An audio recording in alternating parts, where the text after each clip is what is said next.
Chapter J1. Julius, age 11. Beginnings. When I was young, I loved the epic tales of heroes that my mother would read to me. Hearing my beloved mother's gentle voice describe the great deeds of the heroes always made my heart dance. Some were even based on heroes who really existed in the past, and I wanted to be just like them. Banishing evil and protecting the weak. I wanted more than anything to become a noble hero. When I told my mother this, she simply responded with a smile. "Of course. I'm sure you will, Julius." I was so thrilled by her answer that I decided right then and there to devote myself to living up to the strong yet kind heroes of legend, to always hold justice close to my heart and never allow evil to go unpunished. Young as I was, I knew I had no real chance of ever becoming a hero, but I wanted to at least have the attitude of one so that I could be a good prince. I never imagined that not long after that moment, I really would be a hero. When it happened, I was more confused and nervous than excited, but my mother gently encouraged me. "You only need to be yourself, Julius. After all, you're already my hero. Just having you close by gives me courage." At the time, I was too flustered to tell her how happy those words made me, and I would never get another chance. "Mother, to me, you were the real hero. Even now, thinking of you fills me with the strength to go on. I'm trying to be myself, to embody the kind of hero I believe in, like you always told me to. But lately, I've been having doubts. What if there are some obstacles in this world that no amount of ideals can surmount? What should I do if I run into an impassable wall? Mother, please give me just a little more of your courage." "Expose a human trafficking organization?" "Yes, that's right. I would like you to spearhead the efforts as the hero."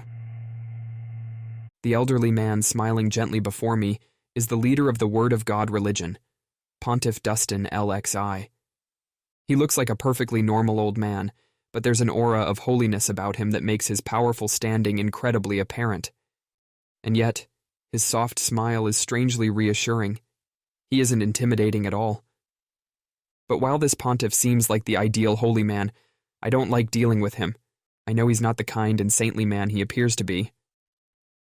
My first battle, the war between Oates and Sariella, has become a bitter memory. Following the pontiff's orders, I participated in the fighting on the Oates side. Since victory was supposed to be certain and the dangers minimal, he suggested that I could at least experience what it felt like to stand on a real battlefield, and I accepted his invitation. The hero has always acted with the support of the Word of God. As such, there is a bond between the two that can never fully be broken, and requests from the Word of God are difficult to turn down. Besides, at the time, I had no particular concerns about the offer, so I accepted without thinking about it too deeply. The result of my blindness was the disaster that befell a town in Karen. As the Oates soldiers ravaged the place, the townspeople turned glares of hatred on me. Their warm-hearted smiles were nowhere to be seen.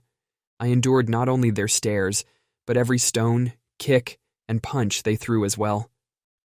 As the hero, I should be the representative of all humanity, but since I participated in a war between humans and chose a side, the natural implication was that the opposing side, the country of Sariella, must be in the wrong. Only after I witnessed the destruction of the devastated town did I realize for the first time that I had misjudged my role as the hero. My individual strength matters little in the grand scheme of things, but the title of hero carries the weight of all the generations that came before me. What people value is the concept of the hero, not me specifically. In other words, whoever currently inhabits the role of the hero must carry the weight of every hero who has come before. I'd allowed myself to be used because I failed to understand that properly. Manipulated by Pontiff Dustin, the man standing before me. Are you aware that children all over the world have been disappearing without a trace? Our investigation has revealed that the culprits are part of a massive human trafficking organization, one which transcends the borders between nations. In order to combat this criminal enterprise, the Word of God has created a special task force, and I would like you to lead that force. The pontiff quietly continues his explanation. I have been hearing quite a bit about young children being kidnapped in countless areas. If it's the work of a human trafficking organization, I definitely can't let that slide. Kidnapping is a crime, and all the more unforgivable if the children are being sold. If what the pontiff says is true, that is. Do you have any documents about this organization? I'd like to take a look at them before I decide, please. I won't give my answer right away. I agreed to join the battle between Oates and Sariella without thinking things through, and I've regretted it ever since. Every action I take needs to be carefully thought out. Instead of blindly doing whatever I'm told, I have to think about what a real hero would do. This is also important to prevent others from taking advantage of my title again. But of course, I shall have them brought to you at once. I should also mention that the commanding officer of the force has requested to meet you. If you have the time, would you be willing to speak with them? All right. I part ways with the pontiff and go back to my room. Whew. As soon as I'm alone, I heave a sigh. The Holy Kingdom of Elias is home to the headquarters of the Word of God religion and has teleport gates linking it to every country of note. Naturally, it also has a dedicated room that has been used by generations of heroes, located here for maximum coverage and access in case any emergencies arise. These teleport gates are one of the reasons I can't ignore the Word of God if I am to continue acting as humanity's hero. A few steps can bring me to a distant country on the other side of the continent in the blink of an eye. I can go right from being on standby to helping the people who are in trouble moments later. So no matter how wary I am of the pontiff, I cannot simply refuse to deal with him. I think back on the pontiff's gentle smile. Hiding behind that smile is a cold, calculating politician. You would never know it by just looking at him, but the pontiff is willing to commit any atrocity if he deems it necessary. That became painfully clear to me during the battle between Oates and Sariella. But that doesn't mean he's a force of absolute evil either. The pontiff never acts out of self-interest. Everything he does is for the sake of the Word of God faith and for the people who believe in it. He takes actions befitting a man who rules over others. Sometimes he even seems like what all kings should aspire to be. He'll use any means necessary to accomplish his goals, and his goals are never malicious or corrupt. So while I'm bitter that he used me, I can't wholeheartedly hate the pontiff. I know far too well from watching my father what duties come with being king. There often comes a time when you have no choice but to make painful decisions for the sake of your people. I am no fan of the pontiff, and I prefer to avoid him if possible, but I don't loathe him enough to refuse him outright. That's my honest opinion of the pontiff, which is exactly why it's unsettling. I was taken advantage of and witnessed the tragedy of Sariella firsthand, but the pontiff clearly doesn't fit the description of evil. He acts in accordance with what he believes is right and does his best to see that justice is served. If that is true, then what is justice really? I don't understand. What is the right thing for me to do? A knock on the door pulls me out of my swirling thoughts, back into the present. Come in. It must be someone bringing the documents about the human trafficking group that I requested from the pontiff. But when I respond, an unexpected person opens the door. Pardon me. It's good to see you again, Sir Hero. A graceful middle-aged man bows smartly and enters the room. His polished manners and fine clothes mark him as a high-ranking noble. However, the well-defined muscles that are visible even through his shirt show that he's a seasoned fighter as well. Mr. Tiva, it's good to see you too. Tiva is a noble and soldier of the Empire. He looked after me in Sariella. I am glad to see you in good health. My blood certainly ran cold when I heard of Lord Ronant's latest exploits. I force out a weak laugh at Mr. Tiva's playful joke. I really did think I was going to die. Even now, my master sometimes appears in my nightmares, cackling with his body wreathed in flames. Enough. Just thinking about it makes me shudder. So what are you doing here, Mr. Tiva? I change the subject with a question I'm genuinely curious about. Mr. Tiva is an important figure in the Empire, so I doubt he would come all this way for no reason. Oh, you haven't heard? I am in fact the commanding officer of the special task force created to combat the human trafficking organization. If you end up leading us, I shall serve as your deputy. Otherwise, I shall assume the role myself. This is completely unexpected, at least to me. Mr. Tiva, you're acting as a commander for the Word of God? Tiva is a soldier of the Empire. While the Word of God is the chief religion there, it seems rather unusual for a person from another nation to be heading up this force. Ah, yes. Your doubts are perfectly understandable. Various circumstances led to this curious development. Please allow me to explain. With that, he gestures for me to sit. I comply and settle on the sofa in the reception area, and Mr. Tiva takes a seat across from me. First, please have a look at this. Tiva holds out a sheaf of papers covered in writing. The topmost document contains the names of several nations, along with a certain set of numbers. These are the estimates of how many have likely been kidnapped by the human trafficking organization. What? I can't help but exclaim out loud.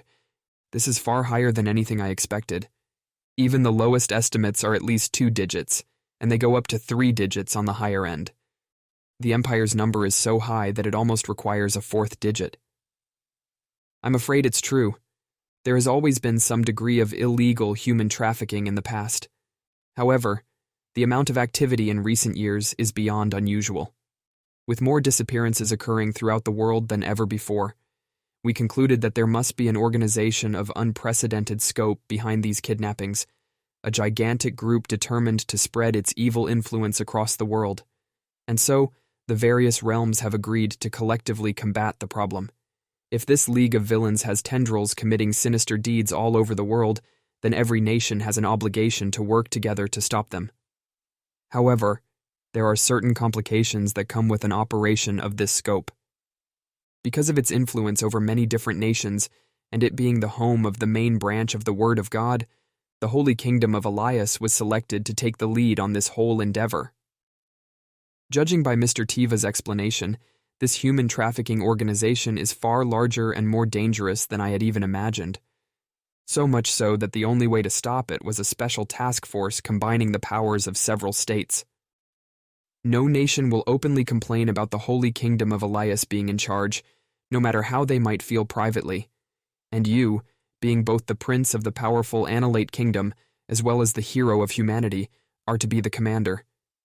With myself, a soldier of the equally influential Rengzant Empire, as your right-hand man, we should be able to maintain a careful balance. The Holy Kingdom of Elias, the Annihilate Kingdom, and the Rengzant Empire.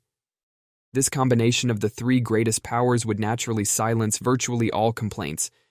It's a very logical plan, typical of the pontiff. And at the same time, I realize that I have no choice but to agree. Considering how far things have already come, everyone involved must have already been informed that I'm the top candidate to lead the task force.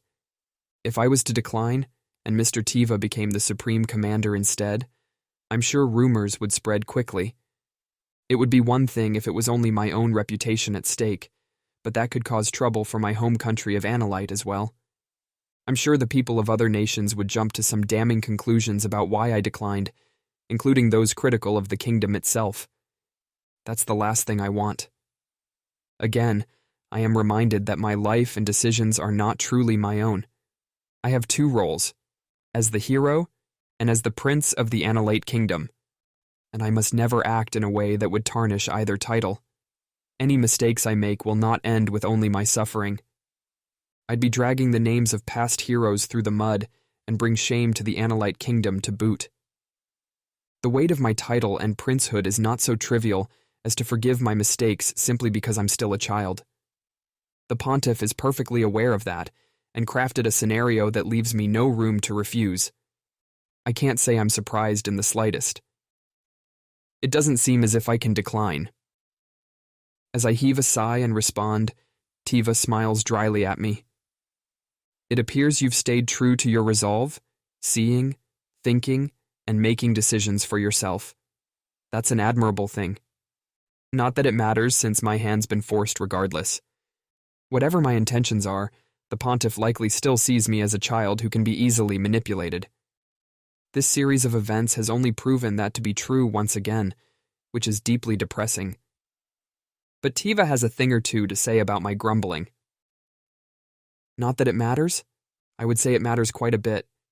You are acting based on what you believe is right. That will not go unnoticed. I'm sure there will be many who decide to follow you because of your character, such as myself, for instance. Mr. Tiva winks at me. I'm impressed that the playful gesture suits him so well, even at his age. You are the hero, but you are also an individual human being. There are those who see you for who you are and what you do, not just your title. And if you continue to think and act based on your personal sense of justice, people will naturally come to follow in your footsteps. I'm sure in time that will prove to be a great source of strength. I feel my perspective grow as I think on Mr. Tiva's words. I'm a hero, but also an individual. That idea is the complete opposite of how I've been approaching my life all this time. But Mr. Tiva is saying that my personal decisions are what's important, not my title as the hero. That I should gain more followers with my actions, not my status. And if those people prove to be truly trustworthy, so much the better. Mr. Tiva smiles, but his words also seem like a warning that I shouldn't be too quick to accept people I'm not sure I can trust. At any rate, you have to build these things over time. Let more people see you in action and share your beliefs. No one will listen to someone without a proven record, no matter how loudly they shout. I'm sure there are people who would follow you based on title alone, but that isn't reliable. You need people who will stand with you. Because it's you. Now, you're still young and inexperienced, with few accomplishments to speak of. But that also means you'll have plenty of opportunities ahead of you. There's no need to rush. Just keep moving forward one step at a time. Slowly. It's true that I don't have nearly enough experience yet. Fortunately, there's no hidden dark side to this request. It's a mission of justice, to save people who are suffering because of this human trafficking organization. You may not have enough of a voice to protest assignments from the Word of God just yet, but if you carry out these requests and amass successes, your fame is sure to rise. This request involves many different nations too, so it's the perfect opportunity. Use it to your advantage instead of simply letting others use you. That too is a kind of strength that you will need. This has been very educational. Mr. Tiva's advice is just what I needed. I should exploit the pontiff's requests as a stepping stone, the same way he's been exploiting me. Still, you must be careful not to be fooled by sneaky adults. For example, you should consider how I might only be saying all of this because I want you to join the force. Startled, I look at Tiva only to find him grinning teasingly. From his expression, I can tell that he's half joking. The other half is a warning. As if to emphasize this, Mr. Tiva's smile fades into a serious expression as he continues. It's very important to lend an ear to the viewpoints of others, but you mustn't simply take everything they say at face value. You will have to think about it yourself and come to your own conclusions. What is right? What is wrong? Only after agonizing over these things will your answer have any worth. In other words, never stop thinking? Now then, that's enough preachy lecturing from this old man. No, it was incredibly helpful. Thank you. Mr. Tiva smiles kindly and hands me the other documents pertaining to the request. I'll let you have a look at these. Read them over, think long and hard, then decide for yourself whether to accept. I will. Giving a satisfied nod at my response, Mr. Tiva at last leaves the room. Decide for myself. I'll review the documents and then make up my mind, like he suggested. That said, in my heart, I've already decided what to do. I'm going along for this mission. If Mr. Tiva will be with me as my deputy, then there's nothing to fear. I'll think, act, and press forward one step at a time, so that I can live up to my vision of the ideal hero. As I harden my resolve, I tightly clutch the scarf wrapped around my neck. Sophia's Diary 1. I'm so bored. I don't get to see Morozofis today as usual. White hasn't come back to the Duke's mansion in a while either. She's off doing something or other with Miss Ariel, apparently. It's not fair. I'm bored to tears here. So bored I could die. The last time White returned from her little adventures, I complained about it to her. And the next day, she gave me a written training regimen. Ugh! That couldn't be further from what I wanted. I mean, yes, technically this gives me something to do, but still. Besides, who would want to do something this insanely hardcore anyway? Isn't there another option? Like paying more attention to me. Chapter J2. Julius, age 12. First expedition. It's been about 6 months since I agreed to join the Special Task Force for combating the human trafficking organization. That means the new year has come and gone, and I'm a year older. In those 6 months, the task force has been fully assembled, and we're finally setting forth to smoke out the organization. The reason it took half a year to mobilize is because so many different nations are supplying soldiers for this mission. Each nation has their own goals in mind, so it took quite some time to select who they would be sending, or so I'm told. To be fair, it must be difficult to take swift action when there are so many varying interests and expectations to account for. I understand that's unavoidable to a degree, but I can't deny that I've begun to feel restless. Now that the long-awaited day has finally come, all I am is eager. This is where it begins. Hey, Julius. Tea's ready. How can you still speak to him so impolitely? Childhood friends or not, to address Sir Hero by name so casually is quite unacceptable. As I sit in the lounge mentally preparing myself, I hear two people arguing. Their voices give it away that they're about my age. Turning around, I see a familiar girl and boy approaching.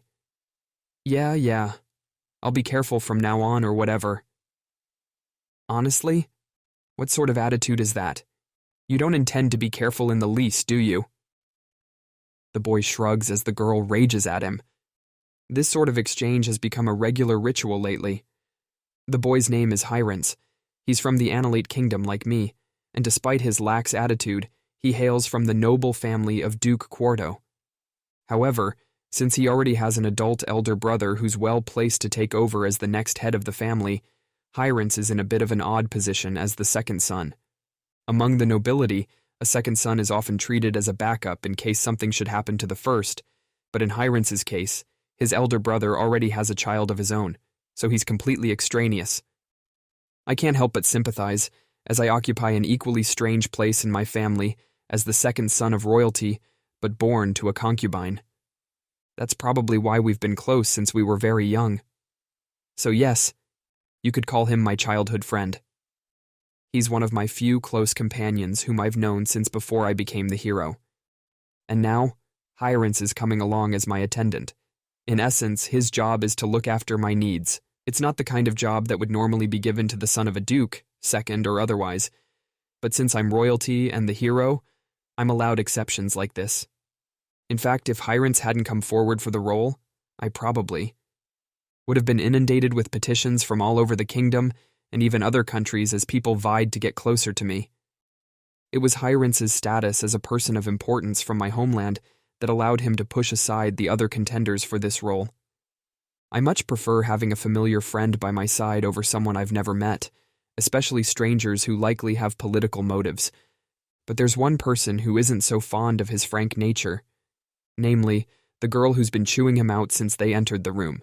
Yana, the Saint. The Saint is a role that pairs with the hero. However, instead of being chosen through a title like the hero, they have to undergo difficult training from a young age and meet certain qualifications to be selected. In a way, candidates for sainthood must traverse an even more grueling path than heroes, so the person finally chosen for the role is an elite beyond any doubt. At least that's how it's supposed to be. Hey Julius, drink it before it gets cold, will ya? You gotta rest up while you can, or it's gonna be rough later. Hey, don't you ignore me. Hyrens' attitude toward her doesn't exactly make her seem that way, though. The saint is usually dispatched by the word of God religion to support the hero. To say the saint is a mediator between the hero and the word of God would be putting it kindly.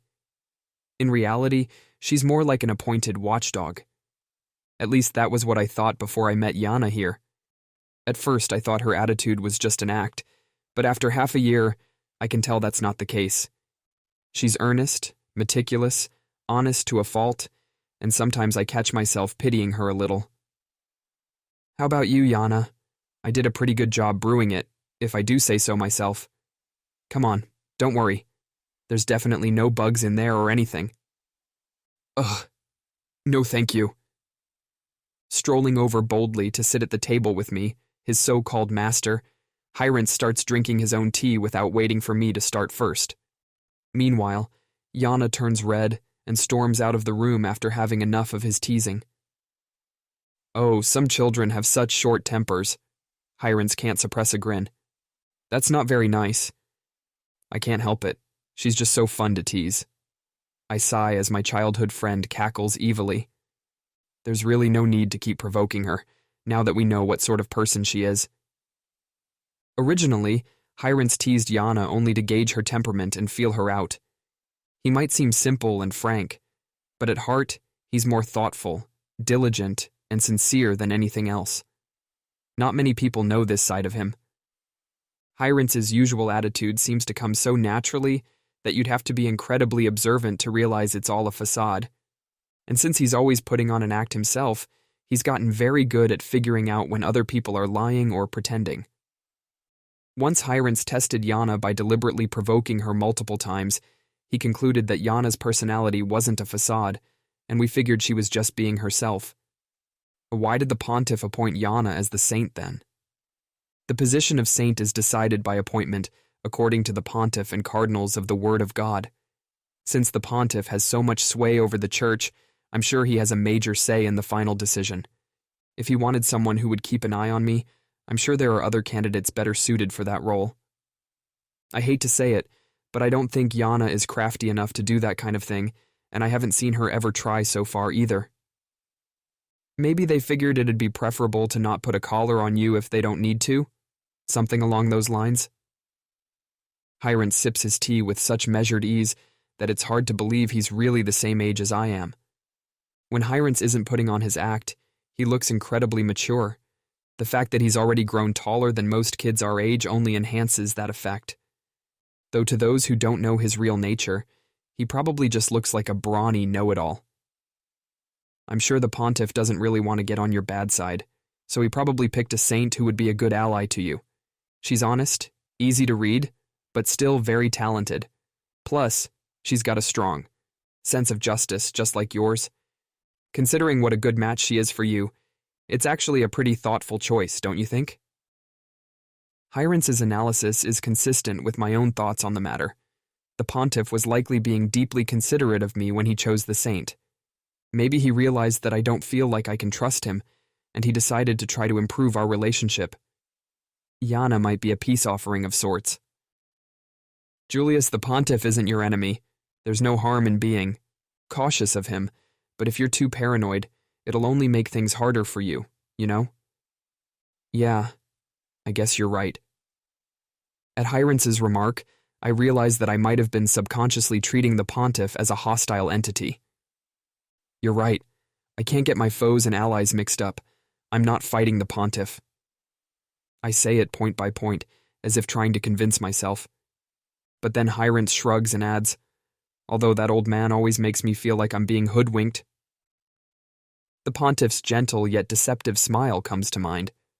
If he knew all of this would happen and sent Yana as a calculated move, then I'm probably playing into his hands yet again.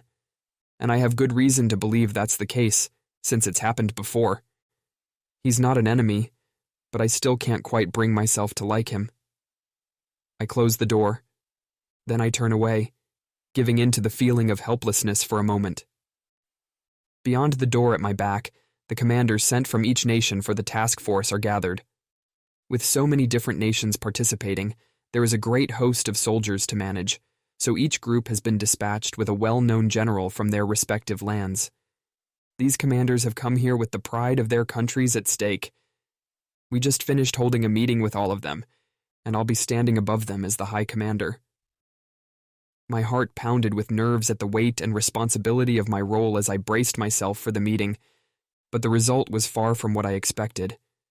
No one, not a single person, looked at me once the actual planning began. The only time I spoke throughout the entire meeting was to introduce myself. Then I listened to the commander's introductions, and as soon as they started discussing specific strategies, I was pushed out of the room. No one considered me to be in charge at all. Not a real leader, just someone who happens to fill that post while possessing the title of hero. I remember how the various commanders looked at me the second I entered the room. They expected nothing from me, as if they were glancing at a pebble on the side of the road. Nobody said anything of the sort to me, of course. When I introduced myself, they all responded with respect, but I could still tell, whether I wanted to or not. To them, I'm nothing more than a figurehead. I might be the hero and the prince of a major kingdom, but they saw me as nothing more than a child, instead of shouldering the heavy weight of my role as high. Commander, I wasn't even given a chance. It was painfully clear that nobody wanted me to. Beyond that door, the commanders are discussing the force's next moves. I'm supposed to be in charge, yet I'm not even present for the discussion. It's not as though they physically forced me out, but once they said things like, "You can leave the rest to us," it was hard to feel welcome in my seat. Forcing the issue and staying would have accomplished nothing but lowering their appraisal of me from a reasonable figurehead to an unreasonable, troublesome child. I have to be patient. The commanders and I have only just met. They have no reason to trust me yet. Plenty of chances for that will come soon enough. I have to close the distance between us, little by little. There's no need to panic. All in due time. It's fine. We're still only getting started. I cling to my scarf as I try to reassure myself. No one will hear me through that thick door. My grip slackens, and I walk back to my room. Then, a few days later, the task force sets out on its first expedition. "Hey, we're heading into battle now, right?" Yeah, I guess. My response to Hyrance's question is slow and uncertain, but you'll have to forgive me. I can't help but have my doubts about the situation. This is the Special Task Force's preliminary mission. Since it'll be our first battle as a unit, and there's still some anxiety about how good our coordination will be, we're starting with a nearby area where the human trafficking organization's presence is relatively low to minimize potential losses. But even so, is this really the right thing to do? Feels more like a sightseeing trip than anything else. I agree with Hyrance's candid observation, though I don't say so out loud. We're supposed to be tracking down and defeating a covert group of traffickers, and yet, here we are in a fancy carriage. There are knights on horseback surrounding us, as if they're supposed to guard us. No, not as if. That's exactly what they're doing. Judging by our carriage alone, no one would ever guess that I'm supposed to be the in command of this entire force. It must look more like some fancy noble or royal is coming along on vacation. This carriage sticks out like a sore thumb, milling about in the middle of an imposing army on the march. "There you go again?" Sitting next to Hyrance, Yana frowns at him. The commanders of the force prepared this carriage specifically for Sir Hero. To complain about it is akin to rejecting their kindness. She's right, of course. And yet... You say that, but do you really think that so-called kindness is for Julius's sake? At Hyrance's sharp retort, Yana opens her mouth, then falls silent. Seems like, deep down, she's not thrilled about this situation either. That's a bit of a relief. I'm sure there are plenty of commoners who would love to ride in a carriage like this. Hyrance and I are an upper-crust noble and royalty, respectively, even if our positions are unusual. We're used to this kind of treatment, but Yana isn't. From what I understand, candidates for sainthood undergo strict training from childhood and are cut off from much of the world. If anything, I thought she might be more excited about experiencing this kind of luxury than even a commoner might be. We haven't known each other for long, but I admit that her straightforward personality made me suspect that would be the case. At the same time, She also has a strong sense of responsibility, so I didn't think she'd make a big fuss or anything. Surprisingly, though, she seems to feel as uncomfortable in this situation as we do. It turns out there are certain things you can't learn about a person without spending a good deal of time with them. I suppose that means I have to keep communicating with others as well to get a better idea of their character and, over time, find more people I can trust. Well, you know, maybe standing out like this will make the masses feel safer or something? Yana finally squeezes out an answer, but Hyrant simply snorts. Commoners aren't stupid. If the point was to make people feel safe, they'd make a show of military might. You can already tell how many skilled people are in this force at a glance. I don't see any reason to put only Julius, the High Commander, in a fancy carriage like this. Considering how she doesn't attempt to raise any argument, it seems like even Yana knows that was a feeble excuse. If anything, using a carriage this conspicuous runs the risk of making the people even more anxious. They'll look at it and wonder what we're really up to, if we're just traveling for sport. Hyrant smiles grimly. We really did get dubious looks like that as we left the town. The activities of the human trafficking organization aren't very widely publicized in this area. It was natural that the townspeople who saw us setting off didn't feel any sense of urgency or danger. They watched our procession like we were holding some kind of minor festivities, but it's not like there haven't been any kidnappings here at all. Most of the people were only watching us leave out of curiosity, but I did see a few people looking on as if praying for our success. And the people who wore those expressions reacted all the more strongly when they saw this carriage. Not in a good way either. Anxiety, disgust, resignation. Those were the feelings that flashed across the faces of the people who spotted this ostentatious thing we're riding in. Seeing the looks on their faces made it all that much clearer how out of place the whole arrangement is.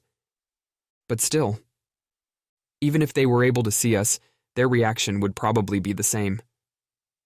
I'm not especially trying to agree with Yana, but I do have a thought that conflicts slightly with Hyrance's take. We're kids. Hero, saint, or whatever else we might be, it doesn't change the fact that we're children. The people who are distressed about the human trafficking organization probably wouldn't react any better to seeing us going along with the soldiers than they did to seeing our carriage. Because either way, we definitely don't look reliable. That much is true. We are kids and all. Although I still feel like there must have been a better way to do this. Hyrant sighs and sinks deeply into his seat. That's not true. Even if he is a child, Sir Hero is still a striking figure. No one could look at him and feel ill at ease. Of that I'm certain. Yana clenches her fists earnestly as she protests. Anyone who would fail to recognize Sir Hero's gravitas must be blind. Just look at how cool and handsome he is. I can't help but stare at her blankly. Even Hyrance is so stunned that he sits there blinking, forgetting to tease her for once. Realizing from our reactions the significance of what she's just said, Yana turns bright red. Please forget I said anything. She covers her face with her hands. Uh-huh. Recovering from his shock, Hyrance starts to smirk wickedly. Normally, since Yana can't contend with Hyrance in a verbal battle, she tends to flee when the tide turns against her. Unfortunately, we're currently in a carriage. There's nowhere to run. Wah! As if trying to escape his evil clutches nonetheless, Yana retreats to the far end of the seat and curls up in the corner. There are no words to describe the look on Hyrance's face as he attempts to suppress his laughter. Wah! Eek! Oof! Just then, the carriage bounces with a thunk. Sitting in her strange position, Yana loses her balance and almost topples out of her seat, so I hurry to catch her. Are you okay? Yes, thank you. Yana's face turns even redder. Between her previous outburst and this new development, she's gone positively crimson. Then, at the worst possible moment, the carriage door bangs open. We've arrived. The soldier who opens the door stares at us with a dreadful expression. I can see his thoughts written clearly on his face. Do these kids think this is a game? Maybe we don't really have any right to complain about the appearance of our carriage after all. The expedition went incredibly smoothly, at least on paper. The members of the human trafficking organization in this area were inferior to the task force in both skill and numbers. Since their hideout had already been discovered beforehand, they put up very little resistance once our forces arrived and took over the place, or so I'm told. We didn't actually get to see this with our own eyes. We were made to wait a considerable distance away, surrounded by guards. Not long after, our carriage returns to town. I can hear the cheers welcoming us back, but it does nothing to lift my spirits. To an extent, I'd expected things to be something like this, but I was still ashamed to be so blatantly treated as a purely ornamental figurehead. I know that a child like me could never take command of a group of seasoned officers, of course. They might be stronger than I am in combat, too, even though I'm the hero. But still, I'm sure there must have been something I could have done. Yet, I was forced to sit in a carriage the whole way there and back. At this rate, there's no point in me being here at all. Can I really go on like this? Do I have no choice but to wait until I finally amount to something? What's going on? As I'm lost in thought, Hyrance peers out in front of the carriage. I follow his gaze and see that we've stopped our advance. Accordingly, our carriage slows to a halt. Did something happen? Hyrance asks one of the guards. It would appear some of the locals have approached us. What? Are they trying to cause trouble? Give me a break. Hyrance grunts irritably. This first expedition must have stressed him out as well, but I'm more concerned about the situation up ahead. I'll be right back. Huh? Hey, wait a minute. I open the door and jump down, heading toward the source of the commotion. It's not long before I can make out voices. Did you find my daughter? Our son is safe, isn't he? Where are the kidnapped children? Some of the townspeople crowd around the soldiers, asking for the whereabouts of the children who went missing. But the soldiers simply exchange glances with one another and refuse to answer. Come on, tell us, what happened?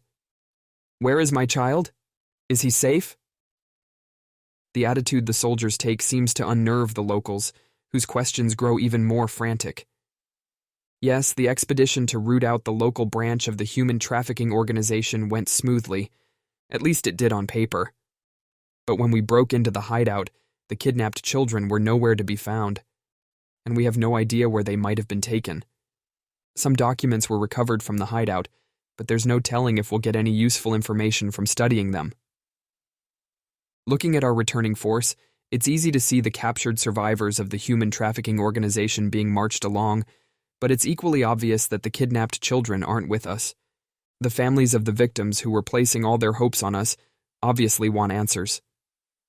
We'll announce the details later. For now, out of the way. One of the commanders tries to chase them off, but I quickly step in. Wait, please. Sir Hero? The officer looks at me doubtfully, with an expression that contains a trace of irritation that can't be completely hidden. In those eyes, I'm only a child who shouldn't be involving myself in this situation, but I can't just mindlessly appease other people. We've taken care of all the criminals who were hiding out in this area. I step in front of the villagers and start to speak. Their expressions soften slightly when I announce that the organization has been eradicated from the area. But there's more. I have no choice but to tell them. But the people who were kidnapped were no longer in their hideout when we arrived. Even if we staved them off here, they would have found out soon enough. No. Does that mean you were too late? Silence. And then, damn you. How could you do this? Answer me. Outrage.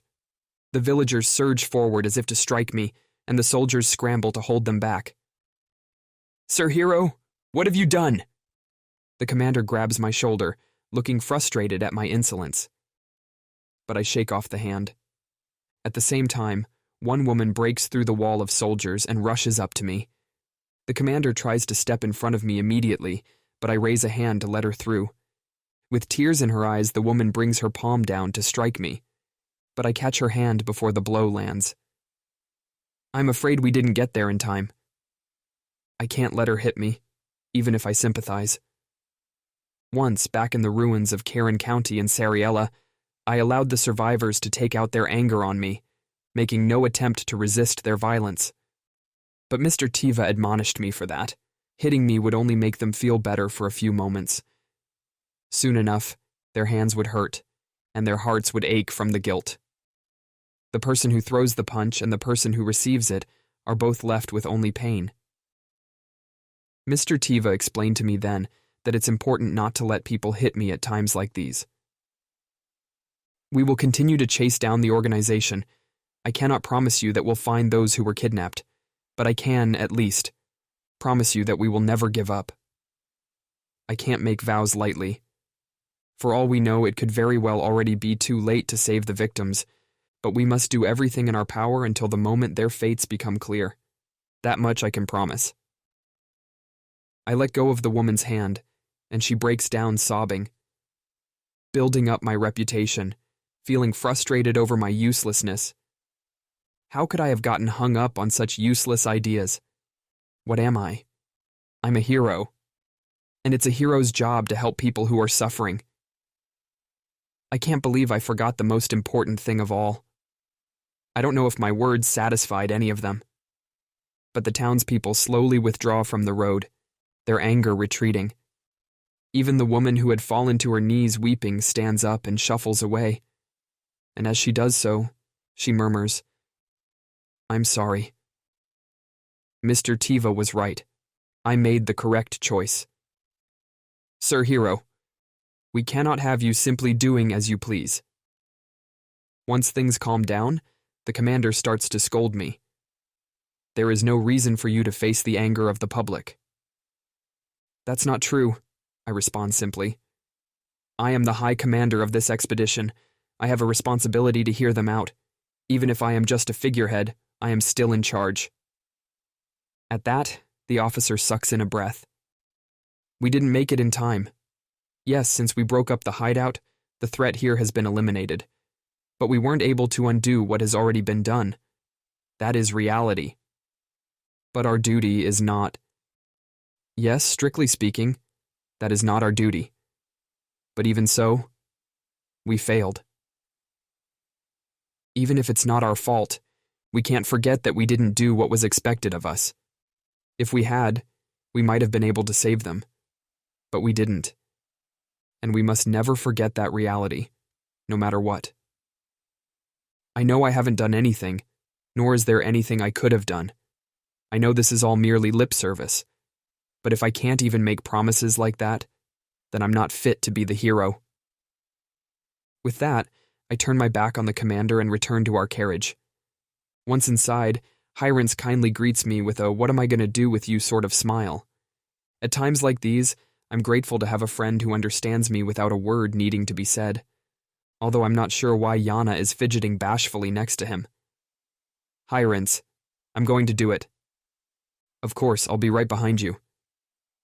Hirance doesn't ask me do what, or anything like that.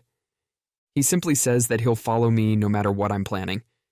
Yes, I still have plenty of time. I thought I could slowly get closer to the members of the force, little by little. But that's not good enough. I might have time, but with every second that passes, there are people who can no longer be saved. They don't have a single moment to spare. Why does a hero fight? For the people.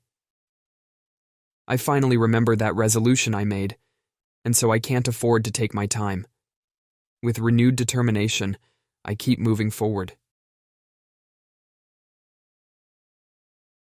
Special Chapter: The Empire Veteran and the Commander. I heard there was an incident. Ah, Sir Tiva. Yes, you could say that. The commander in question looks away evasively. As the Deputy High Commander, I'm technically ranked above him, but he's a man of no small importance in his own country. So it seems his pride prevents him from completely deferring to me as his superior officer. All the more so with Sir Hero, who is so much younger than he is. And this man isn't the only commander who feels that way. Those who were invited to be commanders in the special task force all boast individual strength and a long list of accomplishments, so they're unsurprisingly reluctant to serve under a child with no experience, even if he is the hero.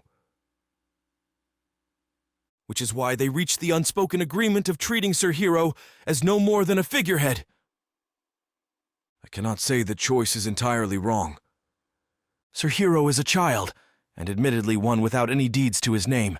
It's only logical to assume that it would be more effective for the commanders with experience to lead the force with their knowledge. If you ignore the temperament of the hero, that is. What does Sir Hero look like to you? At that, the commander appears to think carefully. He must be trying to figure out the correct way to answer my question. No need to overthink it. You can just tell me what you really think. I swear to you that I will tell no one. Since the commanders come from so many different countries, the force is a jumble of different motivations and interests. One wrong word from any of them could put their country at a disadvantage. I assume that is why this man is reluctant to give me his frank opinion. He hesitates a moment longer, then utters one short sentence. I think he may be a little bit too direct. But I'm sure it isn't simply my imagination when I sense that there are many complex feelings contained in his words. No doubt he resents Sir Hero for escalating the conflict with the townspeople. But is there not perhaps some small part of him that admires the boy's dazzling sincerity? Sir Hero is a child, so we adults must set a proper example for him. Of course. At least I'm sure that's the false impression most of the force is laboring under. Eh? The man nods along at first, but then blinks in surprise at the last part of my statement. The title of hero is bestowed upon the person who the gods deem most fitting for the role, I say, though that much is common. Knowledge to everyone. So yes, Sir Hero is a child, but he was selected as the hero over any of us adults. I think it might be prudent for all of us to think long and hard about what that means. The commander falls into stunned silence. All the commanders in this force are people of great importance, but none of them was chosen to be the hero. Instead, the title was given to Sir Julius, who is still yet a child. Does that mean we adults were all deemed unfit? Or that Sir Hero is simply more exceptional than any of us? I'm sure the commanders will all learn the answer soon enough. I've already seen it for myself. I witnessed his incredibly noble spirit in the former Karen County of Sariella, regardless of his age. The title is not what makes him the hero. He is the hero because he is already worthy. He won't allow the commanders to continue treating him as a useless figurehead forever, whatever they might think. I'm sure he'll break through that wall soon enough, and I imagine when the time comes, he will grow all the better for it. I need only look on, as much as I may wish to interfere. Partly because I believe that he must be able to confront this level of adversity on his own, but also because the commanders must learn what kind of a person Sir Hero truly is. My meddling would be of no help to him here. May I ask what it is you fight for? Me? The commander looks uncertain, avoiding my gaze. As you grow older, you begin to forget what it is you're fighting for. For your nation, for the people, or perhaps for yourself. There are many reasons, but no doubt in the beginning, you fought for one of them with great passion. To fight means to constantly risk death. Without dedication, few would ever be able to overcome that horror and fight. But as one continues to fight, that passion slowly turns into force of habit, and you begin to forget your reasons for being on the battlefield. Sir Hero would be able to answer right away, I am sure. That's why he shines so brilliantly in the eyes of his elders, like me. You said he is too direct. But is that really such a problem? Are heroes not exactly the kind of people who can face problems head-on and stay true to a creed?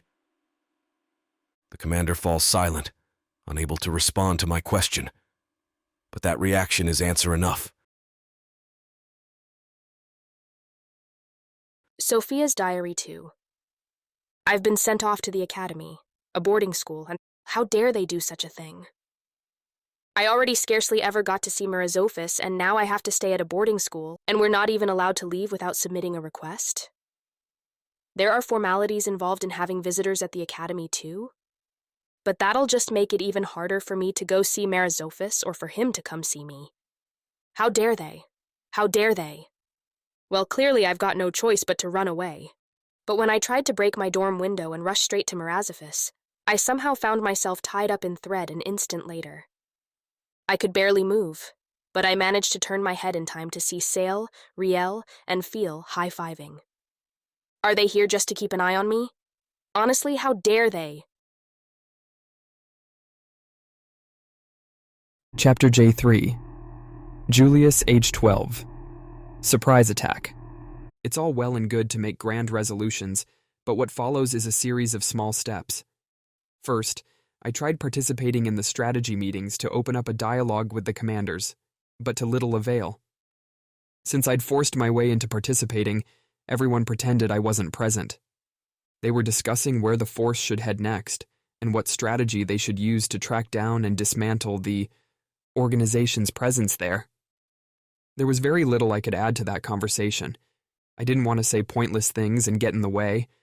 I had no input on what our next destination should be, since that involved many political factors, and I never found any fault with the strategy drafted by the experienced commanders. Ultimately, I usually just sit in on the meetings in silence. I'd like to think that even showing my face at the meetings has purpose. And as expected, I had no part to play on the field either. Since the human trafficking organization operates across so many different nations, its total scale is undeniably enormous. However, that holds true only when looking at the big picture.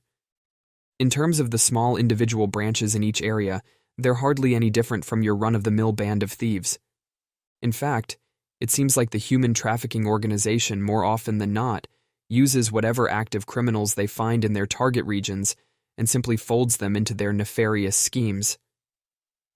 Since these outlaws usually skulk outside the safety of towns in places where monsters also lurk, they're fairly strong. But the Special Task Force consists of elite soldiers drawn from every nation. Of course, they're not going to lose to bandits. No matter how many levels the brigands have, they can't match fighters who have formal training and combat experience. Our force's commanders thoroughly research the makeup of each local branch of the organization and then devise an appropriate strategy before raiding the hideouts, meaning the criminals don't stand a chance. And there's no place for me in this efficient process of steadily crushing the organization. That's fine, of course. I'm glad that it's going well. And yet, am I really even necessary? That's way too deep a question for me to answer. Hyrance shakes his head at my musing. Hiya! With a loud cry, a wooden sword comes hurtling down at my head. I quickly raise my own wooden sword to parry it. I'm currently doing some independent training. As a figurehead commander, I have plenty of time to spare, so Hyrance and I have been doing some sparring. Of course, Hyrance can't beat me, thanks to my hero title. Our level of technique is around the same, but the difference in our stats makes me much stronger. Tch! Seeing his big swing foiled, Hyrance clicks his tongue and quickly jumps back. But before he can fully retreat, I close in on him and swing my sword from one side to the other. Hyrance blocks the practice sword with a wooden shield. Realizing early on that he would never beat me, blow for blow, Hyrance quickly abandoned a sword-focused style and instead opted for a shield in one hand and his sword in the other. He's got a better constitution than most people our age, so he's strong enough to wield both effectively, even with only one hand for each. Attacking with a powerful swing of his sword and defending with a sturdy shield he keeps raised. His stable fighting style reflects his personality perfectly. Ever since he started using a shield, his results have definitely improved in our sparring matches. Ow, ugh, okay, I surrender. In that it takes more time for him to surrender, that is. No matter how well he might fight, it's not enough to make up for the differences in our stats. Even after intercepting my attack with his shield, Hyrance was still sent flying. Plus, that move left a huge crack in his wooden shield. Aw man, I'm gonna have to replace this thing. Hyrant sighs as he looks at his ruined shield. Sorry. It's fine, it's fine. Practice or not, you won't get much out of it if you hold back, right? That's true. I really have learned a lot from these sparring matches. To be honest, I'm not particularly good with a sword. My mentor, Master Ronant, is a legendary mage, so I'm more adept with magic than weapons. I wound up separated from him by the Word of God Church due to his radical training methods, but in the short time we spent together, my magic abilities made a huge leap forward. That man really is amazing, even if he does have some serious issues. At any rate, with these sparring matches, I can try to bring my swordsmanship up to par with my magic. There are a lot of things that can be learned only by crossing swords with another person, things I'd never figure out by practicing on my own. Even if my stats are higher than Hyrant's, our abilities and skills aren't too far apart. That's how we've been pushing each other to greater heights. If anything, I think continuously challenging someone with higher stats like me is helping Hyrant's hone his skills even faster. Then the sound of clapping brings me out of my thoughts. Turning around, I see that Mr. Tiva has been watching us. Bravo! Excellent work. I'm impressed that you can move like that at such a young age. Thank you very much, but I'm sure I still couldn't come close to being a match for you, right? I thank him for the praise, but I'm fairly certain my swordsmanship still can't hold a candle to his. Huh. I suppose not.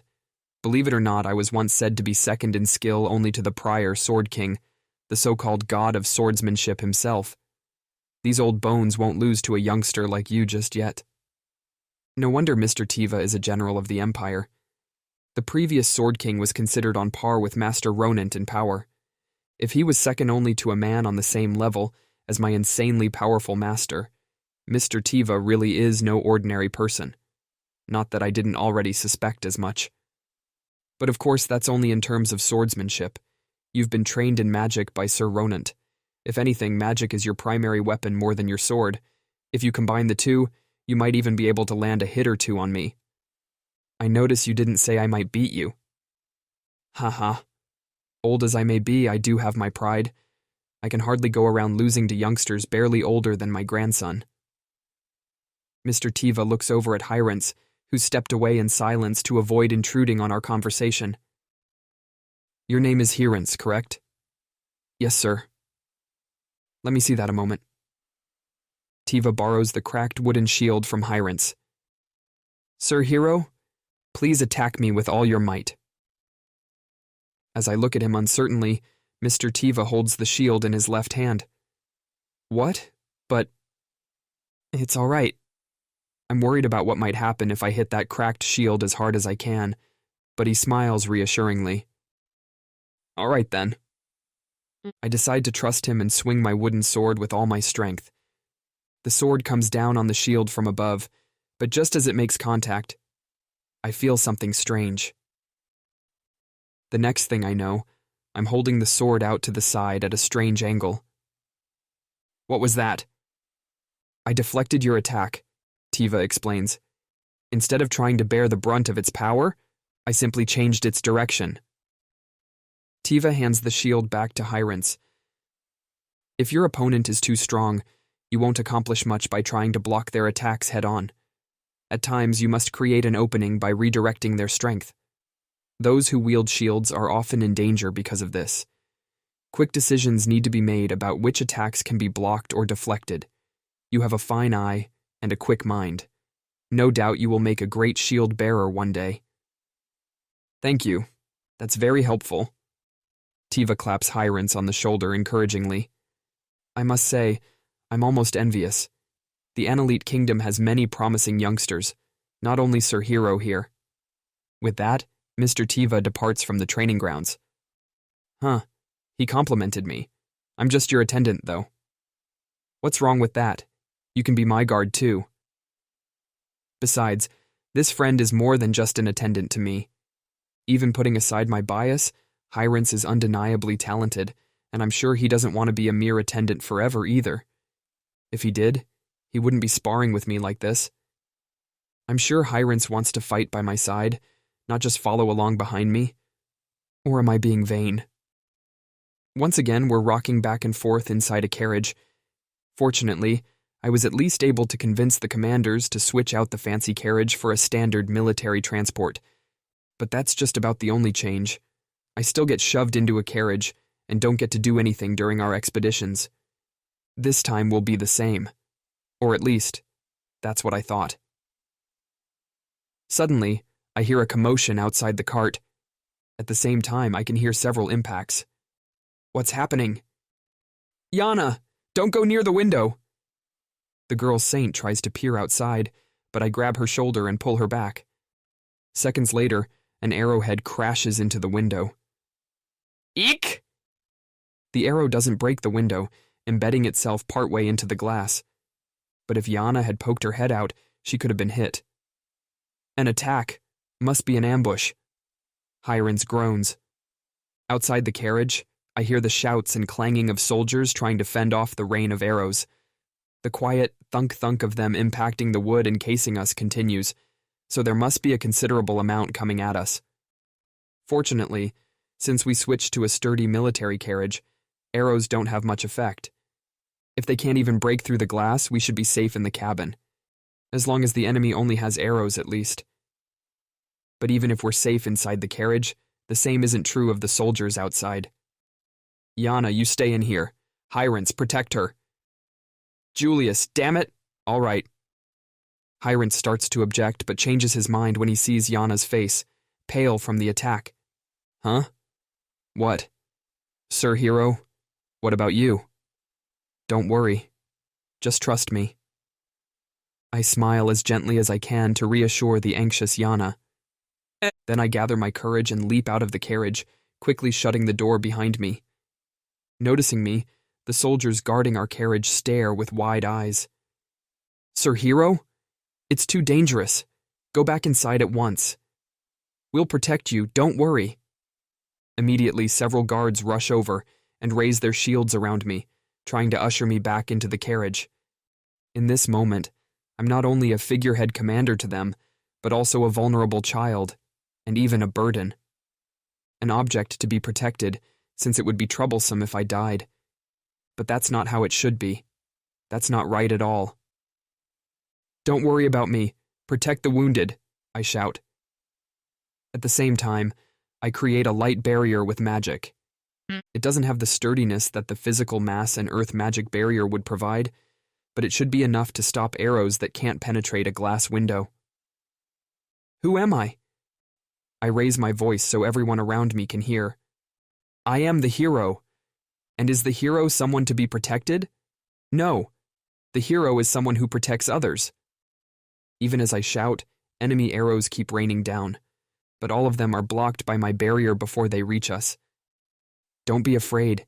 These missiles have little force behind them. As long as they don't hit a vital spot, they won't kill us.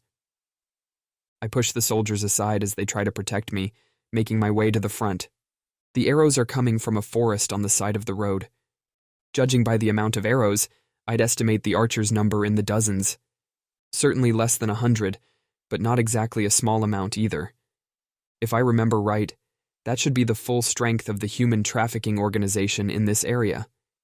In other words, they must have brought all their members to lie in wait and ambush us here. The human traffickers aren't stupid. It's only natural that they would take countermeasures if they found out we're going after them. We haven't been making any real effort to hide our activities after all. We've been traveling through towns, mostly to reassure the people there, so it makes sense that we'd run into an ambush or two.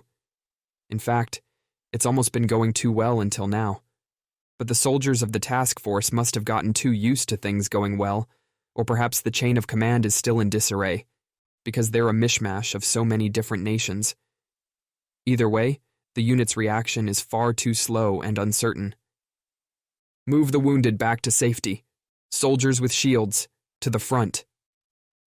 At a glance, there don't seem to be any fatalities yet, but I can definitely spot some soldiers with arrows piercing their arms or legs. That's why I give the order to evacuate the wounded and command the shield bearers to assemble on the front lines. But it's not happening fast enough. The soldiers each look at their respective commanders questioningly, and they start moving only after the commanders nod. We're still under attack.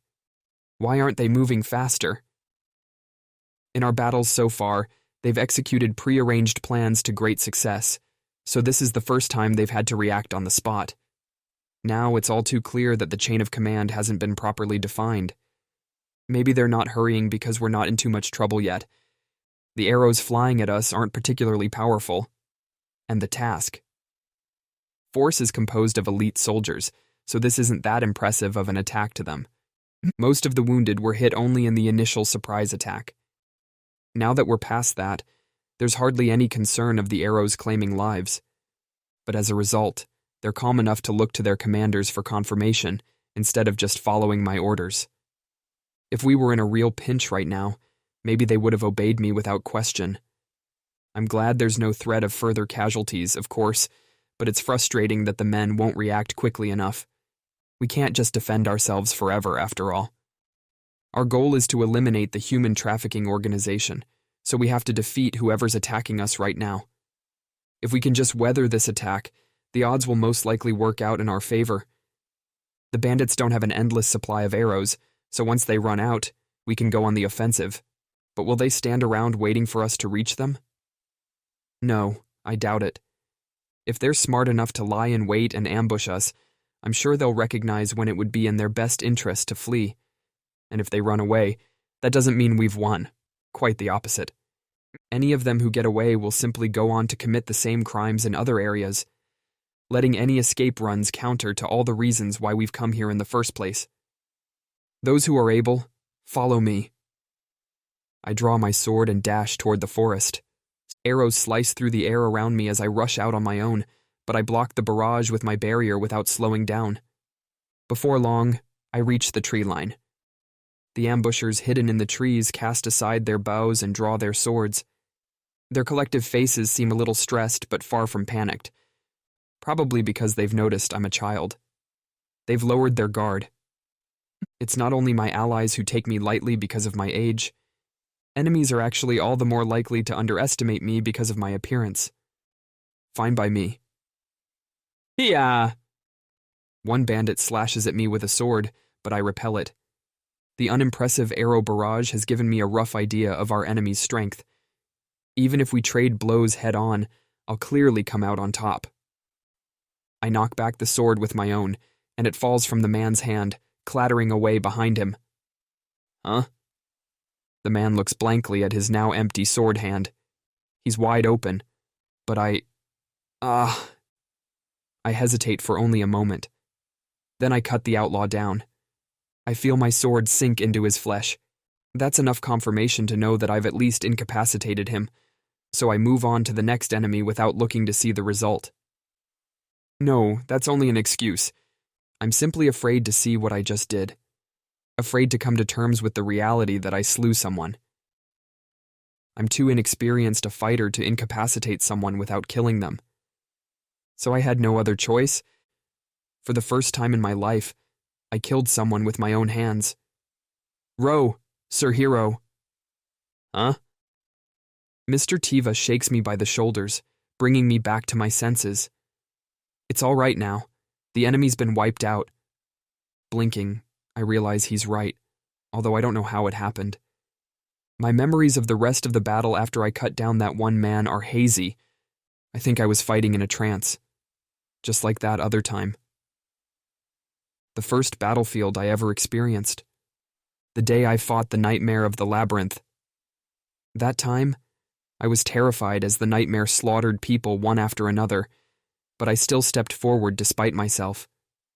The horror of facing down such an impossibly strong opponent was so great that I barely remember that moment. I found myself jumping in front of the nightmare of the labyrinth, and next thing I knew, it was all over. And the battle after that went much the same way. When the swarm of spiders attacked that town of Karen County, I lost myself in the fighting, and by the time I came to my senses, my master had already won. How shameful. From the looks of things, I haven't grown a bit since then. I've trained so much and improved on my stats and skills, but that doesn't matter if I can't keep my cool on the battlefield. I inhale deeply and let out the breath slowly. Somehow that seems to bring my vision back to normal. I start to see things I couldn't a moment ago, and hear things that were deafened. The bandits lying prone all over the ground, my allies inspecting the bodies, the sound of a commander barking orders. Everything is a confirmation that the battle has indeed ended. It's all over. Yes, that's right. I was only speaking to myself, but another voice responds. Turning around, I see Mr. Tiva standing there with a grave expression. In fact, his hand is still on my shoulder. If I didn't even realize that, I guess I must still be more shaken up than I thought. I take another deep breath. As I do so, the thick stench of blood assails my nose and mouth, causing me to choke. It's not that I've never smelled blood before, but certainly not enough times to be used to it yet. And this is the first time that I've been the source of it. I cough a few times, then breathe deeply again once I've settled down. This time, I do my best to ignore the smell of blood. Feeling a little calmer? Yes, thank you. Mr. Tiva gently removes his hand from my shoulder. I'm still clutching my sword in both hands, so I try to put it back in its scabbard, but my left hand won't let go of the hilt. Huh?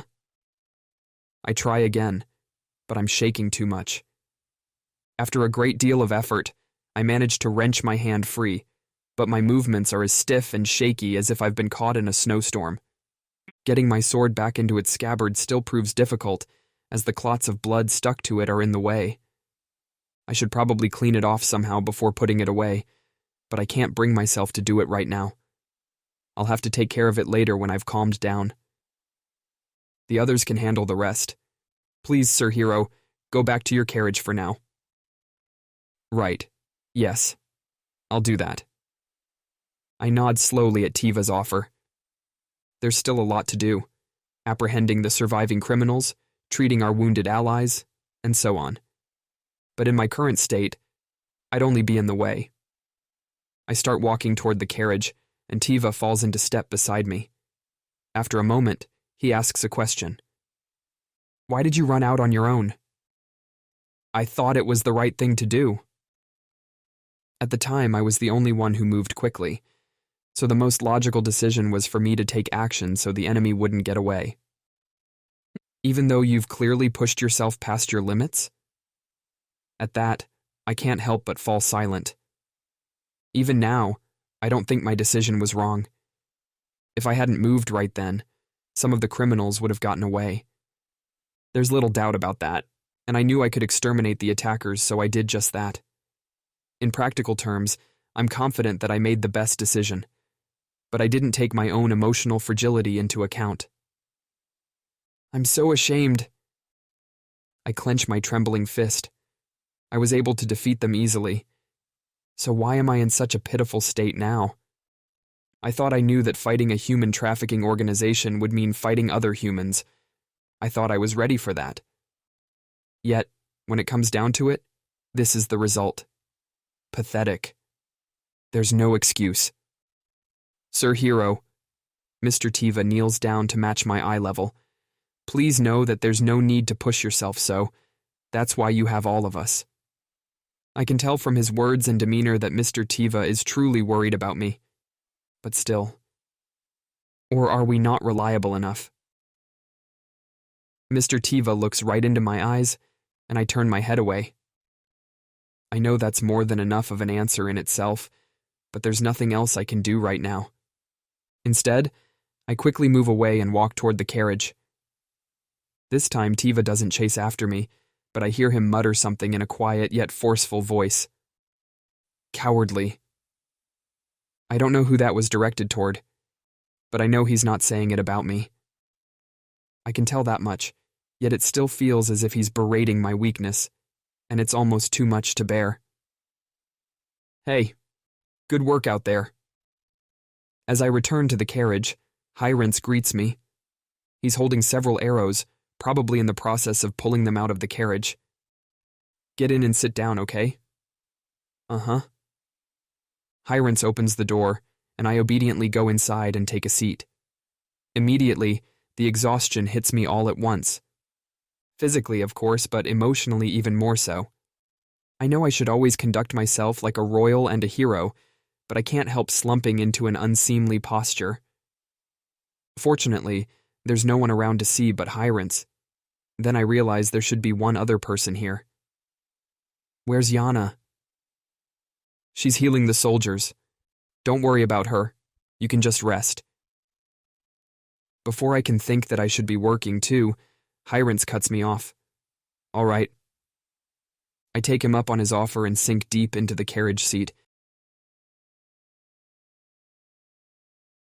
Special Chapter: The Saint and the Empire Veteran. Yana, why did they pick you? When I was chosen as the Saint, that was the first thing one of my fellow Saint candidates and close friends said to me. I'd been elated about the unexpected offer, but those words brought down my mood right away. Candidates for sainthood are trained from a young age. Many girls withdraw before the end, unable to bear the severe training. It's a difficult life, but we keep at it in hopes of becoming the future saint, all so we can someday support the hero. Naturally, being chosen as the saint is the ultimate honor for us. Only one person can be chosen, of course.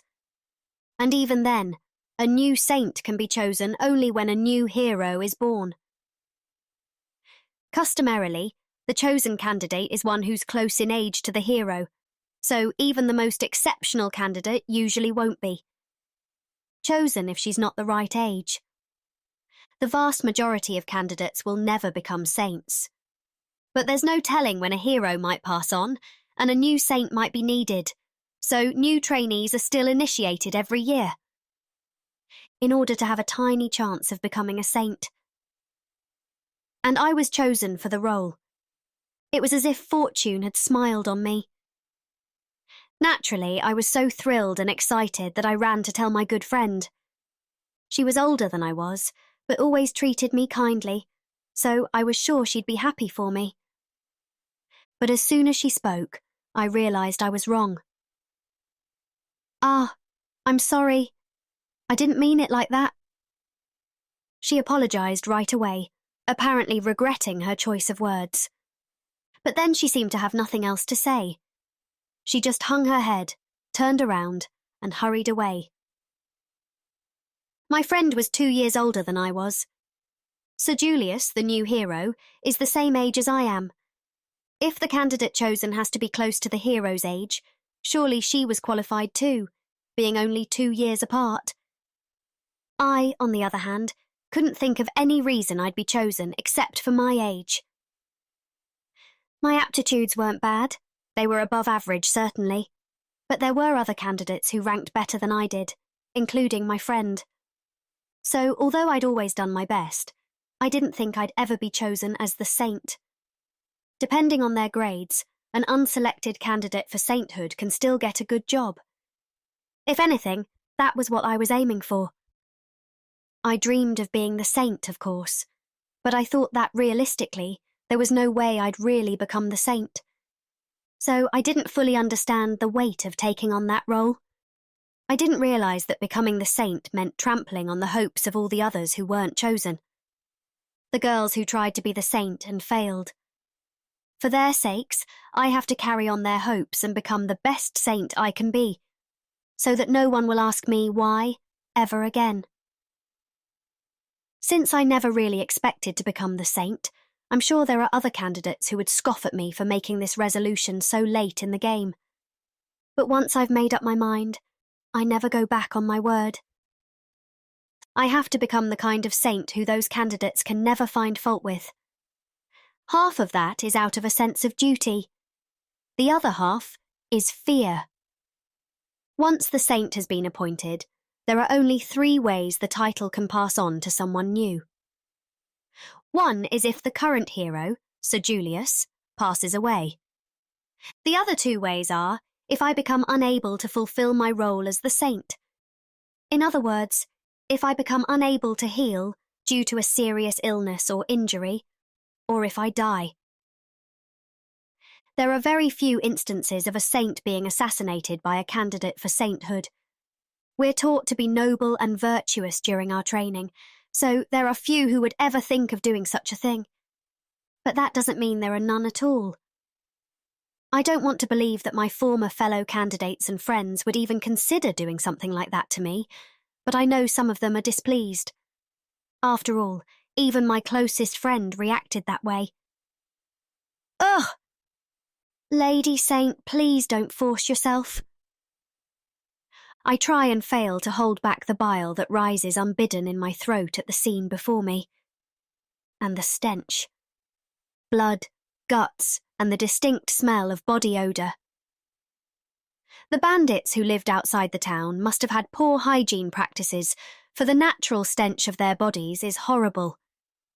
It wouldn't be so bad if it was only the stench of blood. I've experienced that in the hands-on medical training I went through while being trained as a candidate for sainthood by the church. At first, the smell of blood bothered me, but I got used to it after experiencing it several times. But that was from patients in a sanitary hospital ward, not victims on a real battlefield.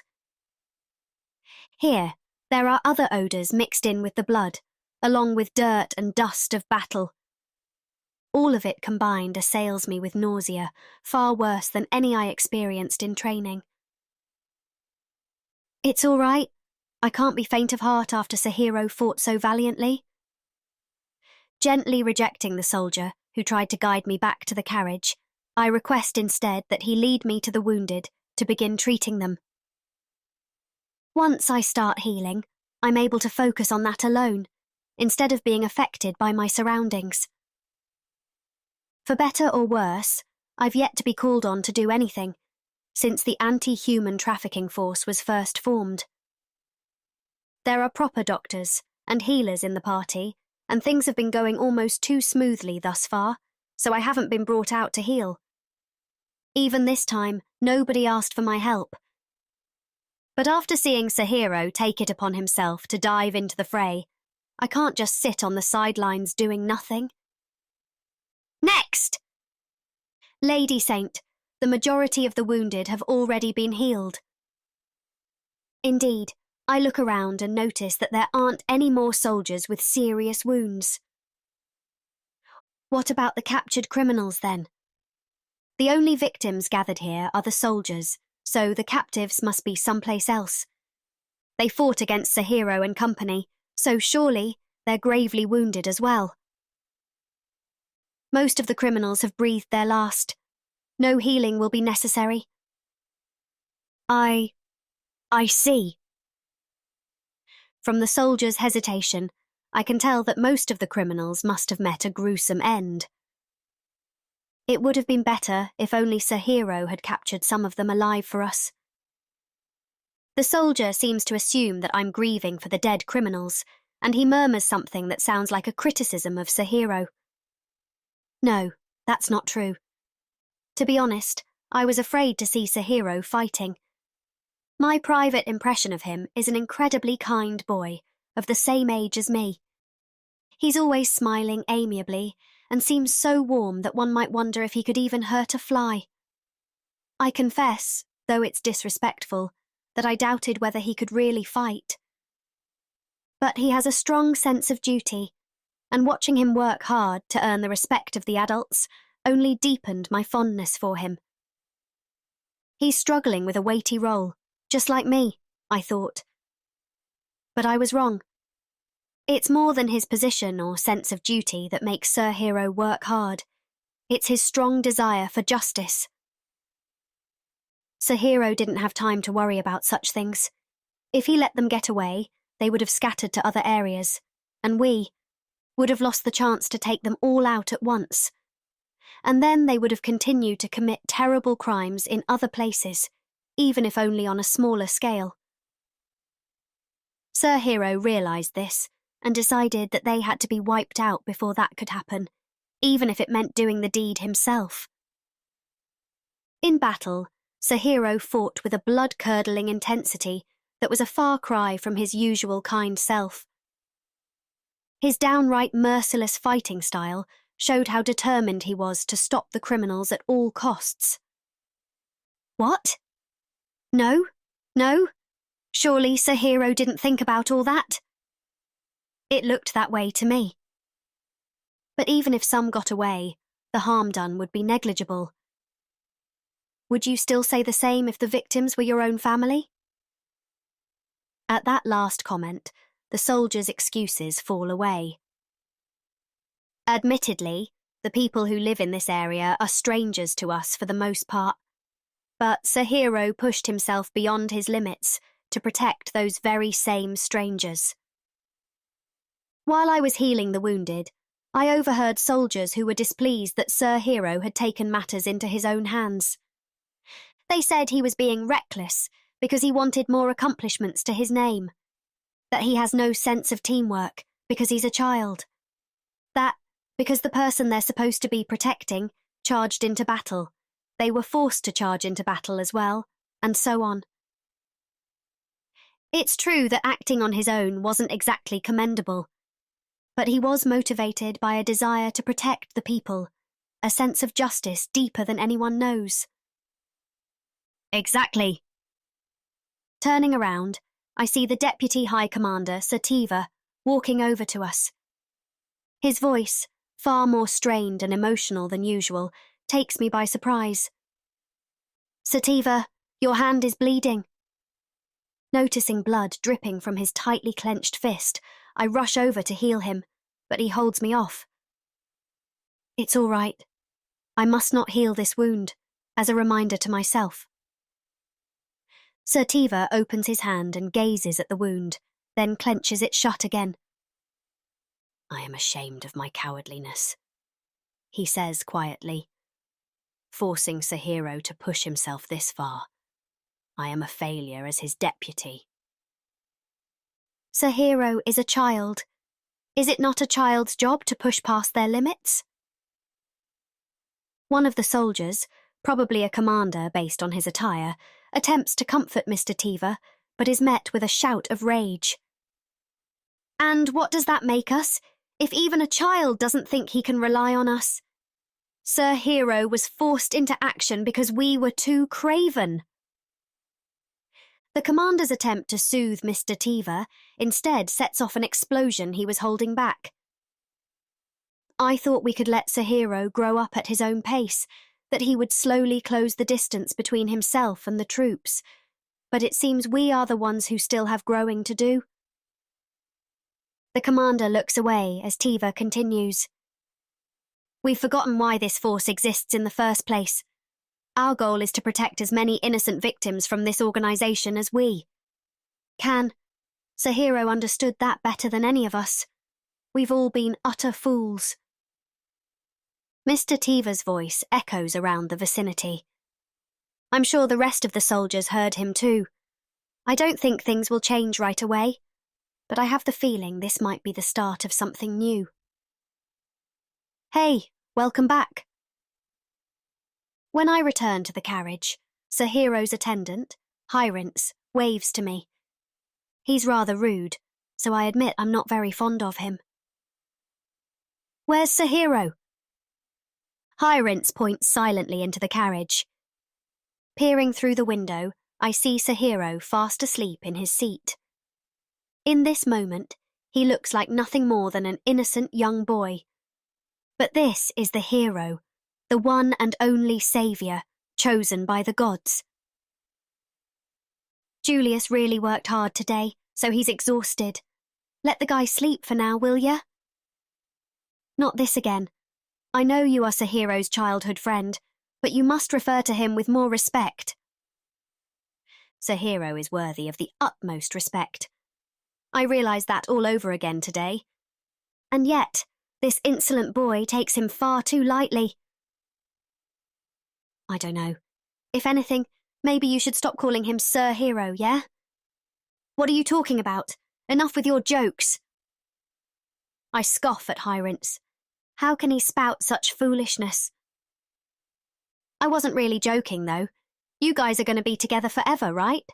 Not in the marriage sense, though. Forever? Marriage? Now that he mentions it. Sir Hero and me? As I picture the two of us close to each other, my face flushes red. Since I was raised among women at the Sainthood Candidate Training School, I'm not used to that sort of thing. I literally said it wouldn't be like that, but whatever. Hieronce sighs for some reason. It is true that the hero and saint keep their roles their whole lives. You'll be together until one of you dies. As I huff at him, Hieronce responds in an unexpectedly serious tone. Do you plan on staying so formal with him forever? Well, now that he's pointed it out, I realise that maybe I have been overly distant toward the hero. I'm not saying you have to be best buddies or try to force a super close relationship or anything. I just think you might want to. Reconsider calling him Sir Hero and stuff. Makes it seem like there's a wall between you. A wall? I was merely trying to express my respect by calling him Sir Hero. But is that how he feels about our relationship as well? Well, I'm not going to force you, but if it were me, I wouldn't call him by his title at all. Makes it seem like you're not seeing the real Julius, just his title. The real him. Am I truly seeing the real Sir Hero? No, Sir Julius. Or have I been seeing him through the lens of his title? Suddenly, I'm not sure. As much as it irks me to take your advice, I'll think about it. Sounds good. Normally, Hieronce would be sure to tease me over this, but this time he smiles as gently and warmly as Sir Julius. Sophia's Diary 3. We had our school entrance ceremony. That's it. What? You want to hear more? Sure, we had to introduce ourselves to the other kids in our class afterward and all that. But why would I remember the names and faces of those nobodies? Well, I suppose there were a few people who stood out to me. Like the goody two-shoes boy who's definitely a jerk deep down. And the idiotically serious class rep type girl. And a couple of snot-nosed brats who I guess might grow up to be beauties someday. Basically, nobody who was worth my time. Huh? You think I can't make any friends? That's none of your business. As if I want to do that anyway. Chapter J4. Julius, age 12. Showdown. It seems the enemy base is in a deserted village some distance from the mountain road. Mr. Tiva spreads out a map as he explains. Myself and the other commanding officers of the force listen in silence. After our forces were caught in an ambush laid by the organization last time, a sudden sense of anxiety has taken hold. Until then, things had been going almost alarmingly well.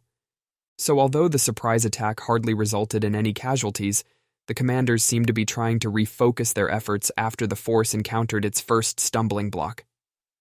The only route to the village is along this old road, thus the enemy will likely be on high alert for our approach. All of us stare down at the map on the desk. This'll be tough, one commander murmurs. The surprise attack incident isn't the only reason the commanders look tense. Our next target is a particularly difficult one. The organization's presence here in this abandoned village is operating on a far larger scale than anything we've faced so far. A deserted village is definitely troublesome. Even if people no longer live there, pieces of their lives still remain in the area. In other words, it's a base that's already furnished with much of what people need to survive.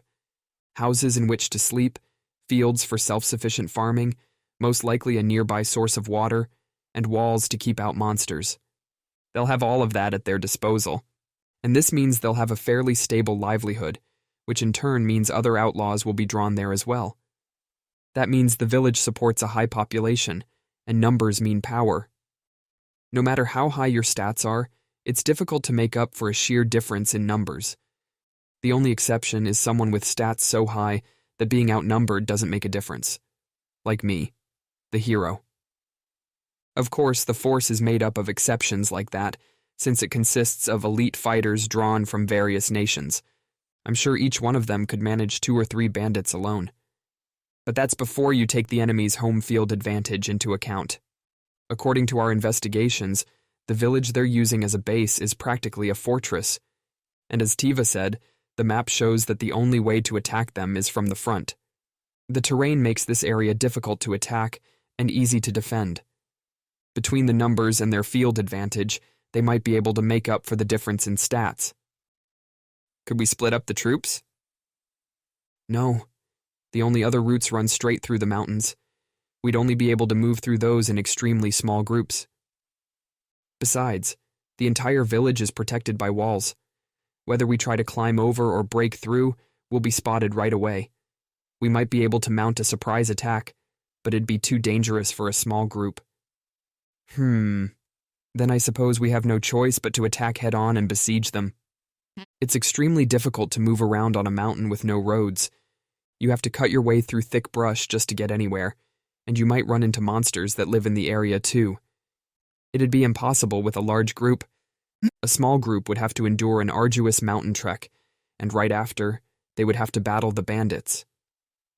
It's only natural that such a plan would be rejected out of hand, but that's what heroes are for.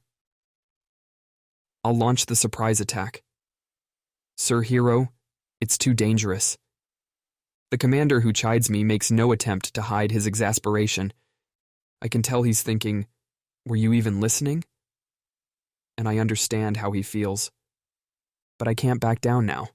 If I keep staying on the sidelines and letting them protect me, nothing will ever change.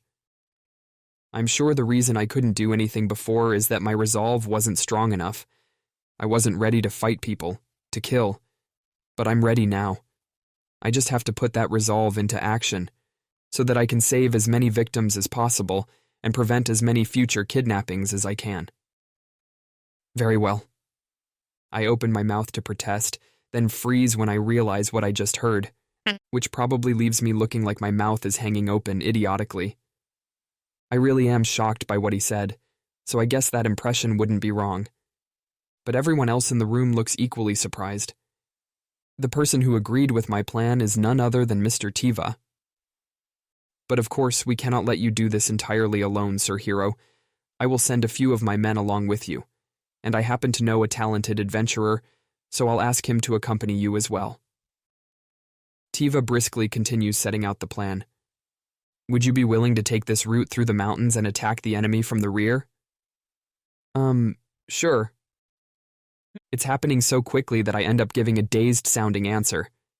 But then one of the commanders recovers his senses and leaps out of his chair. Sir Tiva, what in the world are you thinking? Whatever do you mean? Mr. Tiva stares back calmly, looking as if he truly doesn't understand the problem. We can't have Sir Hero do something so dangerous. What do you think he is? Is that all you meant? Is that all? Tiva chuckles as if he's heard a particularly funny joke. Anyone can see that he's mocking the commander. I didn't think he was the sort of person to do something like that, so I'm at a loss for words, too. Sir Hero volunteered for the role of his own free will, and I made the judgment that he's fully capable of it, so I am planning accordingly. What is the issue here? The whole plan is rife with issues. What if something happens to Sir Hero? Will you take full responsibility for that? This is it. One of the invisible chains that binds me. To the commanders, I'm a ward whose life must be protected, not a comrade to whom they can entrust their lives. Words like responsibility make that clear. Why on earth would you bring up a word like responsibility? What? Sir Tiva, please be reasonable. The commander's irritation is increasingly obvious. Sir Hero is fully responsible for his own actions, of course. He is the High Commander, and he can go to the front lines if he so chooses. At that, the commander's mouth clamps shut. In fact, you've been voicing complaints about the High Commander's decisions all this time. Is it safe to assume that you doubt the strength of Sir Hero, who is our leader? What? No, but Once Tiva reminds him of my position, the commander recoils and seemingly runs out of excuses. He looks to the other commanders for help, but they awkwardly avoid meeting his eyes. I'm sure most of them agree with him, but they don't want to defend someone who's currently speaking out against their high commander, me, and earning stern disapproval from the Deputy High Commander, Mr. Tiva, in the process. But still, if the worst was to happen and something befell Sir Hiro, the world would be at a loss. I beg you to reconsider. Realizing that no one is coming to his aid, the commander steels himself and doubles down on his original statement. Considering my position, his view isn't entirely wrong. But Mr. Tiva cuts him down with a glare. So you not only doubt Sir Hiro's strength, but you also reject my judgment that he is capable of the job? It's as if the commander is no longer permitted to even explain himself. You asked me a moment ago what I think Sir Hiro is, so I shall ask you the same. What is it that you think of Sir Hiro, The commander has no response to Mr. Tiva's hard tone. This is exactly why Sir Hiro does not have faith we will watch his back. How could he, when none of you thinks of him as a comrade in arms? It's no wonder he doesn't trust us. Mr. Tiva, there's no need to try and smooth things over, Sir Hiro. This is all because we're so cowardly. I open my mouth to object to his harsh self-criticism, but Mr. Tiva stops me. Besides, how many among you would even be a match for Sir Hiro? Not a one, as far as I can see. Frankly, even I might fall short. What right do men weaker than Sir Hiro have to decide his actions for him, then? A few of the commanders grow visibly angry at that last comment, but in the face of Tiva's fiery rage, they can't utter a word. We haven't supported Sir Hiro at all. In fact, we can't even catch up to him.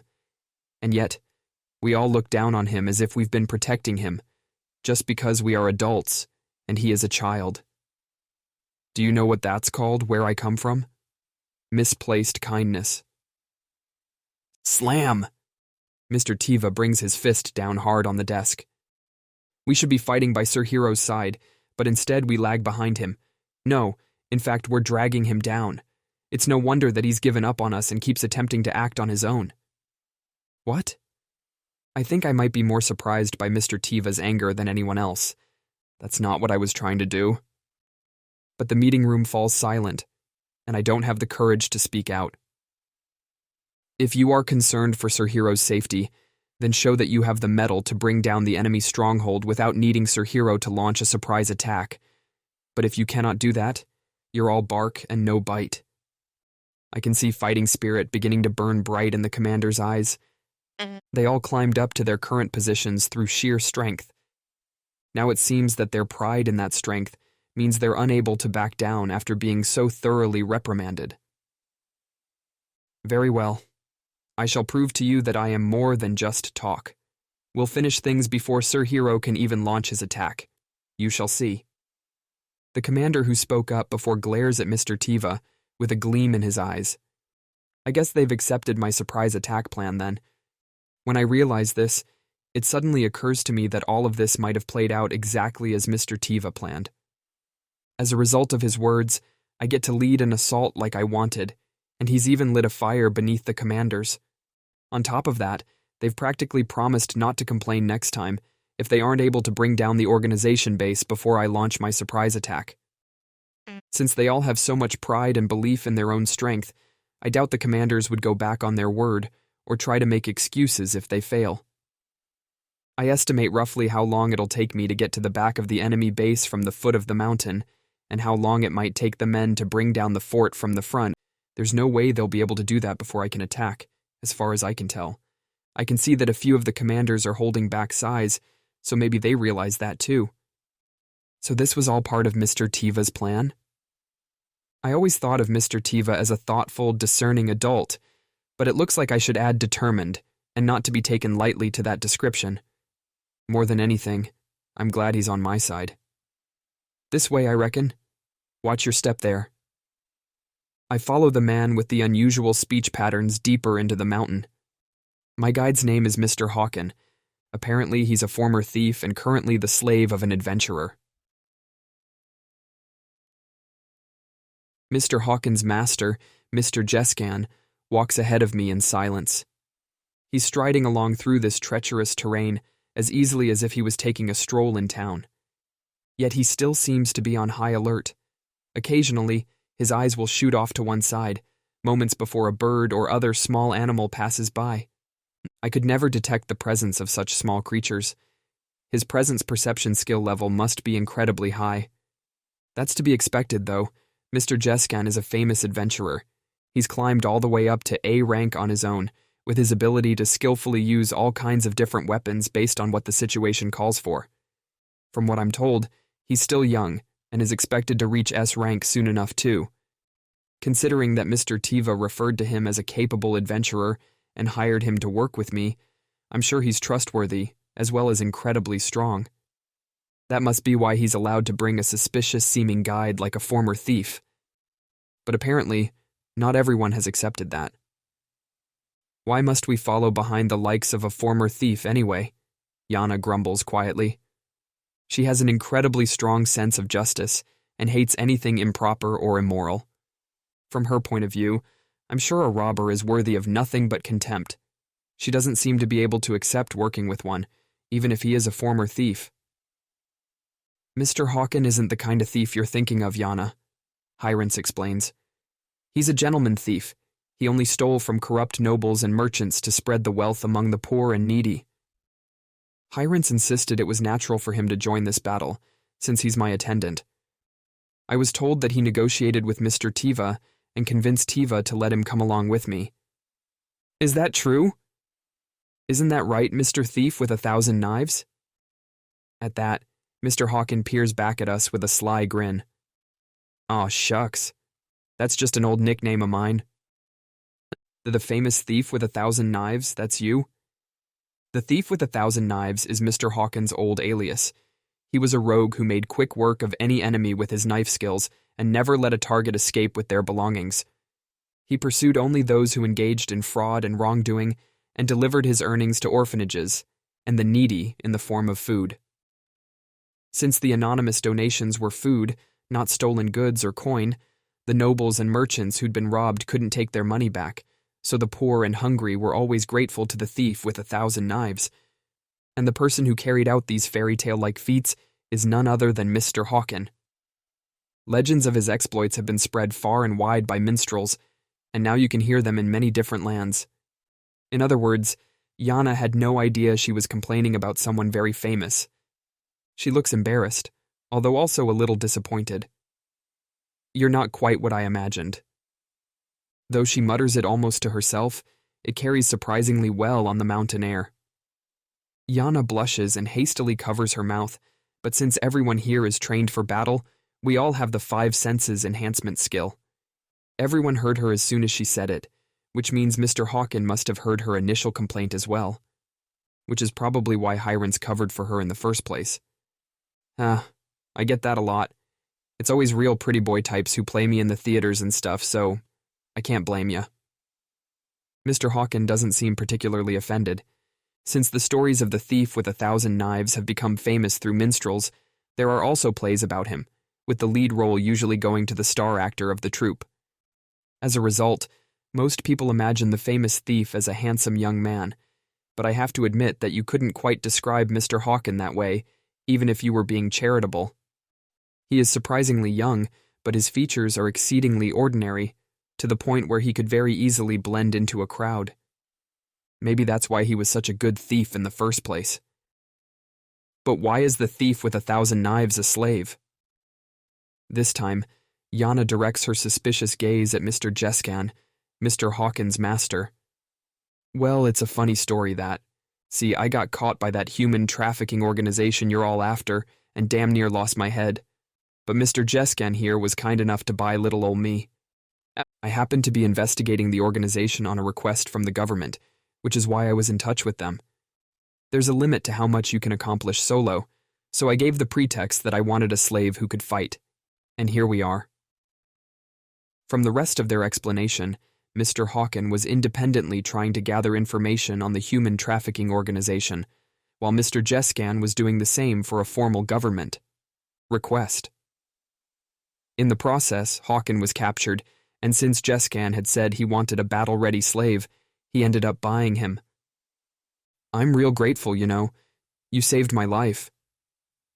Well, you can pay me back by working hard. Despite their relationship as master and slave, I can tell that these two get along quite well. As proof, the collar has been removed from Mr. Hawkins' neck. The human trafficking organization puts special collars around their captives, which render the victim incapable of disobeying their master's orders. We don't understand how it works exactly.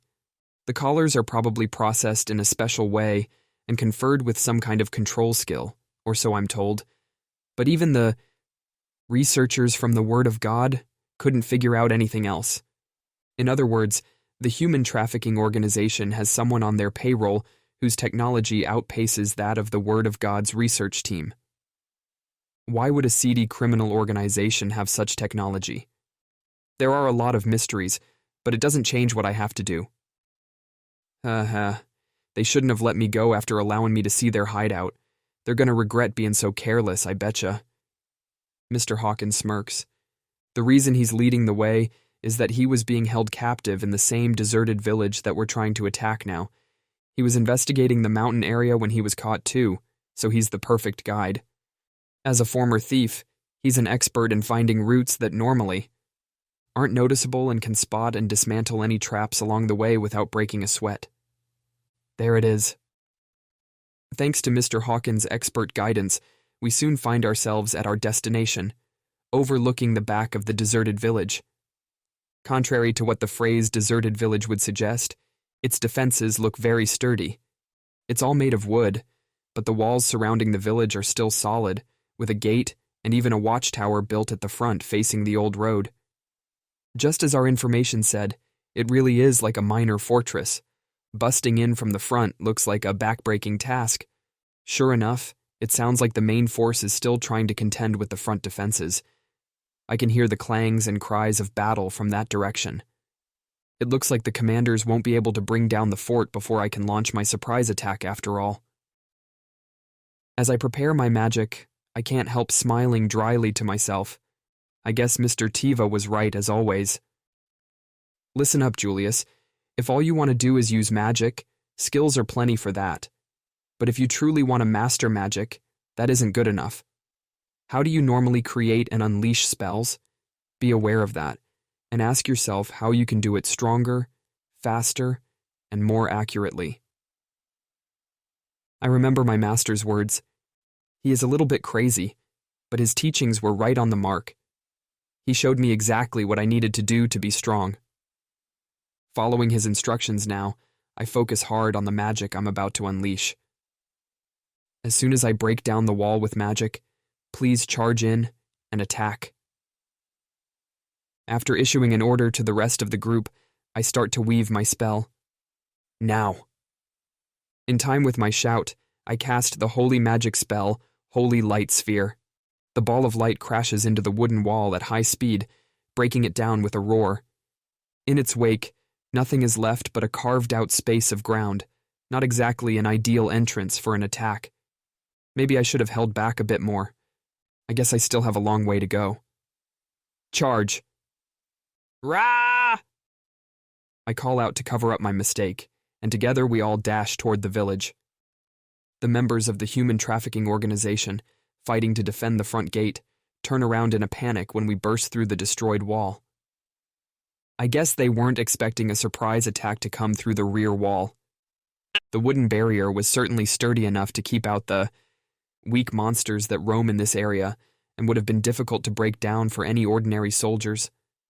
But in the face of a truly strong opponent, a palisade is useless. In the former Karen County town of Sariella, even the stone walls that protected the village were meaningless in the face of those white spiders. If I'm going to face that kind of enemy in the future, or maybe something even stronger, I can't let a little wall like this slow me down.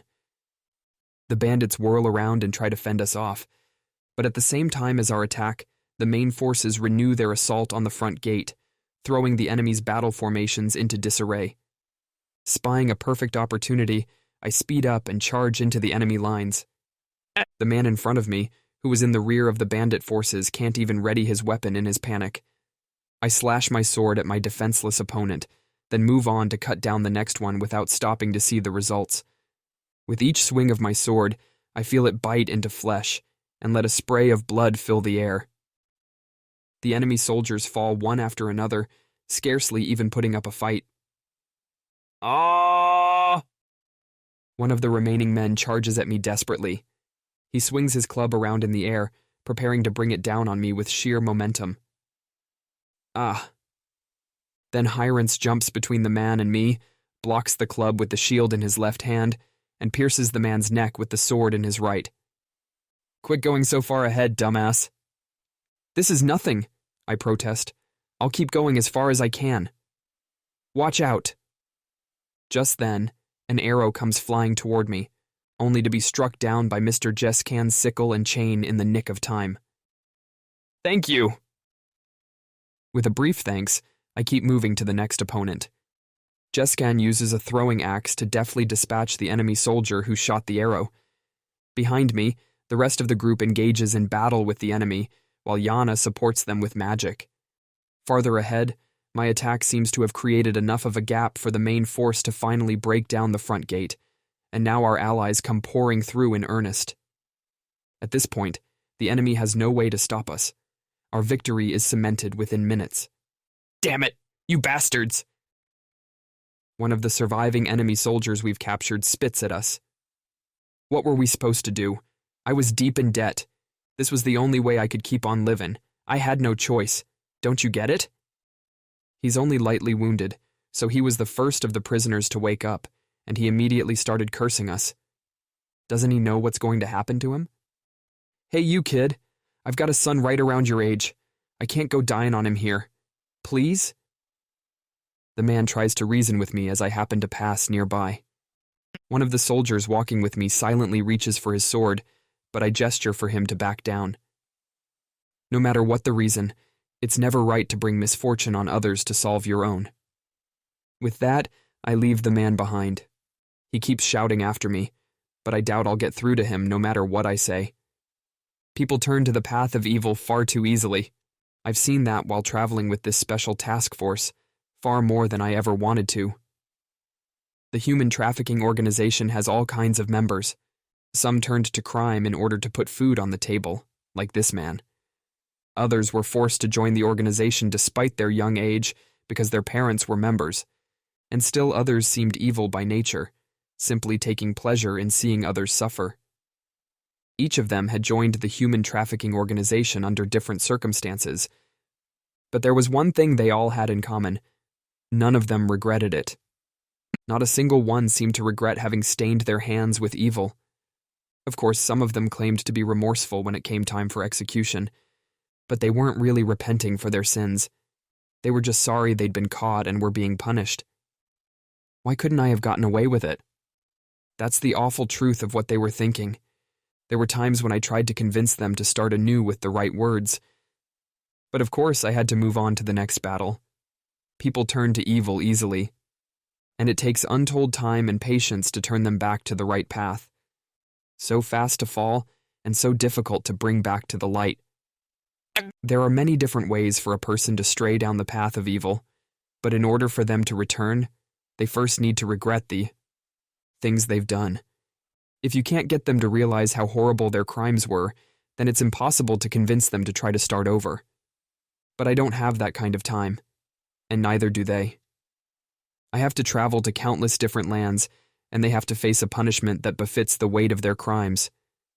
And in most cases, that means being tortured for information, then executed.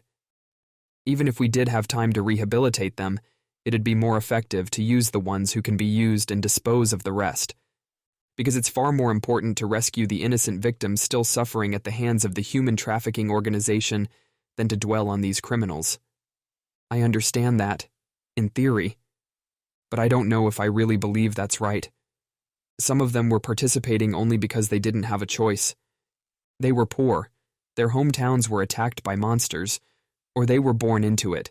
Is it really right to punish them without offering them a chance at rehabilitation?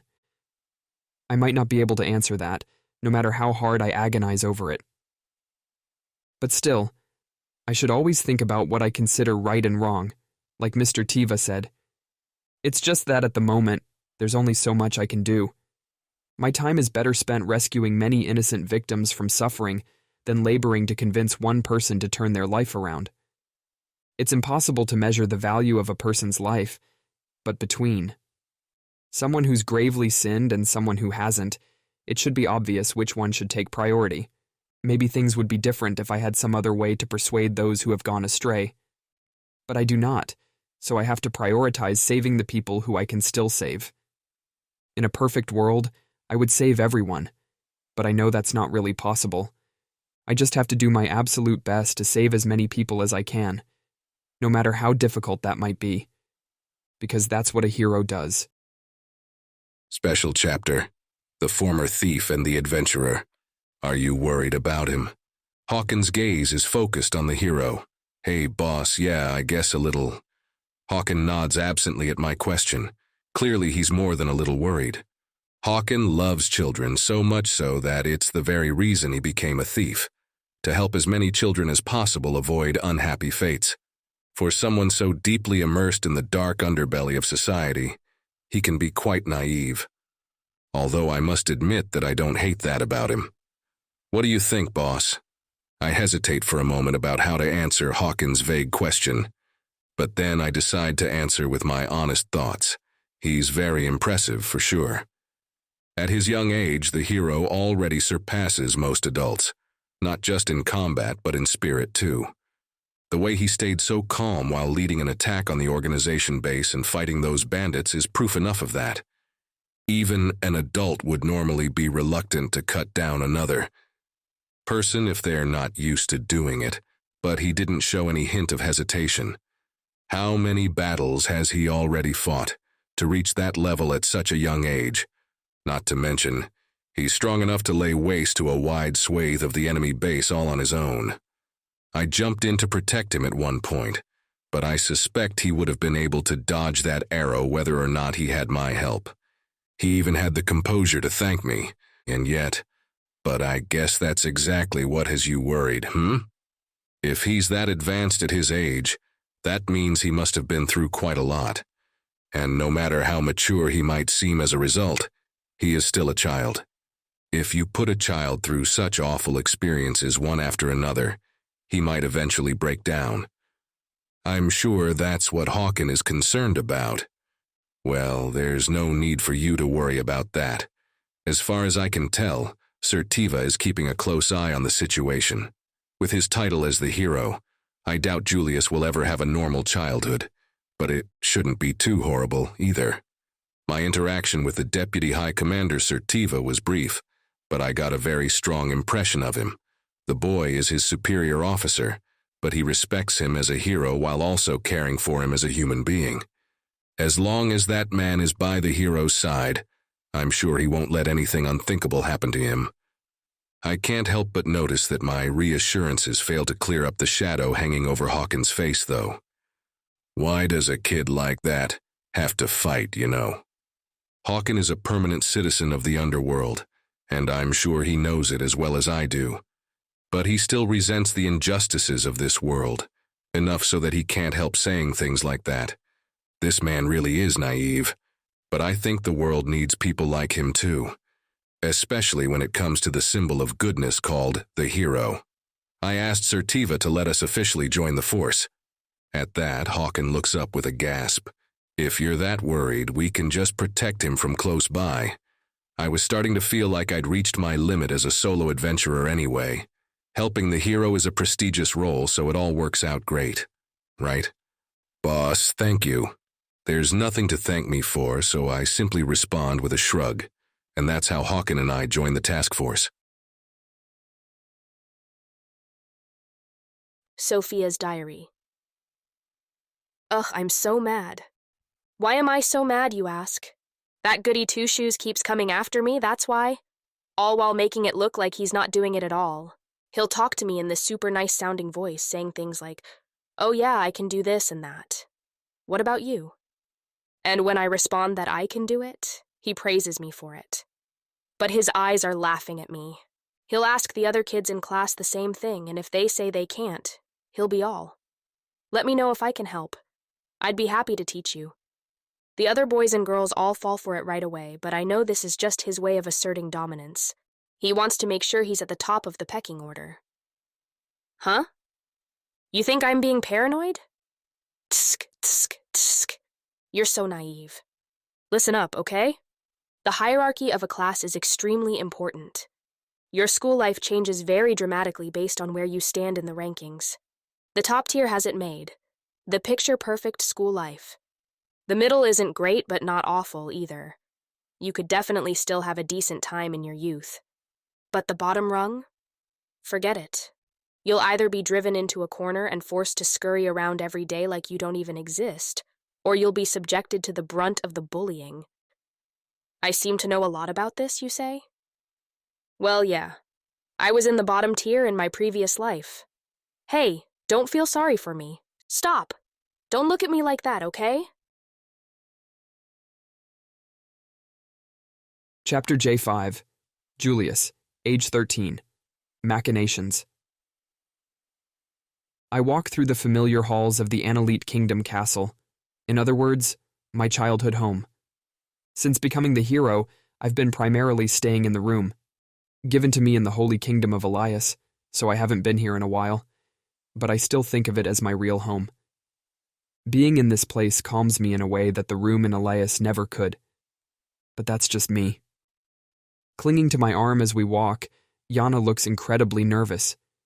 Instead of her usual saint outfit, which is simple and designed for easy movement, she's wearing a white dress. It's an understated design, as befits a saint, but you can still see at a glance how expensive it must be. It was made specifically for Yana, so it looks great on her.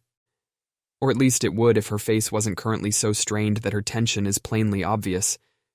Her movements are equally stiff, to the point where I'm not sure if she'd be able to walk without falling over if I wasn't escorting her. Yana and I have come here to participate in a certain ceremony.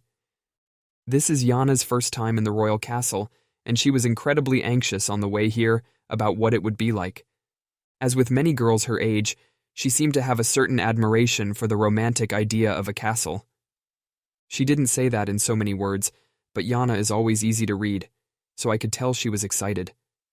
But now that we're actually here, her nerves seem to have overtaken any other emotions. Knowing her serious personality, she's probably putting an absurd amount of pressure on herself, thinking that she can't do anything to embarrass herself as the saint. Yana. At this rate, I feel as though she's actually even more likely to embarrass herself, so I stop her before we enter the ceremonial hall. She turns around with an almost audible creak, like a door whose hinges badly need to be oiled. Are you nervous? Of course. Not. That's not very convincing when her voice is so hesitant and so quiet I can barely hear it. You are, aren't you? Yes, I am. I'm sorry. She looks pained, but I think her inability to lie is one of her virtues, although she probably wouldn't survive for long in high society. It's perfectly normal to be nervous, I assure her. Yana may be the saint, but she's not from a noble family, so she hasn't participated in many formal ceremonies like this one. She might have worked on them behind the scenes while she was training as a sainthood candidate, but I'm guessing the only time she's actually been a part of one is when she was actually appointed as the saint, so she's still inexperienced. I know I mustn't be nervous, but I can't help it. Her voice trembles.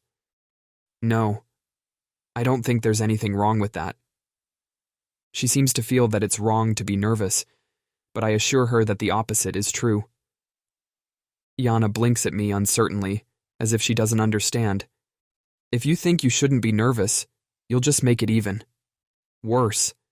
But it's normal to be nervous at times like these, so you're better off not trying to force yourself to be calm. But there's a level of nervousness that's just right. Do you know what I mean? During battle and such, it's better to be a little bit on edge than to be completely at ease. Of course, if you're too nervous, you won't be able to function, like Yana right now. But nerves aren't necessarily a bad thing, even if it's hard to moderate them in the moment. If you can keep it at the right level, it helps you focus and stay on your toes. I don't mind being nervous, and there's no need to be overly focused on not failing. If you do your best in the moment, I think good results will naturally follow. So try to let a little bit of the tension out of your shoulders, okay? It'd be a waste if you're too nervous to be your best self. Yana nods slowly, as if she's absorbing what I said. You're amazing, Sir Julius. Your words truly resonate, unlike a certain someone's. I'm sure she's referring to Hyrance. He must have been teasing her again, as usual. Just remember, that certain someone will be in the hall too.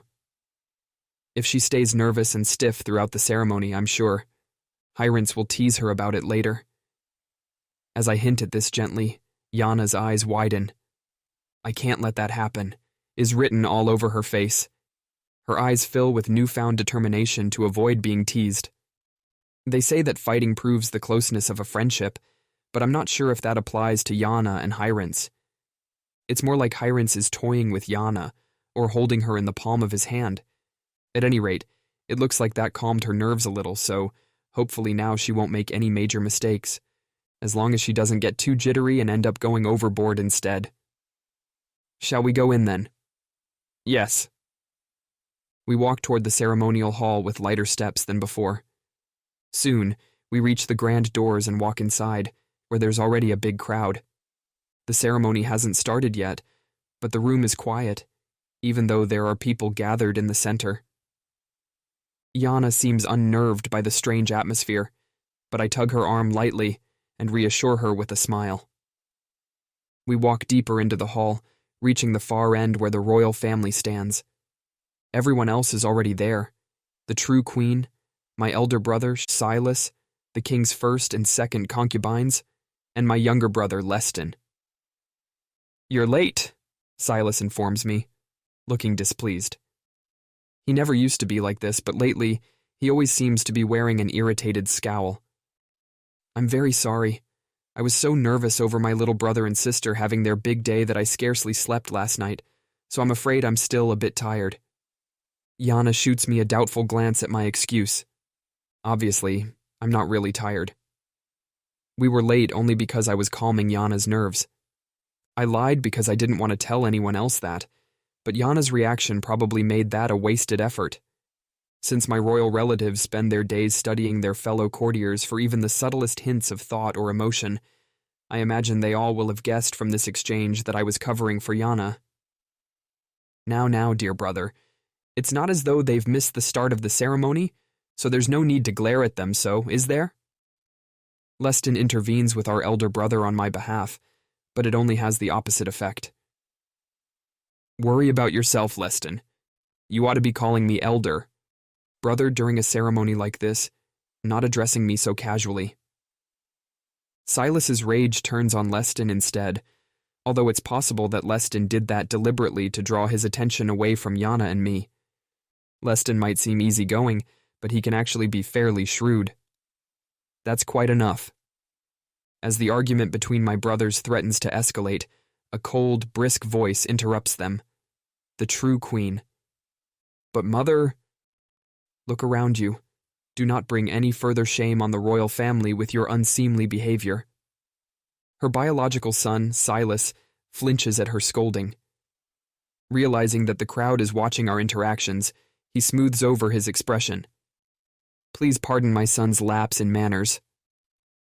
The queen apologizes to Yana, but she doesn't bow her head, nor does she deign to introduce herself. In the Annelate Kingdom, it's considered proper for the person of lower social status to introduce themselves first. Yana is the saint, and comes from the Holy Kingdom of Elias, so she doesn't have any particular hierarchical relationship with the queen. But she's participating in this ceremony as my partner. I am the hero, but in the Annelate Kingdom I rank below the queen. If the queen introduces herself first, then she'll indirectly be implying to everyone around us that she is below me in social standing. If Yana goes first, it might seem as if she's debasing the Holy Kingdom of Elias. It's difficult to say whether Yana should introduce herself first. Allow me to introduce my companion. This is Lady Yana the Saint, who is here today as my partner. The best move is probably for me to introduce her instead. Yana must still be nervous. She gives a stiff curtsy without saying a word. I'm not sure if that was her best option, but in the strange power dynamic this situation has created, it's not the worst one either. Thank you for looking after our Julius.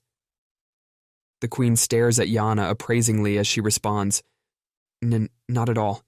If anything, Sir Julius is always Looking after me? She's completely tongue-tied. I guess the nerves I tried to dispel must have come back in full force. Still, I can't say I blame her. Anyone would wither under the true queen's cold glare if they're not accustomed to it. She's a very intimidating person. The ceremony will begin shortly. I'm afraid it may be quite dull in the interim, but please wait patiently. The queen seems to have lost interest in Yana, and she faces forward again. My brothers and the concubines follow her lead, closing their mouths and standing at attention. Yana looks like she could burst into tears at any minute, so I whisper, "It's okay" to her, and line up next to the rest of the royal family. Although, truth be told, I'm not sure if it's really okay or not. I think the queen may have passed judgment on Yana in that brief interaction and deemed her a person of no particular importance, someone she can ignore. The fact that Yana never got a chance to introduce herself is proof enough of that. The true queen's steely gaze is difficult to read, so to be honest, I rarely know what she's thinking. My father has two faces, that of a politician and that of a parent, but the queen only ever seems to show the former. She's a model politician, in a different way from the pontiff. The pontiff is always working on several schemes behind his gentle smile, but the queen simply masks everything with a cold glare. That's always been my experience, at least. So I don't know exactly what she really thought of Yana. But no matter what she might think deep down, I'm sure her attitude will never change. As long as Yana is the saint, she should at least have a modicum of respect for that position. I'm just not sure if the same thing applies to Yana herself. His Majesty has arrived. After several more minutes of that same strange tension, the ceremony finally begins. My father enters the room and stands behind a pedestal near the back. Prince Schlein and Princess Cerezia have arrived. Next, the names of my youngest siblings are announced. A door opens opposite the pedestal, and Schlein and Sue enter. They walk slowly and deliberately along the red carpet in the center of the room. You could even describe their strides as dignified, despite their young age. They don't seem nervous at all. They carry themselves with pride, as if it's only natural that everyone in the room is looking at them, and murmurs of admiration ripple through the crowd. Finally, Schlein and Sue reach the pedestal and kneel. The appraisal ceremony will now begin, our father announces. Today is Schlein and Sue's appraisal ceremony. I took a leave of absence from the task force to be here for it. The rest of the unit is still working without us, which pains me a little, but Mr. Tiva kindly encouraged me to bear witness to my young. Siblings Day in the spotlight. Since we defeated the branch of the human trafficking organization that had settled in the deserted village, the commanders have stopped complaining about my actions, in keeping with their promise to Mr. Tiva. Thus, I've been able to take a more prominent role on the front lines, while Mr. Tiva gives orders from the rear. Knowing that Tiva is supporting me from behind, I can focus on fighting without reserve. And he's continued to help me along the way, admonishing the commanders when necessary. As a result, the commanders are slowly starting to acknowledge me, all thanks to Mr. Tiva's efforts. I can't thank him enough for all that he's done for me. Now, Schlein, Zig, and Analyte, you may rise. Yes, sir. I wasn't sure whether I should participate in this ceremony, but now I'm glad I came. My younger brother Schlein was already mature for his age, but he's grown even more than I expected. I wish our mother could have watched him grow up as well, but I'll just have to pay even closer attention for her sake. But my emotional moment quickly passes. When Schlein's appraisal results magically project onto the wall, the silence in the ceremonial hall shatters. Human. Status. LV1 name. Schlein Zagan. Analyte. HP. 3535. Green. MP. 348-348. Blue. SP. 35-35. Yellow. 35-35. Red. Average offensive ability. 20. Details. Average defensive ability. 20. Details. Average magical ability. 314. Details. Average resistance ability. 299. Details. Average speed ability. 20. Details. Skills. Skill points, $100,000. Titles, none. Magic Perception, LV, 8. Magic Operation, LV, 8. Magic Warfare, LV, 6. Magic Conferment, LV Chance. Magic Attack, LV, 3. MP Recovery Speed, LV 7. MP Lessened Consumption, LV 2. Swordsmanship, LV 3. Destruction Enhancement, LV 2. Mental Warfare, LV 2. Energy Conferment, LV 1. Concentration, LV Fame. Hit, LV 1. Evasion, LV 1. Vision Enhancement, LV 4. Auditory Enhancement, LV 7. Olfactory Enhancement, LV 2. Taste Enhancement, LV 1. Tactile Enhancement, LV 1. Life, LV 5. Magic Mass, LV 8. Instantaneous, LV 5. Persistent, LV. Sang. Strength, LV. Sive. Solidity, LV Sang. Technique User, LV 8. Protection, LV 7. Running, LV 5. Divine Protection, N% E. W. His stats and skills are leagues beyond any normal child participating in their first appraisal ceremony. That's all well and good. Schlane has always been exceptional. Even without my personal bias, he's objectively a child prodigy. I'm not too surprised by his stats. But the divine protection skill, that's far more alarming. It's practically a declaration that Schlane is a special person, loved and favored by the gods. I glance sideways at the true queen, but her expression is as rigid as ever, revealing nothing of her thoughts. After the ceremony, we move on to the next phase, a celebratory party. But unfortunately, my feelings are too conflicted to properly celebrate. Yo, should the great hero really be hiding out in a corner over here?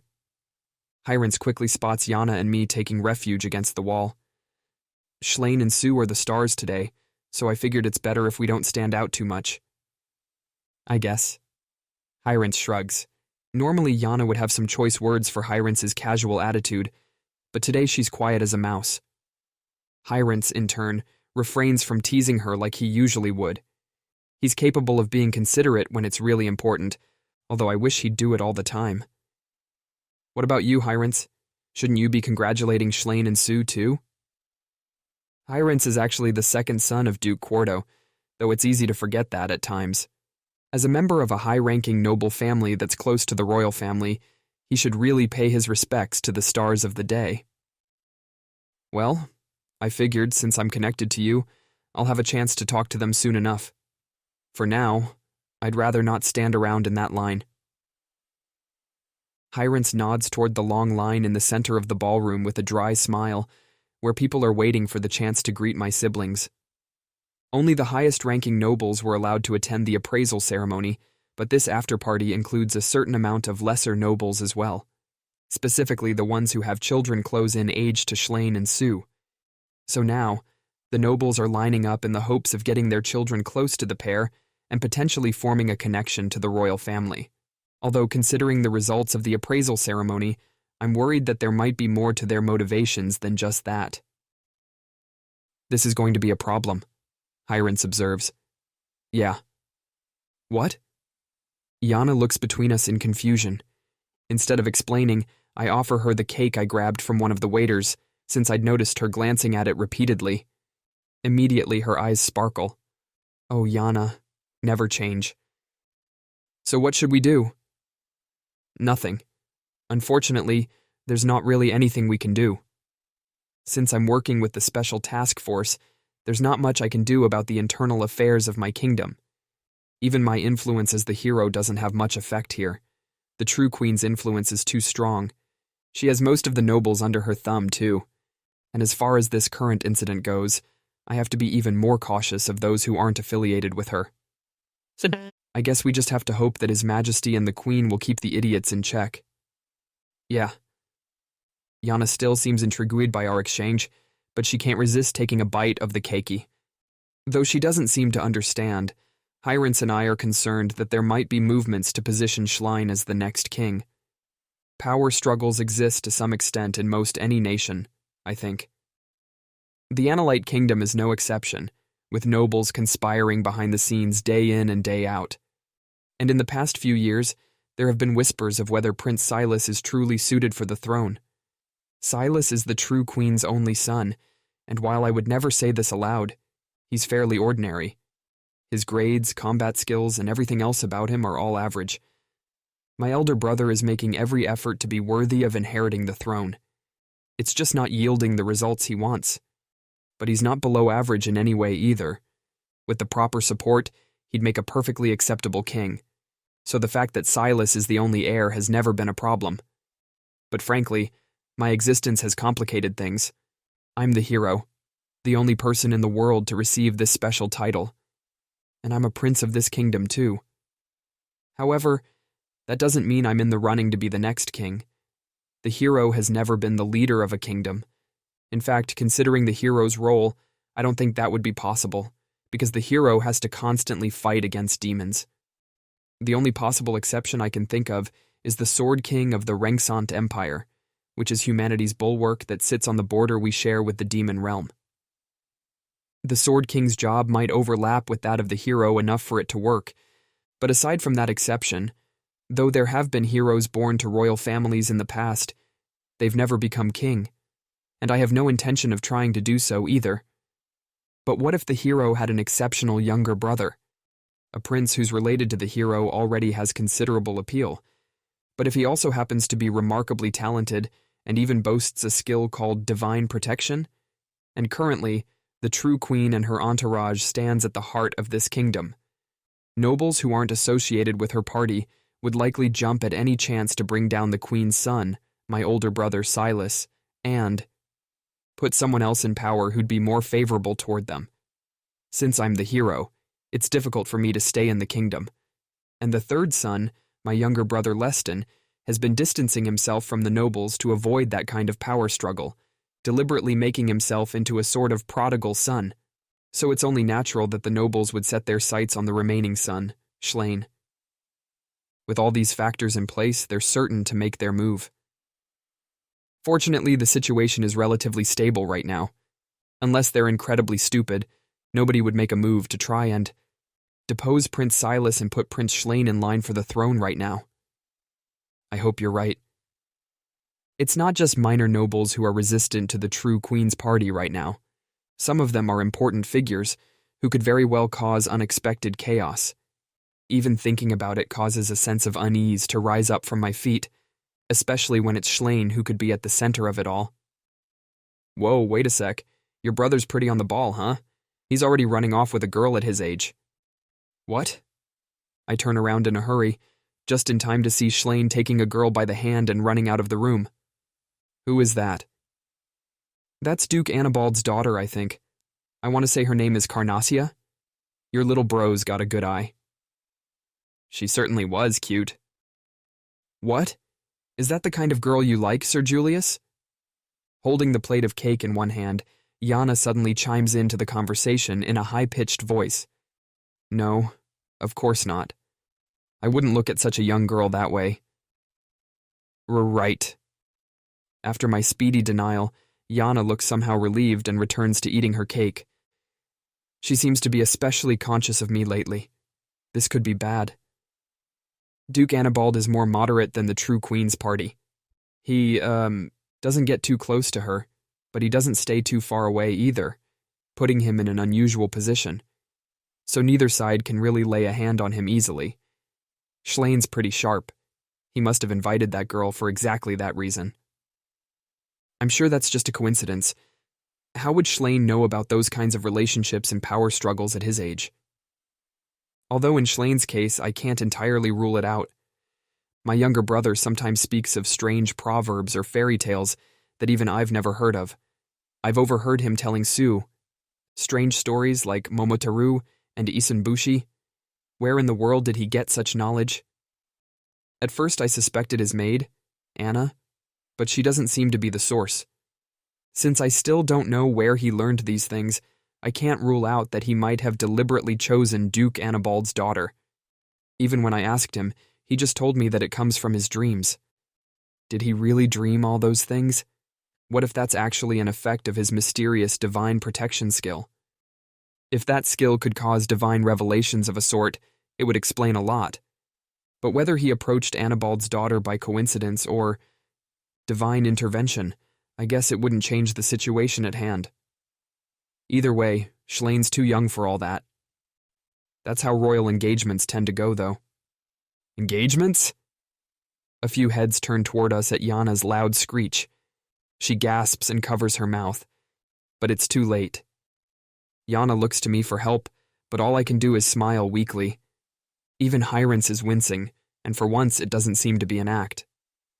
Well, now what? Rumors tend to get blown out of proportion fast, and I bet everyone will be saying that Prince Schlane and Lady Carnaccia are engaged by tomorrow. I don't think there's much we can do, especially when they were holding hands like close friends. It's probably too late. Huh? What? Did I do something wrong? It's fine. I hand Yana a second plate of cake to calm her down. Her gaze goes back and forth between my face and the cake, but finally settles on the latter. The moment Schlane and Miss Carnadia did such a conspicuous thing, it was probably inevitable that they'd be the subject of rumors. Admittedly, Yana probably added fuel to the fire by shouting about an engagement, but I don't think what she did was all that bad. Besides, like Hyrance said, it's not necessarily bad for Schlane to be linked to Duke Annibald's family. If anything, an engagement to Carnaccia would probably be a good thing for him, if you didn't take his feelings into account, or one other major problem. If Schlane really did fall for Carnaccia at first sight or something like that, then I'd be happy to cheer them on. But there's one other serious issue. Uh-oh. Sirisha is ignoring His Majesty's orders and chasing after them. Yeah, looks that way. I chuckle dryly as I gaze at the biggest obstacle to Schlane's potential engagement. His half-sister, Sue, flying into a rage as I expected. I just heard a pretty serious crash. Think they're okay? Maybe not.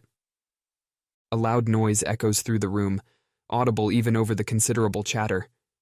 I'm sure everyone can hear it. The knights in charge of guarding the hall hurriedly jump into action, and it looks like they might even start evacuating people. Since I have an inkling of what might be going on, I can't help but groan. Sorry, Hyrance, but do you mind telling the guards there's no need to cause a commotion? Got it. At times like this, it's great to have a friend who'll do what you ask without any further explanation. Yana is flailing nervously, holding her second empty plate. I'm sorry, Yana. Can you wait here quietly for a minute? Considering the disaster I might need to rein in, it'd be difficult to look after her on top of everything else. I feel bad leaving her here alone, but she'll have to manage. With that, I half walk, half sprint toward the source of the sound. Then there's a second crash. Cold sweat runs down my back as I quicken my pace. When I arrive at the small room, I see pretty much exactly what I feared. A broken door, a pale Miss Carnaccia, and Sue clinging tightly to Schlane. Schlane's one massive problem is that his half-sister Sue is completely in love with him. Half-siblings or not, it's bad enough for a blood relative to have romantic feelings for him, but the intensity of Sue's attachment makes it far worse.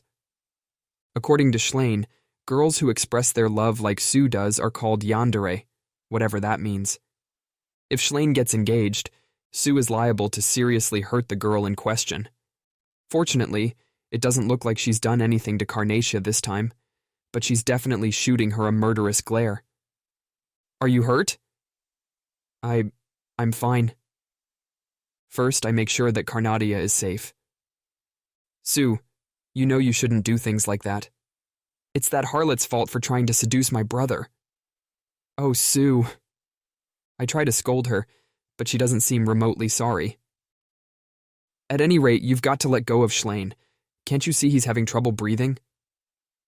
As Sue wraps her arms around him tightly, a faint groan escapes Schlane's lips. My dear brother can surely handle my love. I'm not so sure about that, so please let him go. Sue refuses to listen, so I forcibly peel her away from Schlane. Thank you. He coughs. Schlane, you should also be careful about indulging Sue too much, okay? If you want her to stop, say so. My dear brother would never reject me. Oof, you're right. I'll deal with it.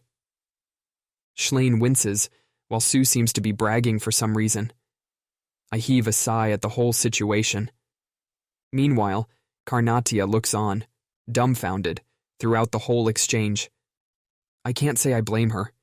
It's extra clear now that Schlane's going to have some serious struggles with women from here on out. Just as I'm about to let the knights know things have calmed down, the king and queen appear outside the room. My father looks worried, while the true queen is expressionless as always. What is she thinking as she looks at Schlane? Romance isn't the only thing that Schlane might have some problems with. There are a lot of difficulties likely waiting for him down the road. I walk toward the king and queen. Everything's fine now.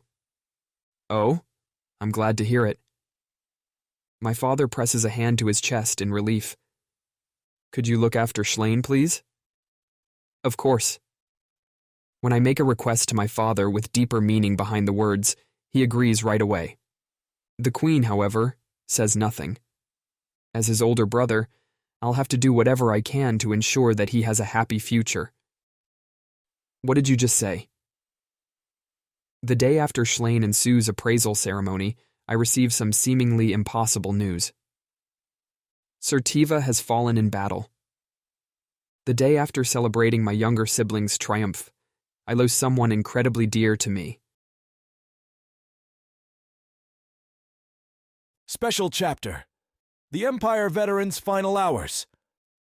I decided to join the anti-human trafficking task force out of a personal grudge. My son and his wife finally had a child, and the Sword King's first child was born around the same time, so the entire empire seemed to be in a celebratory mood. In retrospect, I'm sure that I must have been too. Perhaps that is why I didn't stop my son and his family from going out without a security detail, a decision I regret to this day. I never would have let my guard down like that during the war with the demons. Guards, there's no need for that. Do you think your own son so weak that I can't even protect myself? Why didn't I push back against my son's confident words?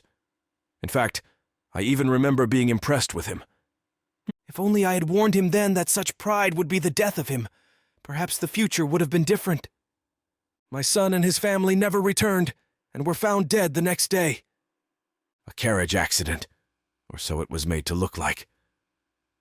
In reality, my son, his wife, and their child were all assassinated by an unknown culprit.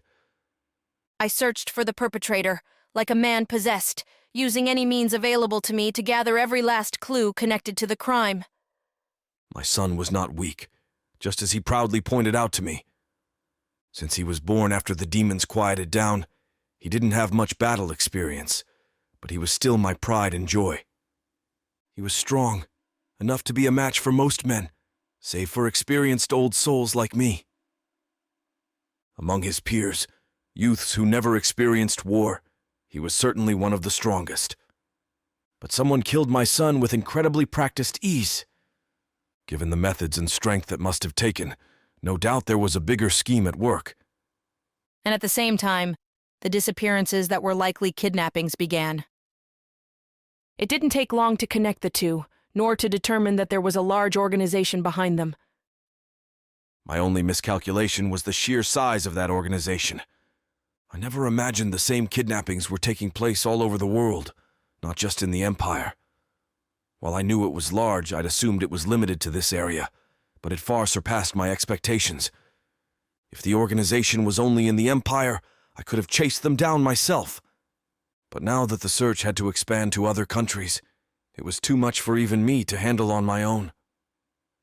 Perhaps it would have been feasible were it only the Empire and our neighboring allies, but the scope of the organization transcended even the continent in places where the Empire would hold no authority. Even in the lands of our allies, it would be difficult to investigate without the proper justification, and a great deal of preparation and paperwork would be involved. By the time I was nearly done crushing the organization within the Empire, there was already little else I could do. But then I received the news.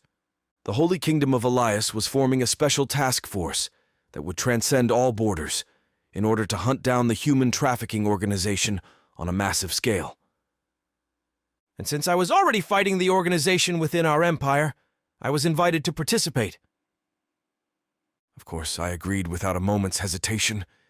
If I joined the force, I could legally investigate and weed out the organization's branches in other lands. I had no doubt that the Holy Kingdom of Elias had its own motivations for creating the Forci, having recently failed to take over Sariella, but that mattered little to me. My motivations for joining the force were not anything noble, like protecting other families from becoming victims. I joined with the sole intention of avenging my son and his family. Of course, I was also determined to save the children who were kidnapped in the Empire, especially Buirimus's daughter. But my deep-seated grudge was the greatest deciding factor. I would destroy the organization and take revenge for my son, his wife, and my grandchild. I do acknowledge I did the Great Sword King wrong by leaving. Temporary or not, my absence left a considerable hole in the Empire. For whatever reason, I hold strong influence over the military there. The Sword King already has many enemies, so my absence likely put him in a precarious situation. He probably placed me in charge of raising his son for that very reason, in the hopes of keeping me in the Empire. But my reasons for hunting the organization were simply too strong. Thus, I joined the Special Task Force to hunt down the traffickers. I was given the role of deputy to the High Commander, the second in command over the entire force. But since the actual commander was the young hero, I essentially stood at the top. I used this position to devote myself to rooting out the organization, investigating every nation, determining which bases were the most important and which would be the most effective to attack. I made all these decisions and successfully guided the force. The force is a mishmash of soldiers from many different regions. Individually, they're all elite fighters, but it's difficult to rein them all in under a clear chain of command. Whenever we discussed our next course of action, each of the commanders would insist on their own wishes, making progress difficult. But I managed to push through and used my position as Deputy High Commander to have the final word on these long debates and move things forward. I wonder how many of them noticed that I was really just forcing my own intentions on them. But I know that I was choosing the strategies that would be most effective for crushing the human trafficking organization, which is the goal of the force, so I doubt anyone would complain even if they did realize it. Though I felt for the hero, who was forced to be purely a figurehead in his role as High Commander, I intended to let it be a life lesson to him and continue on this way. Sir Hero is still so young. I thought that if he experienced this kind of dissatisfactory situation early on, he would be better equipped to deal with it later in life. The role of hero comes with many adult obligations, so he ought to get used to such restraints and learn when to abide by them, when to shake them off, and when to use them to his own advantage. For better or worse, the members of the force are soldiers, not crafty politicians. They're all fighting for the safety of their homes, so I was confident that with enough time, they would be won over by the hero's sincerity and character. The force would be a perfect training ground for Sir Hero to learn to deal with adults before inevitably facing the slyest of them in the future, a major opportunity for his growth. No doubt the ever-calculating Word of God Pontiff considered all this when he appointed the young hero to the role. Yes, at first, I watched over the hero like a parent might monitor their child's growth. But I was still greatly underestimating the hero. I was always working intently to destroy the human trafficking organization. There's no doubt in my mind about that. But Sir Hero's goal was something far more important. From the very start, he had his eyes on the people. And the goal of peace. The young hero thought more intently than any of us about how to reduce the number of the organization's victims, and he worked hard to put that into action. We adults and our petty problems were just background noise for him. What Sir Hero cares about most of all is whether he can save people or not. And keeping pace with us would be nothing more than a hindrance to his goals. I thought I was encouraging the hero's growth. What a ridiculous, shameful misunderstanding that was. The The hero attains that role only because he is worthy of it. Our Sir Hero's spirit is far past any opportunities for growth I might try to offer him. No doubt he would sound naive to some, but his determination to strive for justice against all odds may be one of his greatest strengths. As soon as I realized my own hubris, I immediately started taking action to correct it, so that the Force wouldn't hold Sir Hero back, for the sake of saving people, not my personal grudge. First, I needed the commanders to realize that they were only hindering Sir Hero. At the same time, I put him on the front lines as he wished. Sir Hero is meant to protect others, not to be protected himself. Therefore, it would be pointless to deny him the chance to engage in life-and-death battles. Yes, I regretted not sending guards with my son and his family, but ultimately, my son, too, was a person meant to protect others. He fought to protect his wife and son, even if he was regrettably unsuccessful. As I watched Sir Hero, I began to realize that perhaps I should have been proud of my son for fighting, rather than tormenting myself with regrets. As the Force made more progress, the men began to see Sir Hero with new eyes. They looked at him as a warrior to be respected, not a child to be protected, as they should. All of us had been taking the hero too lightly, myself included, and I would soon learn that there was one other person I was still underestimating. The Word of God, Pontiff. He created this force purely as a place for Sir Hero to grow, not just so that he could experience clashing with adults, as I had thought at first, so that he could experience real physical battles, and what's more, so that he could grow accustomed to taking the lives of others. Prior generations of heroes were naturally exposed to fighting due to the war with the demons. But now that the demons have stopped attacking, most people have less experience with that sort of combat. Even the Empire soldiers are largely inexperienced, so of course a young boy like Sir Hero would never have fought in a real battle against his fellow man. Whether one has killed before is very important in this sort of battle. Even the most thoroughly trained soldier will hesitate to take a life for the first time. Very often, that moment of hesitation leads to their own deaths. Demons look virtually indistinguishable from humans, but they are far stronger. They're not a foe one can afford to hesitate against, even for the hero. In order to battle demons, it's vital to have experience with taking the lives of other humans first. The members of the human trafficking organization make for a perfect opponent for Sir Hero to build up experience against, since felling them should cause little pain to the conscience. Thus, Sir Hero must learn to kill, even at his young age.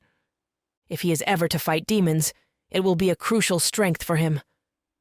So it is with some horror that I realize the Pontiff must have factored all of this in his calculations. I have no doubt that there are even more horrifying hidden truths behind the human trafficking organization, which is shrouded in mystery. The Word of God Church has designated it thus, as a human trafficking organization. But in reality, there are few instances of the captured victims being sold into slavery. We know that some of the victims were actually bought and taken away somewhere, but we have no idea what happens to them. Some have indeed been sold into slavery or even placed with new guardians, but given the total amount of vanished individuals, such instances represent a tiny minority. The fate of the majority of the victims is unknown, and no bodies have been found. Where in the world have these stolen victims been taken? The state of the organization's hideouts varies greatly. Some are on a vast scale, while others hide out in caves with very few members. Common thugs kidnap people, and someone from the organization pays for them and takes them away. In other words, what we generally deal with are bands of common criminals, not the human trafficking organization itself. We've yet to capture any actual members of the human trafficking organization. Their actions are bold and obvious, yet too skillful to leave any traces behind. Considering how much space it would require to hold all these prisoners captive, there's no doubt that some nation or other is directly involved. I suspected Sariella and did some investigating on my own, but I came up empty-handed. Aside from the bases in Sariella, where we are not allowed to tread, we've crushed most of the organization's hideouts. Yet we still don't have a full picture of the organization itself. If Sariella was not behind it, I suspected the demons, but it was doubtful that the Empire would let them take so many captives across the border so easily. Considering the huge number of victims, it would be impossible to transport them without being noticed at some point. Since the Empire keeps a close eye on the border with the demon realm, I cannot imagine that anyone would miss something so obvious. So we continue to crush the last of the bandits who have already been cut off from the organization, still devoid of any clues as to their greater identity. If we finish crushing all of these criminal hideouts, I doubt we'll be able to chase down the organization any further. There must be something, some important clue I'm missing, but I have no idea what that might be. I suspect that the Pontiff knows, but of course he will not deign to tell us. There must be something bigger at work here, something far beyond our understanding. The day Sir Hiro traveled back to his homeland, I was making preparations for our attack on the next human trafficking organization base. Morale in the force was high. Inspired by Sir Hiro, the troops were determined to defeat the organization in order to protect innocent people. Even without his presence, the others had the mettle to take the initiative and try to keep moving, something I never could have imagined when the force was first formed. Sir Hiro spoke of this as if it was all my doing, but the only thing I did was remove the obstacles hindering him, myself and the other leaders included. All of this was thanks to Sir Hiro's influence. He hesitated over whether to go home, but I learned that it was for his younger sibling's appraisal ceremony. Given his strong sense of responsibility, I was sure he felt reluctant to take his leave while the rest of us are still working, but there was no need for him to worry about such things.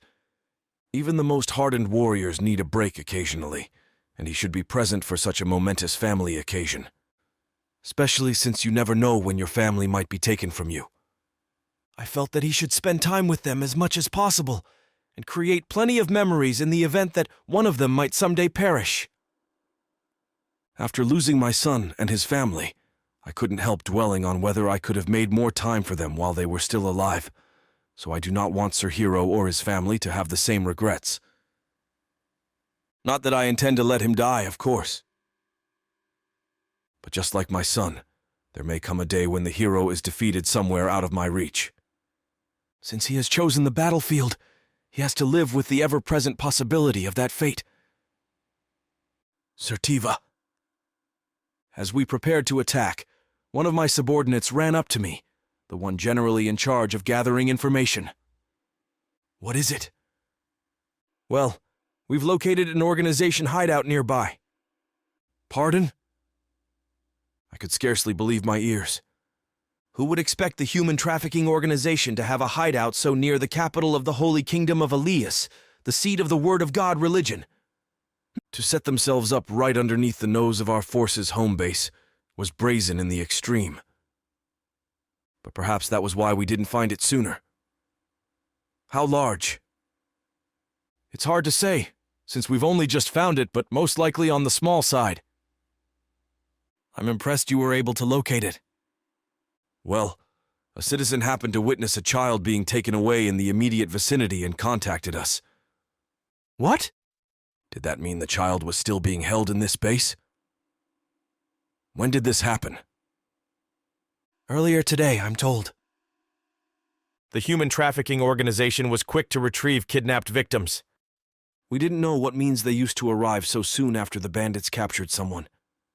Even the criminals themselves didn't seem to know how the organization representatives kept such a close eye on their activities. Since the common criminals had no means of contacting the organization, we'd never been able to catch wind of their scent, but perhaps this was a 1-in-a-million chance.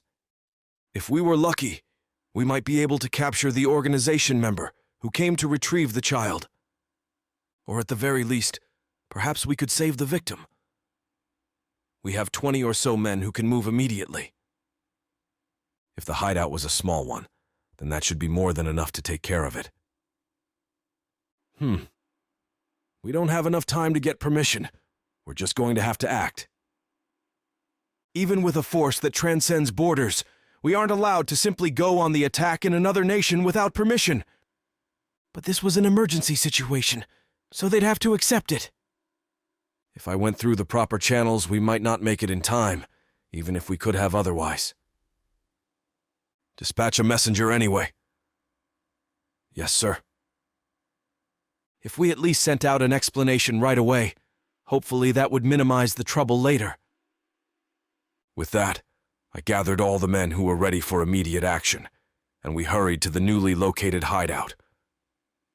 This new hideout was one of the cavern types.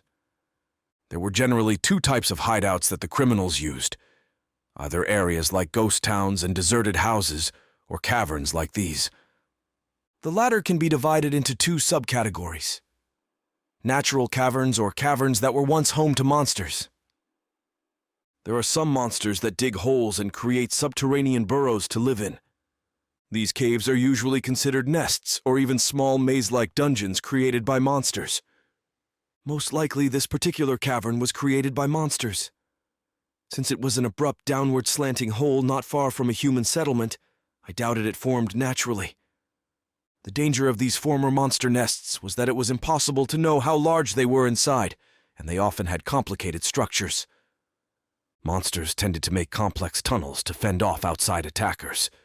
And since they're underground caverns, they're generally too narrow to move in large groups easily. Is this the only entrance? We believe so. We searched the surrounding area but didn't find anything else. If this was truly the only entrance, then our targets couldn't escape as long as we kept it tightly locked down. We'll have 7 men stay here. If anything happens, one of you should be ready to run with the message at a moment's notice. There were 22 of us here, myself included. I decided to leave a third of the group to watch the entrance and explore the cavern with the rest. Suddenly I turned around, feeling as though I was being watched. But there was nobody there save for a small white bug. Perhaps I was just on edge because of what we were about to do. Be sure to leave some space between yourselves and proceed so we don't hinder one another's movements. As I gave these orders, I stepped into the cavern. It was more spacious inside than I thought, so tight quarters shouldn't be a problem. But if it was this large, I worried that there might be more criminals here than I'd expected. We mustn't let our guards down. But contrary to my expectations, we didn't run into a single soul as we proceeded deeper into the cavern. And there was only one long path, not a maze of tunnels. Of course, 15 fully equipped soldiers were bound to make noise, no matter how carefully we were proceeding. Surely they would have heard us, yet there was no sign of anyone coming to intercept us. Had they run away? Was there an exit that we didn't find? Or were they gone before we even arrived? As these thoughts raced through my mind, I suddenly felt as if my body had grown heavy. And at the same time, a bright light flashed wildly from deeper in the cavern. There was an ear-piercing sound, and I fell to the ground with no idea of what had happened. What in blazes was that? Looking forward, I saw that the soldiers in front of me had all fallen too. The ones farther ahead appeared to have died almost instantly. Blood splattered everywhere, and in some cases even a few limbs had gone flying. The groans around me indicated that there were a few survivors, but not a one was unharmed. As I took all this in, a lone man walked toward us, tilting his head curiously. He held something long and black, not a sword, but some new kind of weapon. Was that what had annihilated our group in a matter of seconds? Knowing that man, I expected a clever trap or two. Perhaps I was overthinking it. The man murmured to himself in a level, emotionless voice. How strange. My hearing seemed much worse than usual, and my wounds were taking far longer to heal. Most disturbing of all, despite my pain mitigation skill, I was assaulted by such agony that I nearly writhed around on the ground. What in the world was going on? I put up an anti-technique barrier and used valuable bullets, yet there seemed to be nothing but small fry here. What a waste. The man scowled as he spoke. Walking up to one of the wounded who lay still, groaning on the ground, he raised his foot and swiftly brought it down on the poor fellow's head, as if he was squashing a bug. He repeated this with each soldier as he moved through the group. I knew I had to move, but my wounded body wouldn't obey me. And as I struggled, soon it was my turn next. I looked up at the man, who now stood almost directly over me. His ears were longer and pointier than ours. An elf? A cold shock hit me like an avalanche. The masterminds behind the human trafficking organization, the mysterious nation, the location of the many disappeared victims that we could never find. It all made sense. I had ruled them out from the beginning, but there was one nation, one race that could make all of that happen. The elves. A race shrouded in mystery, who lived in a place known as the Elf Village, where humans were forbidden to trespass. It's said that the entire elf race lives there, but they've been known to appear suddenly and unexpectedly in places all over the world, then disappear just as quickly. If they were using those same methods to bring the captives to the elf village, that would explain everything. And humans cannot enter the village, so of course we couldn't investigate. And yet the place must be large enough to host an entire race. They could have easily hidden all the kidnapped victims there. Who would have suspected that the elves were behind the human trafficking organization?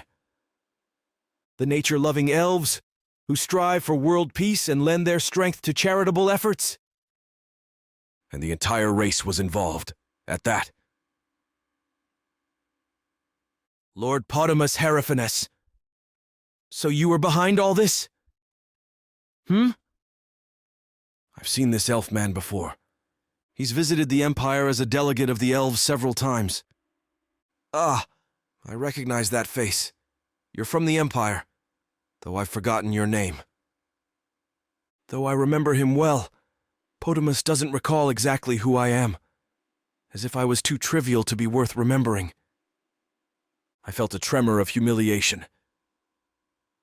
You were a man of some import, as I recall, but I can hardly let you live now that you've seen my face here. As if he intended to let any of us live anyway. With the last trace of my strength, I grabbed Potamus's leg. Damn you! Damn you! I screamed at him, barely able to form a coherent sentence. Without a doubt, this man was responsible for the deaths of my son and his family. Not only that, but he was the cause of countless kidnappings and tragedies the whole world over. He cannot be allowed to live.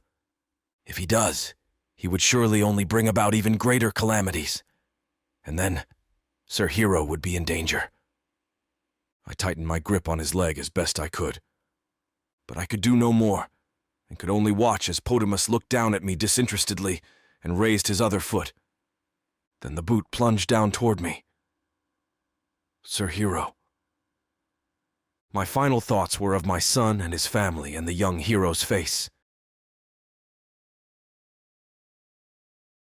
Interlude. The elf despises wasting time. I crush the man's skull, silencing his irritating racket. I seem to recall that he was an important figure to the Empire, but I doubt killing him here will cause any serious problems. Besides, given his age, he didn't have much time left anyway. Probably 20 or 30 years at the most. I just hurried the process along a little. Still, though, this has been quite the letdown. Our goal here was to acquire the reincarnation located in the Holy Kingdom of Elias, the seat of the Word of God religion. This is likely the last reincarnation we'll be able to abscond with. The others, largely nobility and royalty, would be difficult to lay a hand on. On top of that, thanks to the movements of this so-called anti-human trafficking task force that includes humanity's hero, we've lost bases in many areas. It wouldn't be impossible to capture the remaining reincarnations by force, but it would be quite risky. Besides, we've already obtained a sufficient sample size of reincarnations, so I feel no need to go to unreasonable lengths to gather the rest. The only reason I decided to go into the heart of enemy territory to try to capture this one is because I knew it was a trap. That man, the pontiff of the Word of God, must have figured out the existence of the reincarnations by now. He already has 2 of them under his thumb, at that. So why would he refrain from collecting a 3rd reincarnation so close to his home base, if not as a trap to lure me in? If one knows of a trap from the start, it's easier to take measures accordingly. Which is why I used this body, equipped with an anti-technique barrier, and even brought along a precious gun.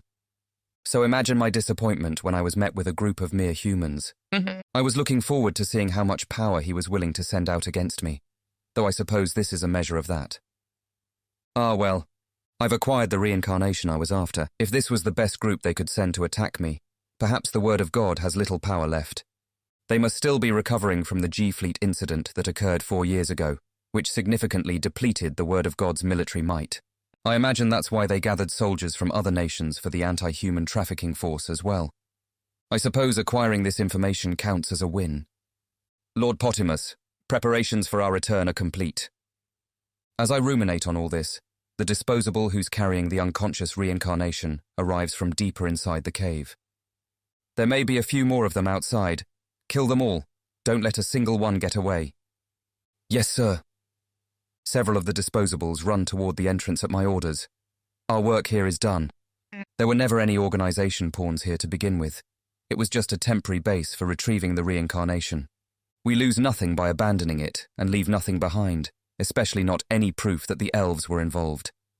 It's possible that the pontiff will manipulate public opinion and spread rumors of our involvement, but without proof, it will be easy to deny.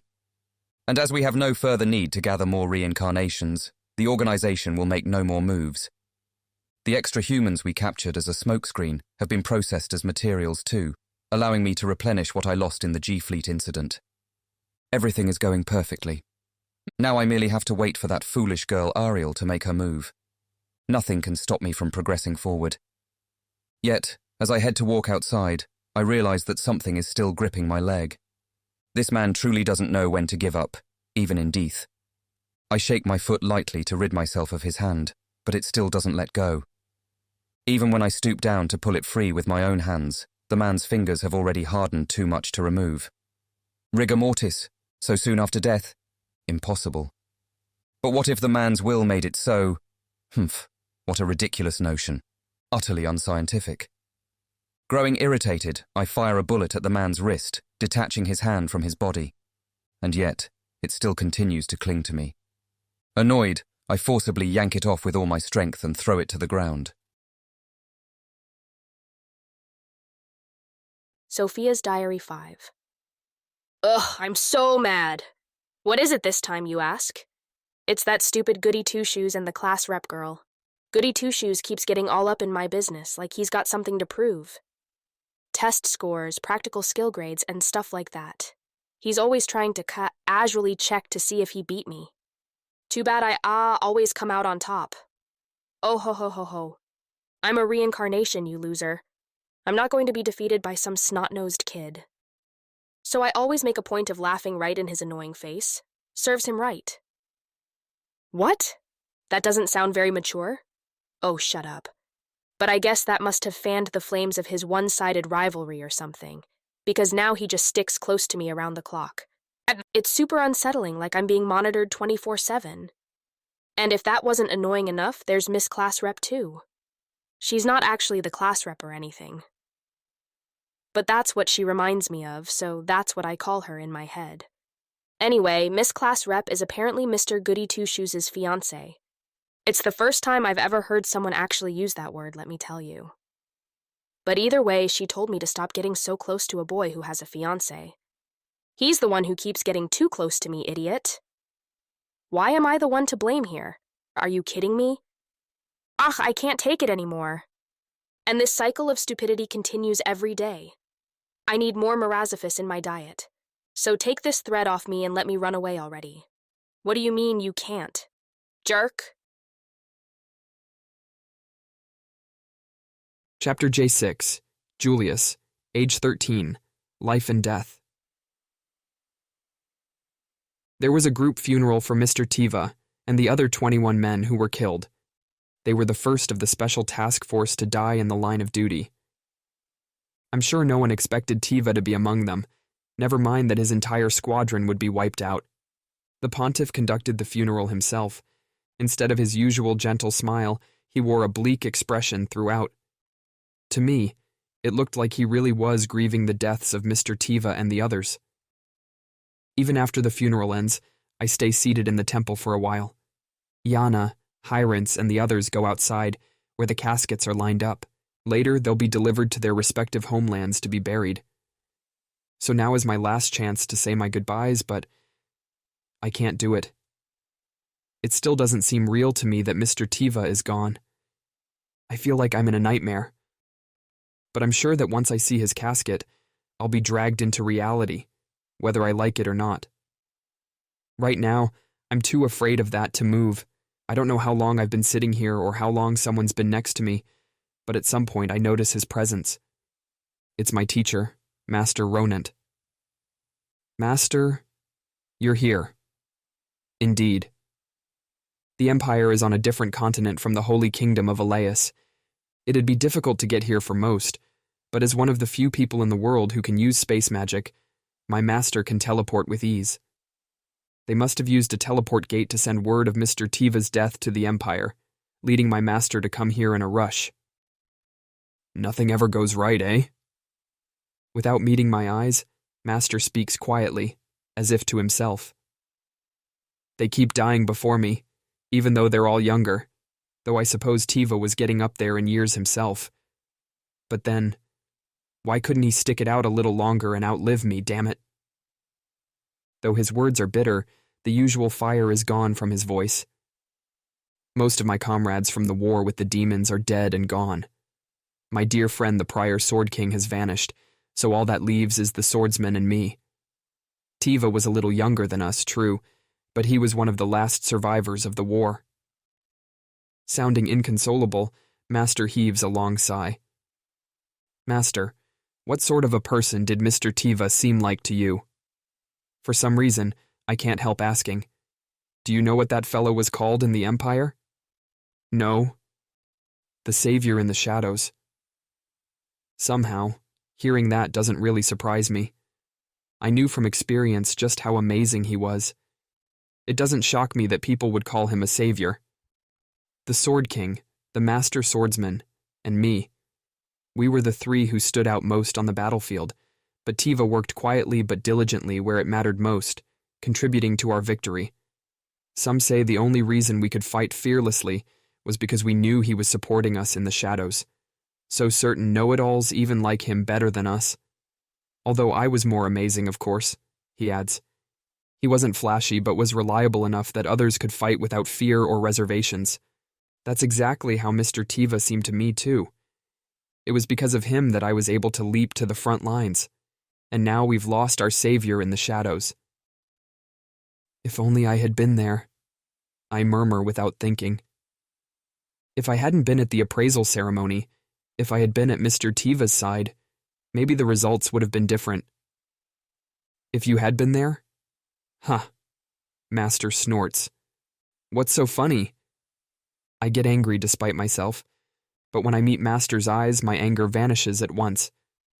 What's so funny, you ask? All of it, of course.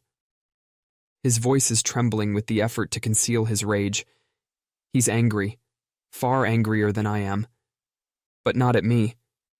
I can't understand what's made him so angry, but I can tell that he's taking something else out on me. Of course, I haven't been much of a master lately. Perhaps it's time for some more training. With that, he reaches out toward me abruptly before I can avoid it. The intensity of his emotion has me rooted to the spot. His hand grabs my shoulder. At the same time, my vision darkens for a second, and suddenly we're not in the temple anymore. We're in a wasteland, empty as far as the eye can see. He must have taken me somewhere with teleportation. But why? Now then, come at me as if you intend to kill me. And I suppose I'll be half serious with you too. Master takes a few steps away from me. Huh? Wait. Well, I'll at least give you a head start. You're not going to take it? I still haven't quite grasped the situation, but he's serious. He intends to train me right here and now, and with real combat no less.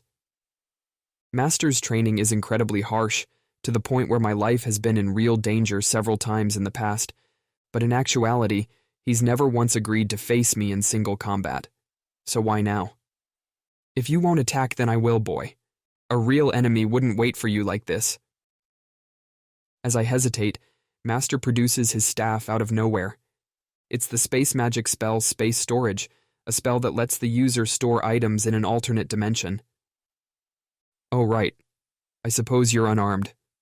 Very well, then. I'll give you one more handicap, eh? After the staff, Master pulls out a sword. He tosses it to me, so I hurriedly catch it. Is this a magic sword? Pulling it out of the sheath, I see a remarkably high-quality blade. When I charge it with magic, flames run along the edge. Indeed, a certain idiot forced a monster to mass-produce them. Mass-produced magic swords? I've never heard of such a thing. It's incredibly difficult to produce magic swords, so even the most talented of blacksmiths can't make them easily. So how could they be mass-produced? Well, that's not important right now. I'll lend that to you, so come at me. Do we really have to do this? There'll be plenty of times when you have to fight even though you don't want to, child. Quit complaining and attack already. Master doesn't seem willing to back down, and I won't be able to return without his teleportation. In the worst-case scenario, I might have to find my way out of this unfamiliar wasteland myself until Master comes around. So, I have no other choice. All right. Good. I can't hold back if it's Master I'm fighting. First, I'll feint with magic. I create a light sphere with holy light magic and fling it toward him. At the same time, I charge at him with the sword in hand. It would be foolish to try to engage in a long-distance battle with the strongest mage in the world. If I have any chance of beating him, it's by shortening the distance between us and forcing a close combat battle. The only question is whether I can avoid his magic until then. The light sphere crashes into Master's outstretched hand. I assumed he would cancel it out with magic or avoid it, so my eyes widen in surprise. Just as he said, he's giving me a head start as a handicap, without even blocking or dodging my attack. It flashes into his palm, a direct hit. But a moment later, he shakes out his hand as if nothing was ever there. There's not a scratch on him. He's wincing a little, but no more than if he had stubbed his toe. It was only a feint, but I'm still shocked that he was able to take a direct hit from my magic with almost no damage at all. Once again, I find myself questioning whether he's really human, but in that instant I was able to close the distance between us. Even if my magic won't work, if my sword can reach, I have a chance. Hiya! I swing down my sword with a shout, slicing through nothing but air. Master is gone. He literally transported away in an instant. Space magic is supposed to take a long time to use, but you'd never know from how quickly Master moved. If he can get away from me with teleportation, then distance won't make a bit of difference. Master could easily teleport far enough away that I can't reach him, then shoot magic at me from a long distance. And even if I manage to cover that distance, he can just teleport away again. I never had a chance to begin with. But Master reappears far closer to me than I expected, perhaps because this is supposed to be training, right behind me. Only about 10 steps away. Fairly close. But those 10 steps are much too far when fighting against Master. He raises his staff. Here it comes. I jump to the side as fast as I can. Immediately after, flames roar through the area where I was standing seconds before. Any ordinary person would have likely been burned away to the bone. Most frightening of all, that was just a beginner spell. Fireball. Usually the power of a spell doesn't differ much depending on who uses it. High stats might make it a bit more powerful, but it wouldn't be a big enough difference to be visible at a glance. Even if the caster's stats were 10 times higher than average, that wouldn't make the spell 10 times more powerful. It's traditionally more of an indicator of whether they can use more advanced spells. If someone's stats are around a certain amount, then they'll likely be able to use a corresponding level of magic.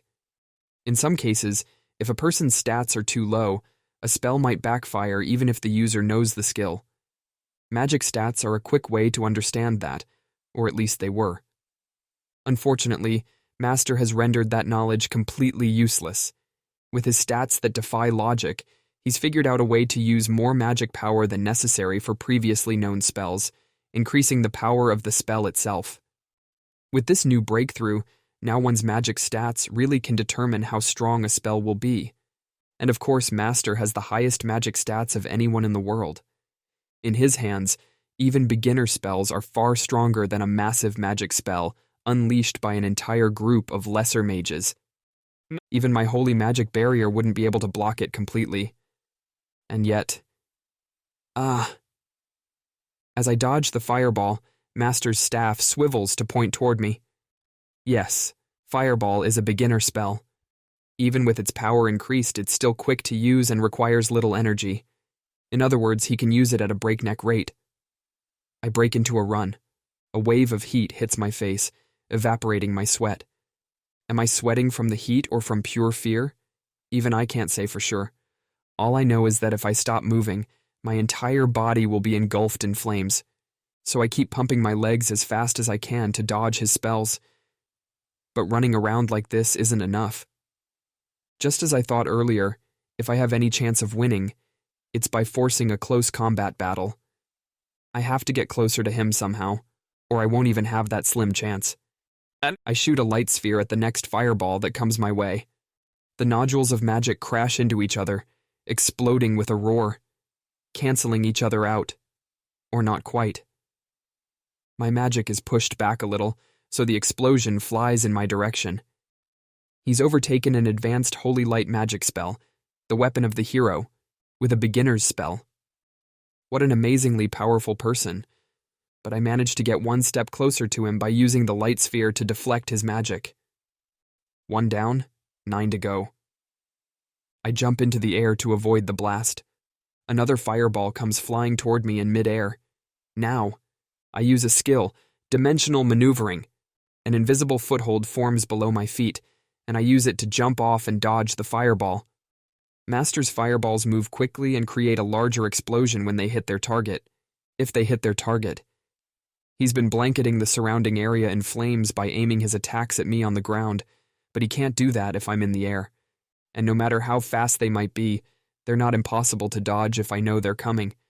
But I'm still inexperienced with the dimensional maneuvering skill, and the same move won't work on Master twice, so this was a one-time only strategy. Still, that's 2 more steps now. Between the 1 I gained first and the 2 from dimensional maneuvering, that leaves 7 more steps. As soon as I land on the ground, another fireball comes flying toward me.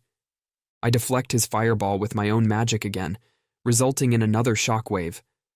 But I reduce it with my barrier and take another step forward. 6 steps left.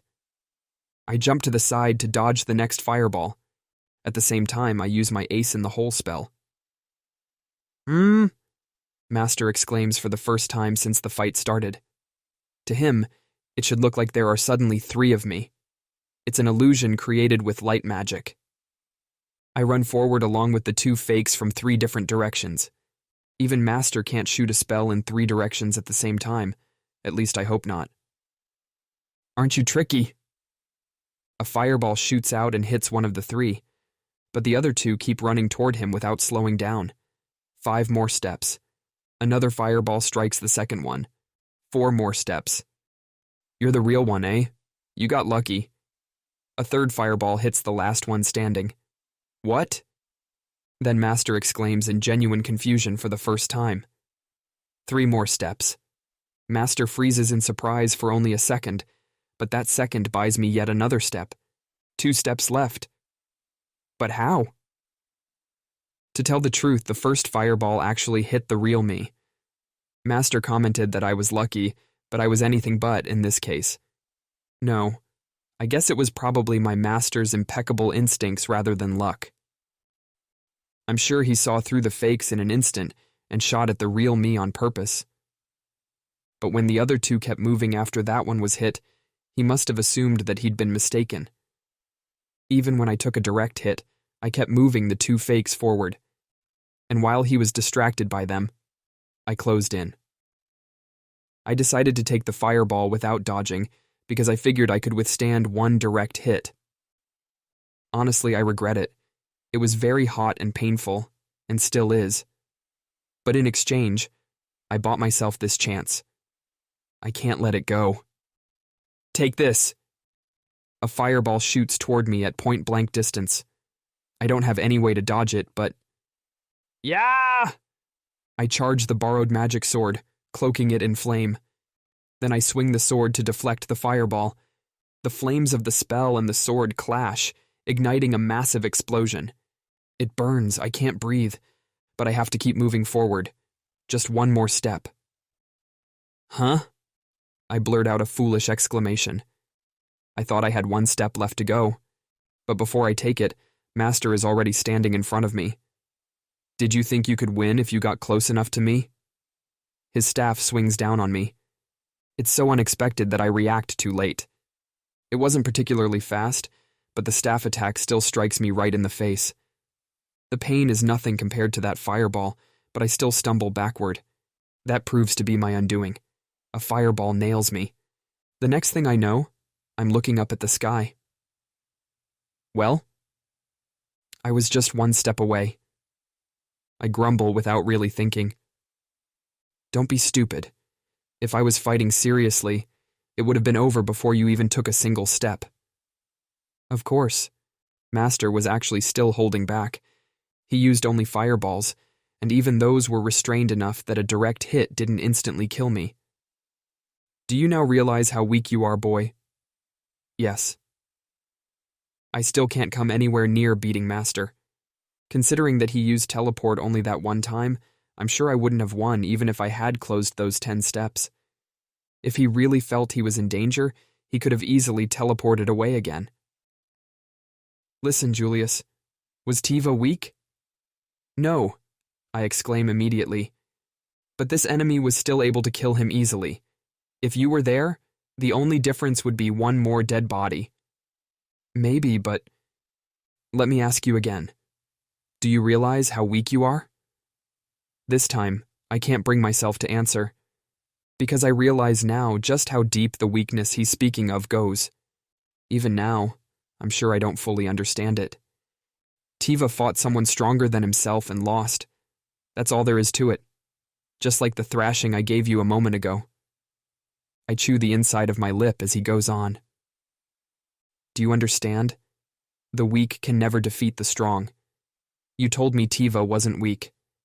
To you, I'm sure he didn't seem that way. But the person he fought was even stronger than he was. That's it. You only say that so easily because you're strong, Master. Of course Master wouldn't lose. He's the strongest living human mage. Who could beat him? But Master's response catches me by surprise. No. I am weak. I might seem strong to you, but I'm still weak. At first I think he must be joking, but his expression is deadly serious. Listen closely, Julius. Humans are weak. Incredibly weak. Most humans are even weaker than I am, which is why they look at me and say that I'm strong. But I'm only human too. I'm strong by human standards, but that's all. These are the words of the strongest human mage. You know this too, do you not? You've seen true strength, the nightmare of the labyrinth. The words bring to mind a hellish memory. A battlefield in chaos, where people on both sides were dying nonstop. The creature that appeared at the Battle of Sariella and Oates, the one called the Nightmare, was the personification of death itself. You mean even you couldn't beat it, Master? I think not. The difference between my strength and that Master's is even vaster than that between yours and mine. I couldn't lay a finger on Master in our fight, and he says he wouldn't be able to beat the Nightmare. Apprentice number 1. You must come to grips with your own weakness. Know that there are some foes in this world that humans cannot touch, even the hero. You must learn to recognize that some things are impossible. In a way, those words are incredibly painful. I've been through near-death experiences at Master's hands many times, including our fight just now. But somehow his words are even more painful. Then what am I supposed to do? Why did Mr. Tiva have to... Why? Even I don't know what I was trying to say. Maybe the words didn't have any meaning at all. My grief over Mr. Tiva's death was simply spilling out of my mouth. Abruptly, I realize there are tears streaming from my eyes. There are many things in this world we can do nothing about, but we still must live as best we can. There was nothing we could do about Tiva's death, but he lived with all his might. If you sit around bemoaning the impossible, you cheapen Tiva's life, you know. But for now, don't worry about anything. Just let it out. Master embraces me gently, patting my head. Unable to hold back any longer, I sob into his chest. People live and someday die. We cannot change that, nor can we choose how we will die. But what we can choose is how we live. It's not how he died that's important, but how he carried himself in life. Thinking about what you can do for the dead, what you could have done for the dead, is nothing but a form of arrogance. All the living need do is grieve the dead and remember how they lived.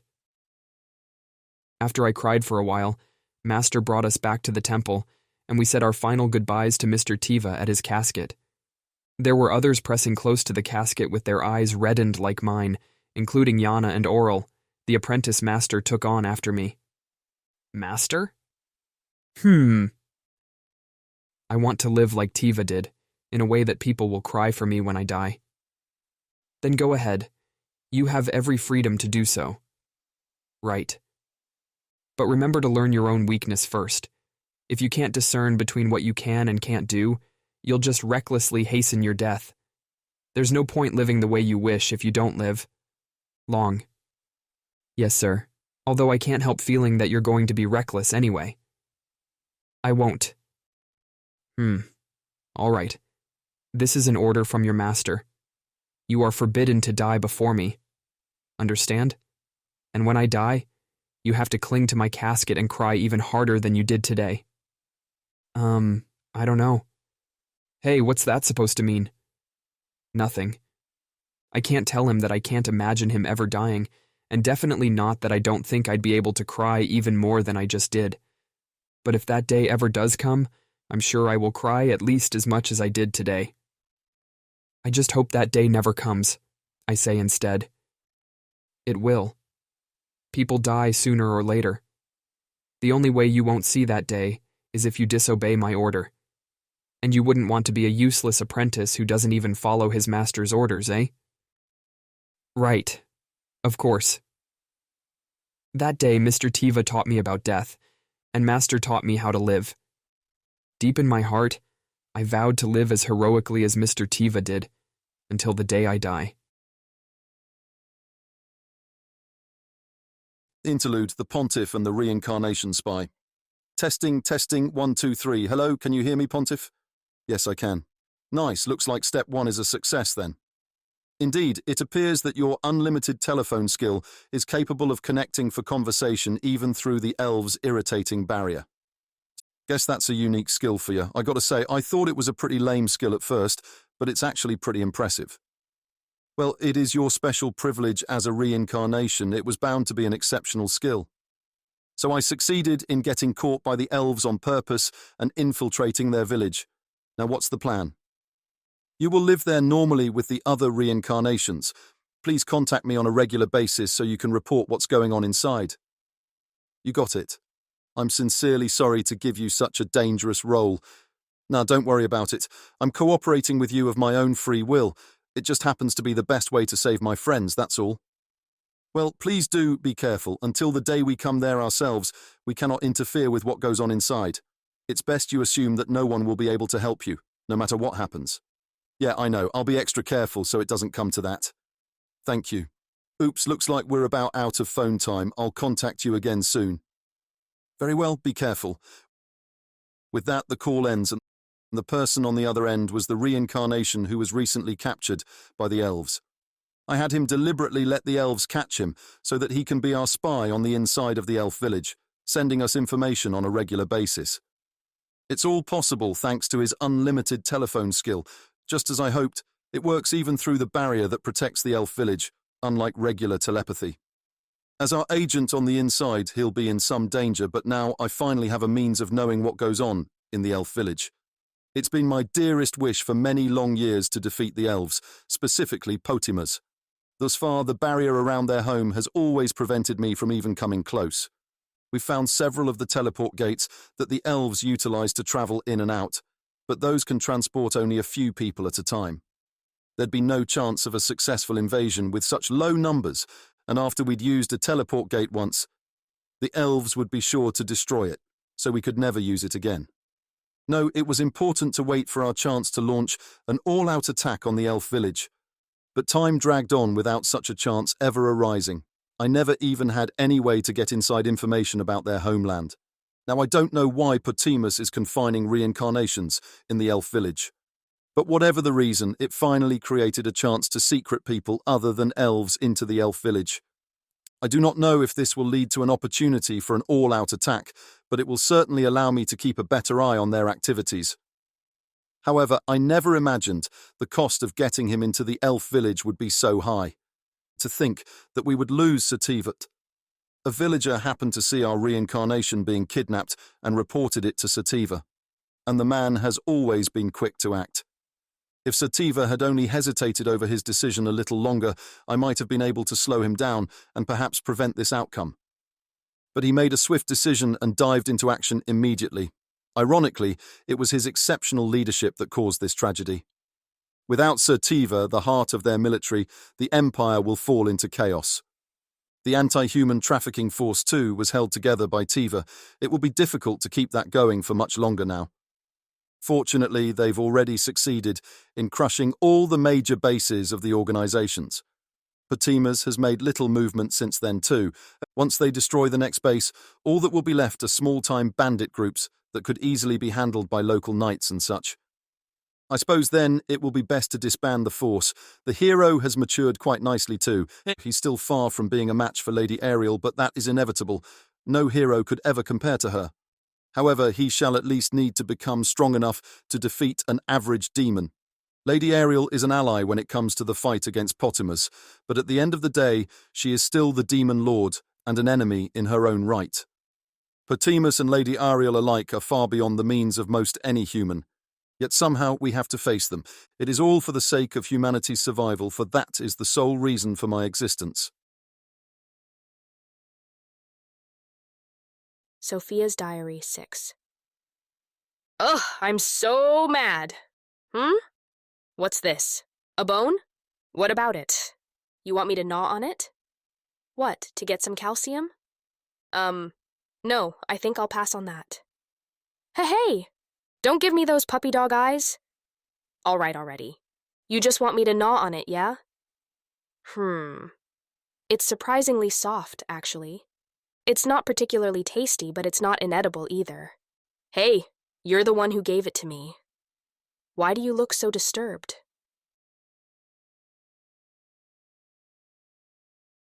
Chapter J7. Julius, age 13. Progress. It's been several days since we held a funeral for Mr. Tiva and the others. Our force has set out on its final mission. Mr. Tiva, who was really what held the force together, is gone, and this is the last major organization base that we've found. For these reasons, the Pontiff has announced that the force will be disbanded after this mission. There are still many mysteries surrounding the human trafficking organization, and we don't know where most of the kidnapped victims have gone. But it would be difficult to keep searching at this point, and since we've destroyed most of the bases, there shouldn't be any more victims in the future. We're not satisfied with that conclusion, of course, but somewhere in the organization is the villain who killed Mr. Tiva. Just as my master said, I'm not strong enough to defeat that person right now. Even if I was to stubbornly insist on chasing down the organization, I'd only die a pointless death if I wound up facing off against that person. So instead, I just have to do whatever I can. And that first step is the Force's final mission. We gained control over the last base easily. The Force's motivation was higher than ever, not least because it was a chance to avenge Tiva and the other soldiers who lost their lives. And the enemy's morale was strangely low. When we interrogated some of the captured bandits afterward, we learned it was because the organization representatives had suddenly stopped coming. Normally, when the bandits capture someone, an organization person will appear out of nowhere and take the victim away, giving the criminals money or goods in exchange. But now that they stopped showing up, the criminals weren't getting paid, which hurt their morale. The organization must have decided to stop their kidnapping activities. So while we weren't able to figure out the source of the organization, there won't be any more kidnappings. Although, since we never found out where the people who've already been captured were taken, it's hard to call this a draw. However, as a silver lining, we were at least able to rescue the people who were captured by the last base. Since the organization members never came to get them, they were simply being held there. Fortunately, they weren't treated too poorly, in case the organization came to pick them up. We'd managed to save people in the process of destroying bases a handful of times before, but this was a much higher number than usual. When we brought them back to their home villages and towns, their family and friends wept and embraced them. For all the time I spent on this force, that was what I wanted to see more than anything else. It took until the very last mission, but when I was finally able to see that and know that we'd saved someone, I quietly cried tears of relief. When we returned to the Holy Kingdom of Elias, we were promptly treated to a celebratory banquet. It was a modest affair, held only with the force members and their families. The pontiff kindly provided the hall for us. There was plenty of food and drink for all, and the force ate and drank without reserve, savoring every morsel. Once this banquet ended, the soldiers would all go back to their respective homelands. This jumbled mix of people from different nations would probably never be gathered in one place again. So they all cut loose and celebrated to their heart's content. Although unfortunately, since Hyrance, Yana, and I aren't old enough to drink, we couldn't quite keep up with everyone's enthusiasm. Still, it was fun. At the peak of the excitement, as more and more people drink themselves under the table, a man sits down across from me. "It's over, eh?" "Yes." "It's Mr. Jeskan, the adventurer. He's had a considerable amount of liquor himself, but the only effect I can see is a slight redness in his cheeks." "Oh, where's Mr. Hawken?" "Ah, he's passed out drunk over there somewhere."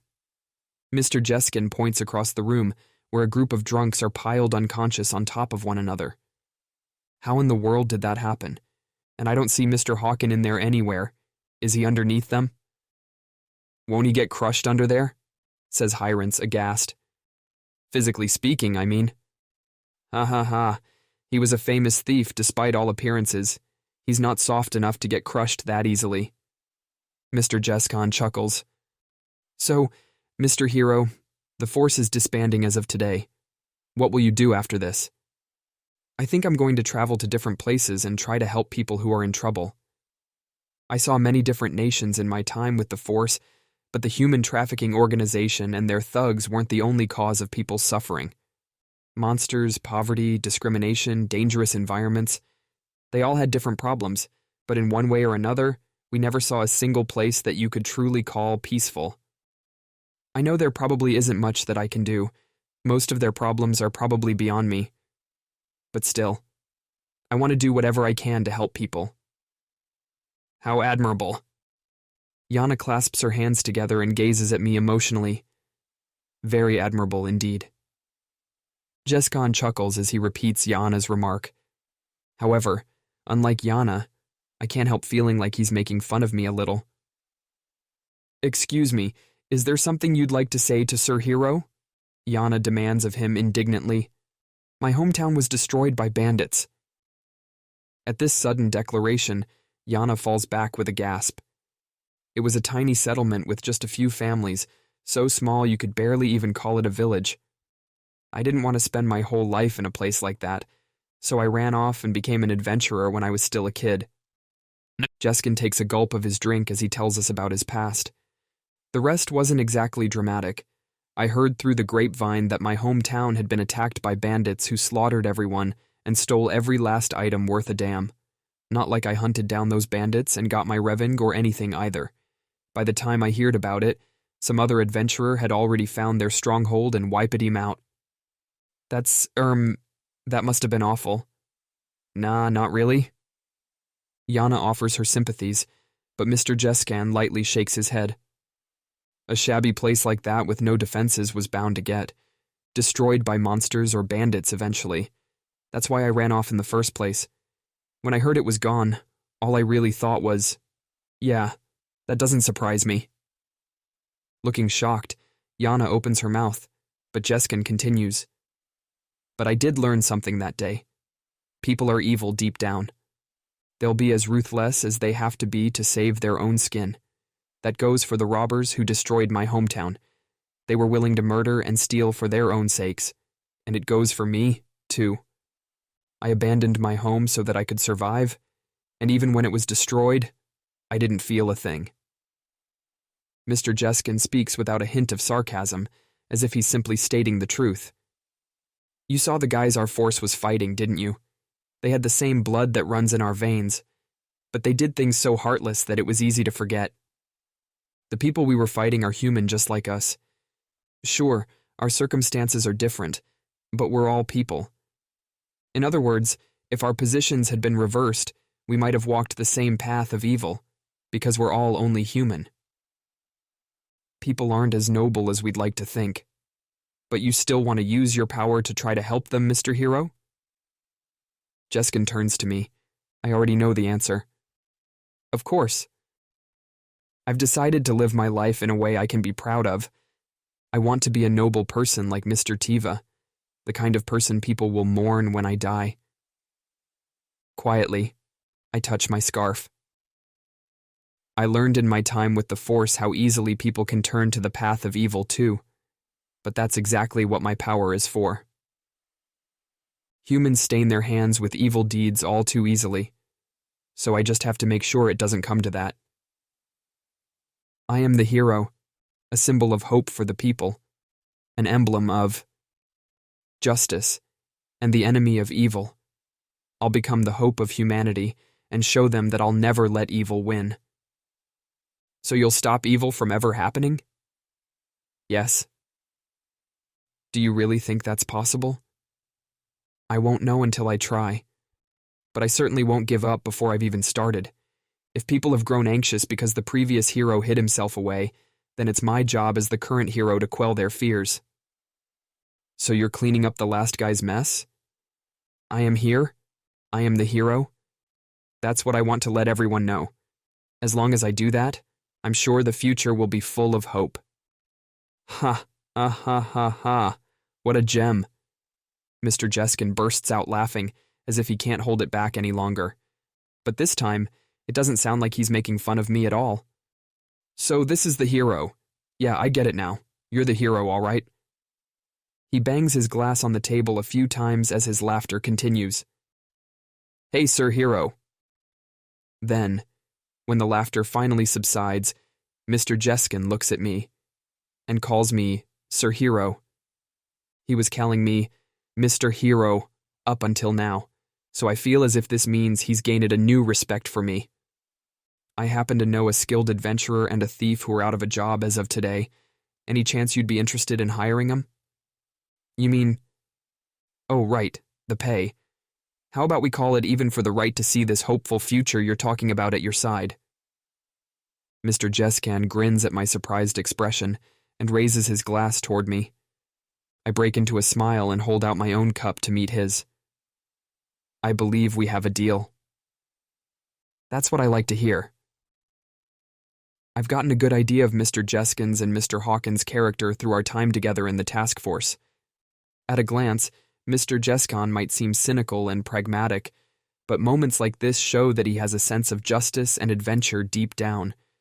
And as a former gentleman thief who stole for the sake of the poor, Mr. Hawkins is just as kind as his past would suggest. Mr. Tiva once told me that I should gather companions who I can trust, and I know I can trust Mr. Jeskin and Mr. Hawkins.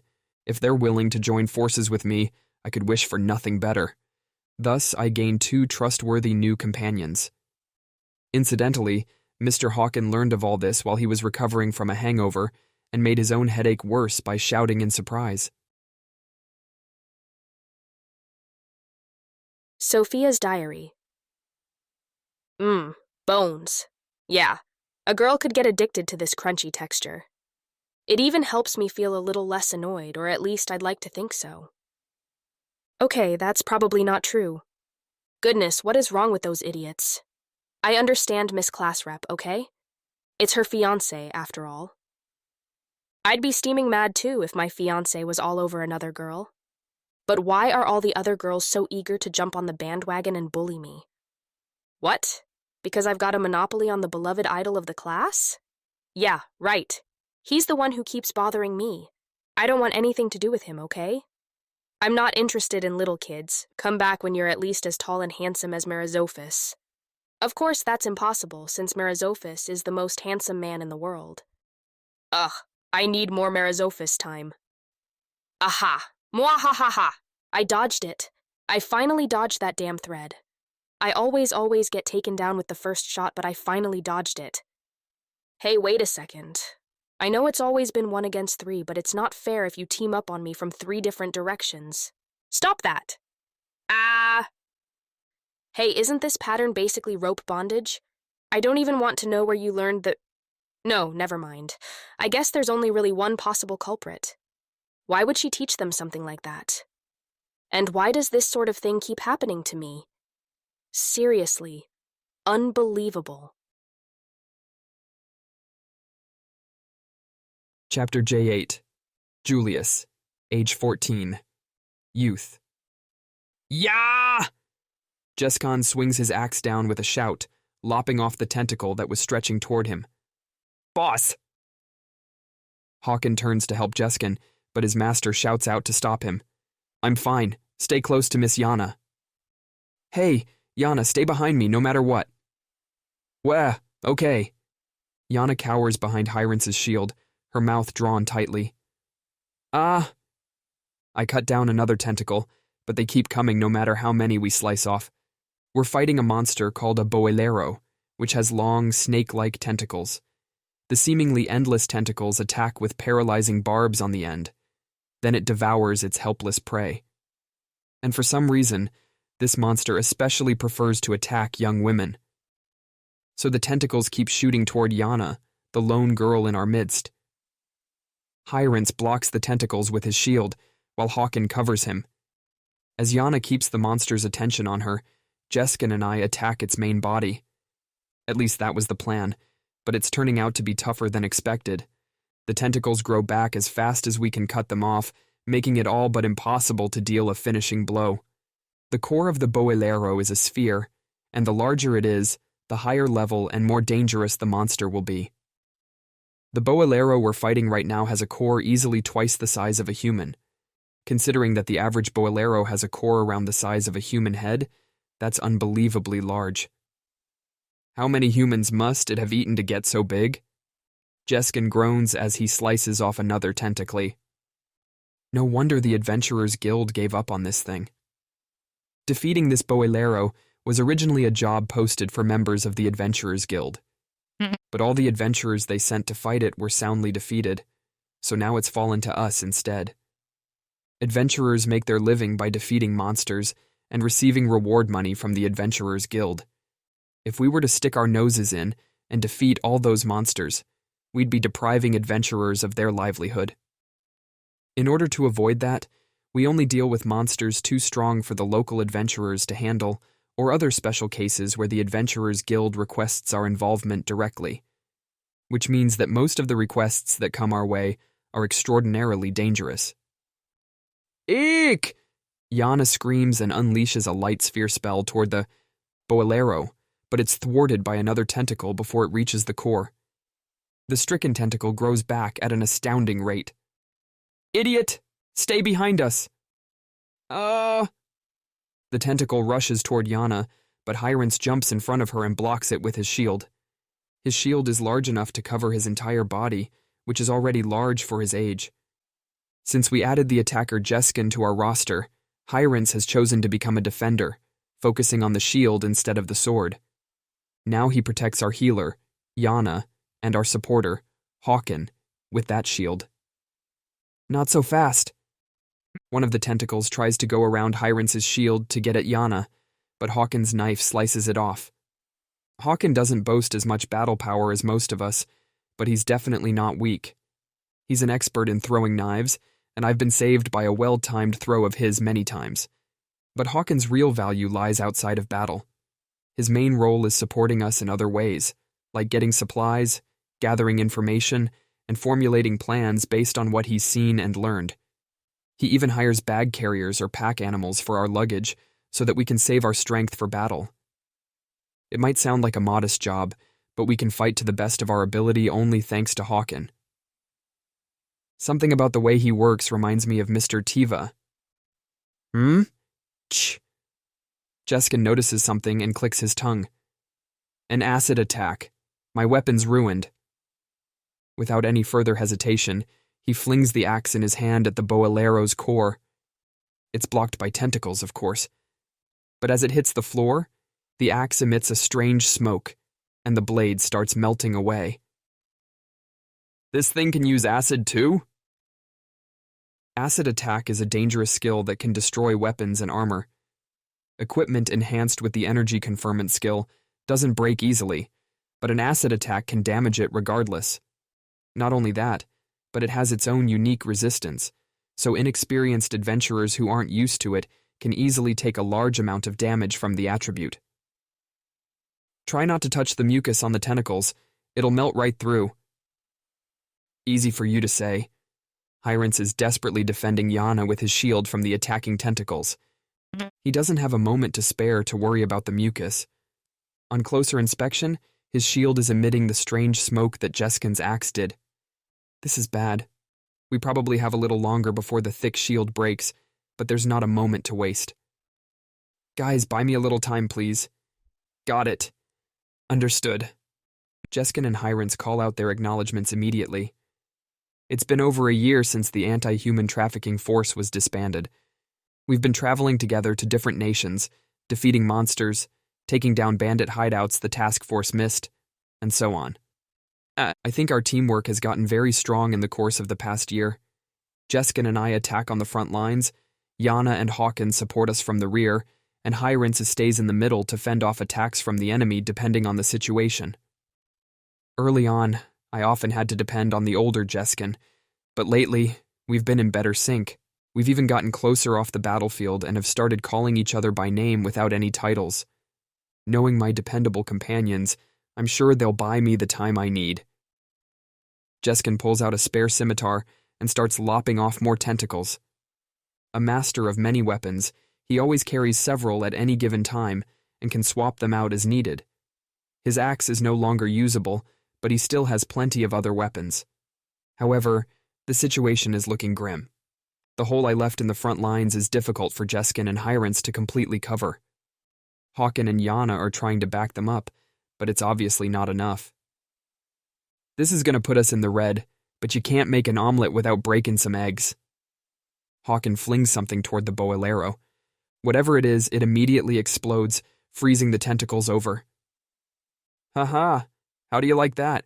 Ice bombs ain't cheap, but it was worth it. A disposable magic item? One-use-only magic items like that are very expensive, primarily because there aren't many artisans who can make them. In exchange, though, their power is guaranteed. The item Hawken threw must have had an ice magic effect. Percent. The boilero emits an ear-piercing shriek. Its tentacles flail around wildly as it writhes in pain. I can't let this chance pass me by. Now! I unleash the spell I was forming in the time my friends bought for me. The Holy Light magic spell, Holy Light Spear.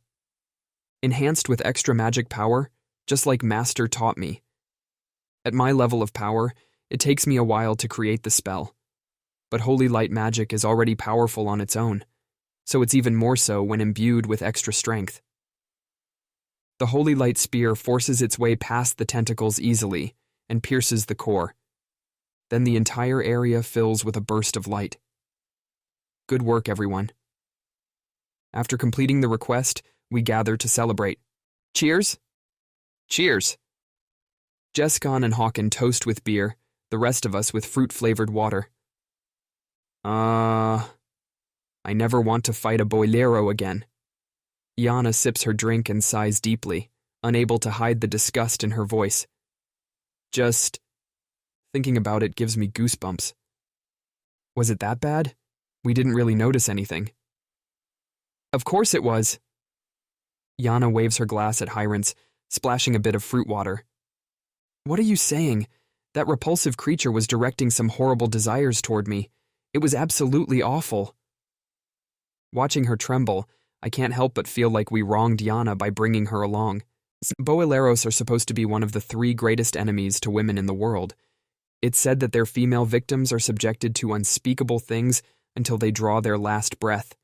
Men are eaten immediately, yet women are kept alive. There are rumors that some perverts like this horrible aspect of the creatures and will keep pet boileros in secret, deliberately supplying them with women. Although in most cases, the would-be owners will fail to tame them and wind up eating themselves. Maybe the boilero we fought escaped from similar circumstances. Of course, I'm not interested in that kind of thing at all. As a man myself, I guess I can see the appeal, but I would never say that and upset Yana further. Why do such perverted things have to exist in this world? I wish it would all be destroyed. Clearly, she was so upset by the boilero's evil intentions that she's saying some extreme things now. What are you talking about? If it wasn't for perversion, none of us would be born. You realize you're denying the reason you were made in the first place, right? Hyrance sounds shocked, but there's a smirk at the corners of his lips. He's obviously teasing Yana. That's not true. Don't compare the intercourse between a man and a woman in love with such foul proclivities. Love is far more sacred and noble. Pafti! Yana's exclamation makes Hawkins spit out the beer he was sipping. He starts to cough and choke, so Jeskin claps him on the back a few times. I know there's no one else here except us, but I still don't think it's appropriate to shout about things like intercourse so loudly. Yana turns bright red, belatedly realizing the same thing. Yeah? So what specifically does this sacred and noble activity involve? Please teach us, O great saint. That's not. Ah, she's playing right into Hyrance's hands again. Poor Yana turns even redder, her head visibly spinning. I know she's not, but she looks drunk herself. I won't say such things. But you said it was sacred, right? Come on, you're a holy woman. Can't you educate poor, ignorant me? Weh. I know it's half Yana's own fault, but I still feel bad for her. I'd better cut this short. Hyrance, that's enough teasing for now. Heh, I guess so. Now that I know Yana's actually a perv, that's good enough for me. A pervert? Me? Well, you're clearly obsessed with the subject, yeah? Otherwise you wouldn't be overreacting like this. Who's obsessed? Now. It's nothing unusual for youngsters our age to start taking an interest in that sort of thing. Besides, you said it yourself. It's sacred and noble. So, as a saint who serves the gods, you could even say it's your duty to take an interest. My duty? Yeah, exactly. So there's nothing to be ashamed of. Just be honest with yourself. Honest with myself? To start with, try thinking about the person you like and all your feelings for them. Yana turns toward me with an oddly feverish gaze. Yana, he's messing with you again. What? Coming back to her senses, Yana glares at Hyrance and sees that he's clutching his stomach and shaking with the effort of holding in his laughter. Hyrance! Ha. Sorry. Hyrance chokes out an apology through his laughter. But it really isn't such a bad thing to be honest with yourself, you know? We're at the age where it's perfectly normal to have those kinds of thoughts. Even Julius is a growing boy too, no matter how noble and innocent he might act. Hyrance. Now it's my turn to glare at Hyrance, but he shrugs, looking unfazed. In fact, sometimes it's the straight-laced types who end up falling for. Someone with major sex appeal, because they've been suppressing their urges for so long. The more you suppress something, the bigger it'll blow up when the time comes. If you keep dawdling, someone might come along and steal him away. What? Yana shrieks. Like that other apprentice, Aurel. She's pretty close with Julius, you know? And her face is plain, but she's been growing like crazy lately. Hyrance glances pointedly at Yana's chest and snorts. Of course, that sends Yana flying into another fit of rage. Yana's not, small either. I think she's very pretty, with a well-balanced figure. It's just that Oral is, very blessed in that department. I still have a strange bond with Oral, since she's my master's second apprentice. We first met in the former Karen County. After that, she showed magical promise and insisted on becoming his second apprentice, so we spent a lot of time together for a while. I still see her pretty regularly. And every time we meet again, she's, grown. Her chest, I mean. Humph. Julius wouldn't be seduced by those pointlessly giant sacks of fat. Right, Julius? She looks to me a little desperately, but honestly, I'm not quite sure how to answer. Unable to confirm or deny right away, all I can do is smile vaguely. Somehow this only makes Yana look even more shocked. You two adults, stop pretending not to hear us and say something.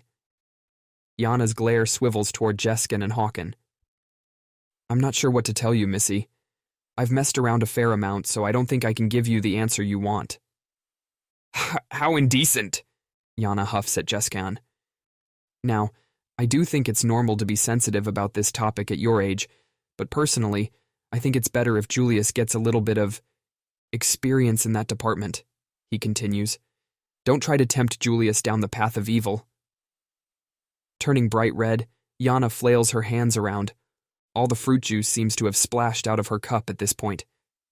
I'm serious, Miss Yana. Many a great man has fallen to feminine wiles before. He has to build up some resistance to that kind of sexuality, or he really could get hoodwinked, like Hyrance says.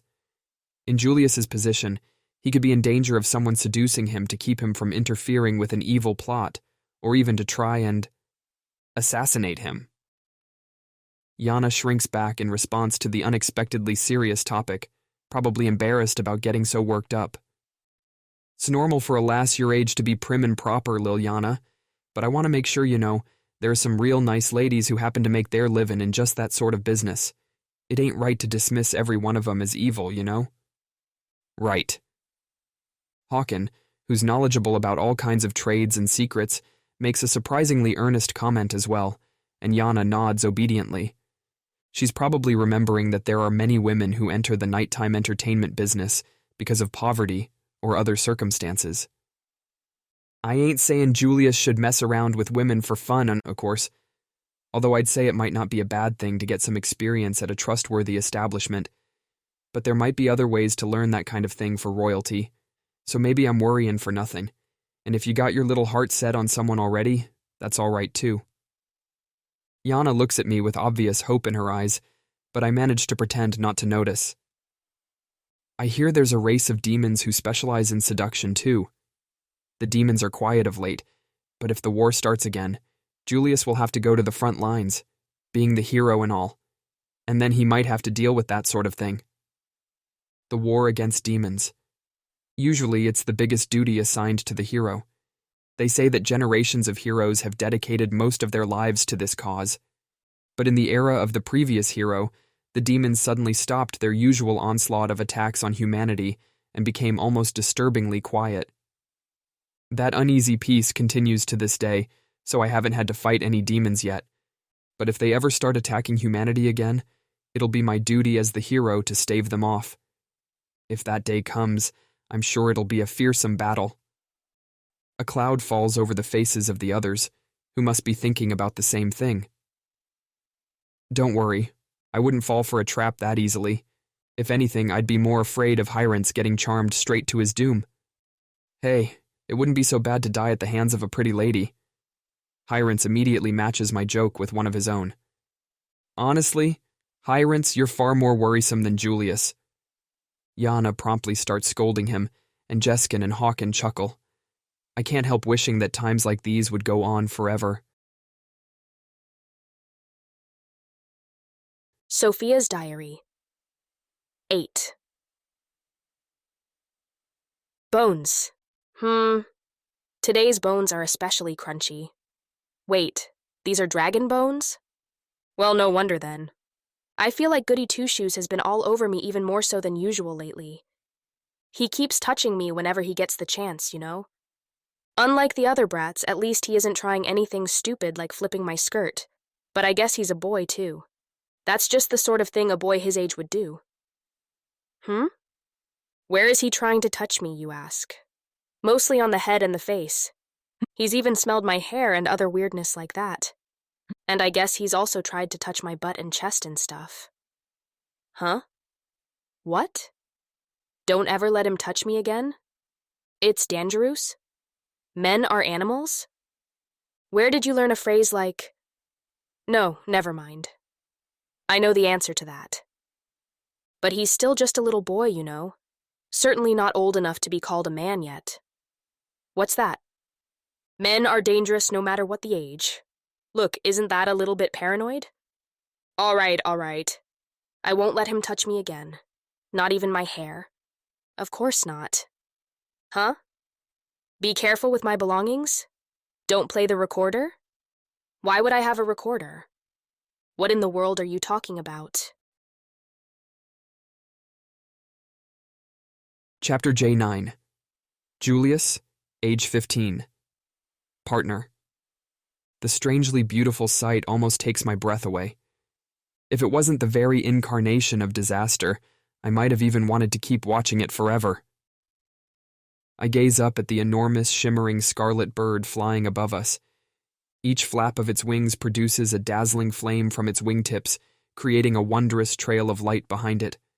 The legendary class monster, the Phoenix. As the name implies, it's a monster that is thought to be immortal. It's said that when someone succeeded in appraising it long ago, it was found to have the immortality skill. There are many people who doubt that legend, but no one has ever succeeded in bringing down the Phoenix. The creature usually dwells on a volcano and doesn't attack people. Thus, it's not generally considered a threat to humanity, so any adventurers who challenge it seeking fame or rare materials do so at their own risk. Most people who go after it never return, proving that it deserves its rank as legendary. Legendary class monsters are so dangerous that they're assumed untouchable by humans. If one of them happens to turn their fangs on humans, we'd be destroyed without any way of fighting back, just like the nightmare of the labyrinth.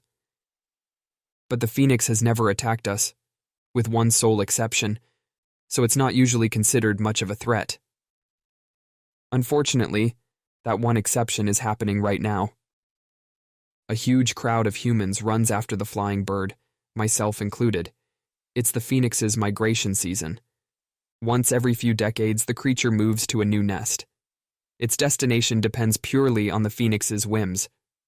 Sometimes it will settle down right near its previous nest, while other times it's been known to wander for months. Some records even say that it's moved between continents.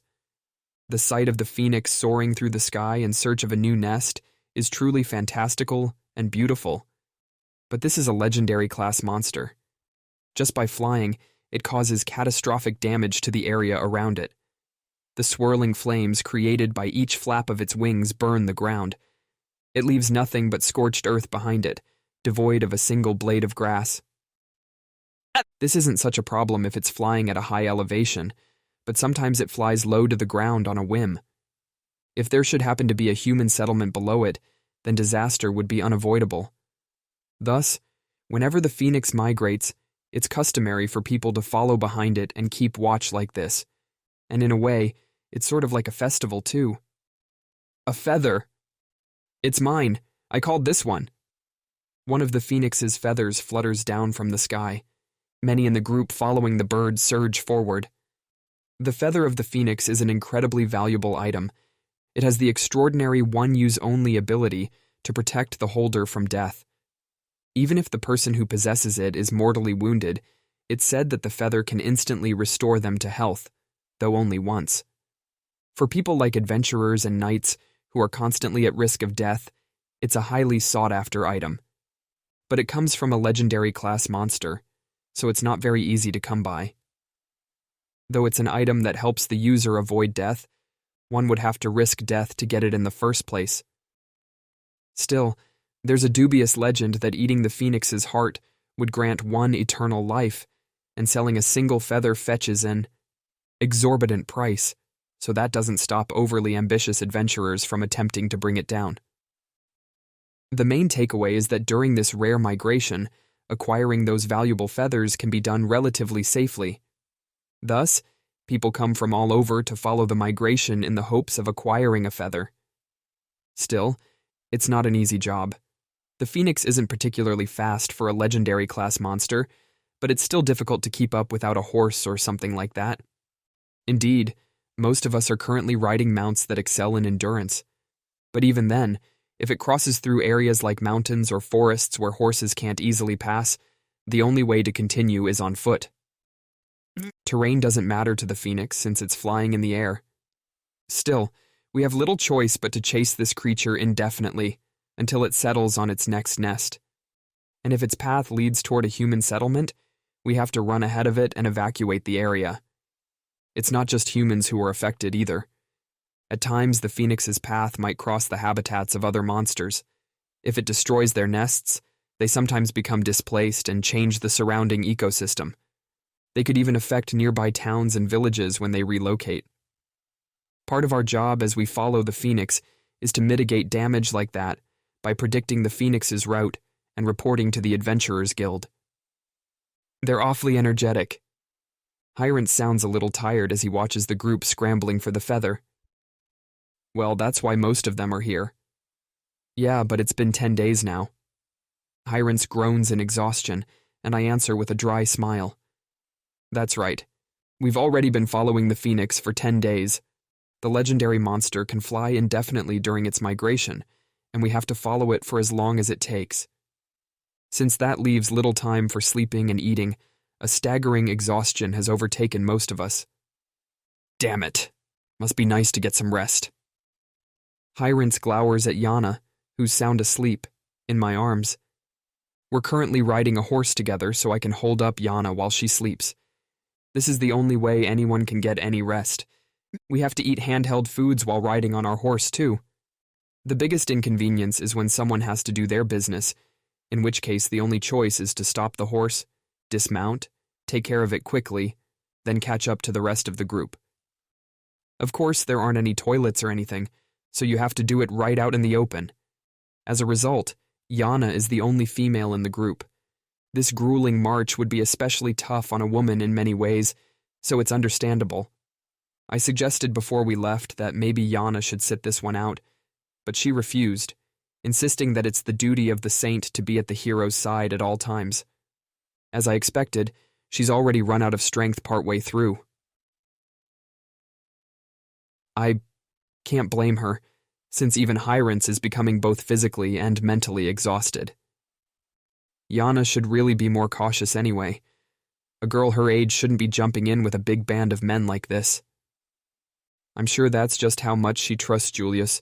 He'd never do anything to her, and he wouldn't let anyone else take advantage of her either. Jeskin tries to smooth things over, but Hyrant is being grouchier than usual. Well, I think she's too dependent on him.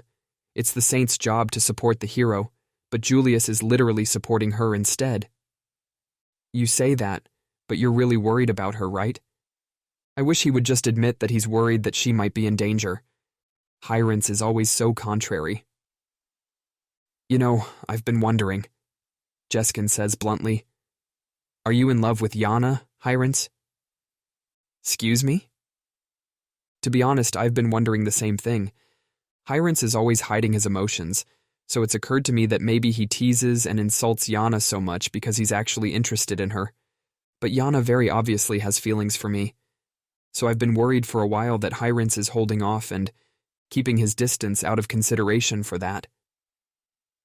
I couldn't bring myself to ask, but I worried that he was suppressing his feelings for Yana because of me, but he promptly denies it. Yeah, no, not a chance. I swear to the gods, I'm definitely not in love with that one. Wait, really? Yeah. To be honest, there's a different girl I like. This is news to me. I've never seen him show feelings toward anyone before, so I assumed he might be interested in Yana, since she's so close to us. Who is it? Jeskin grins as he presses Hyrant's further. Some say that women love to talk about romance, but the truth is that men love it just as much.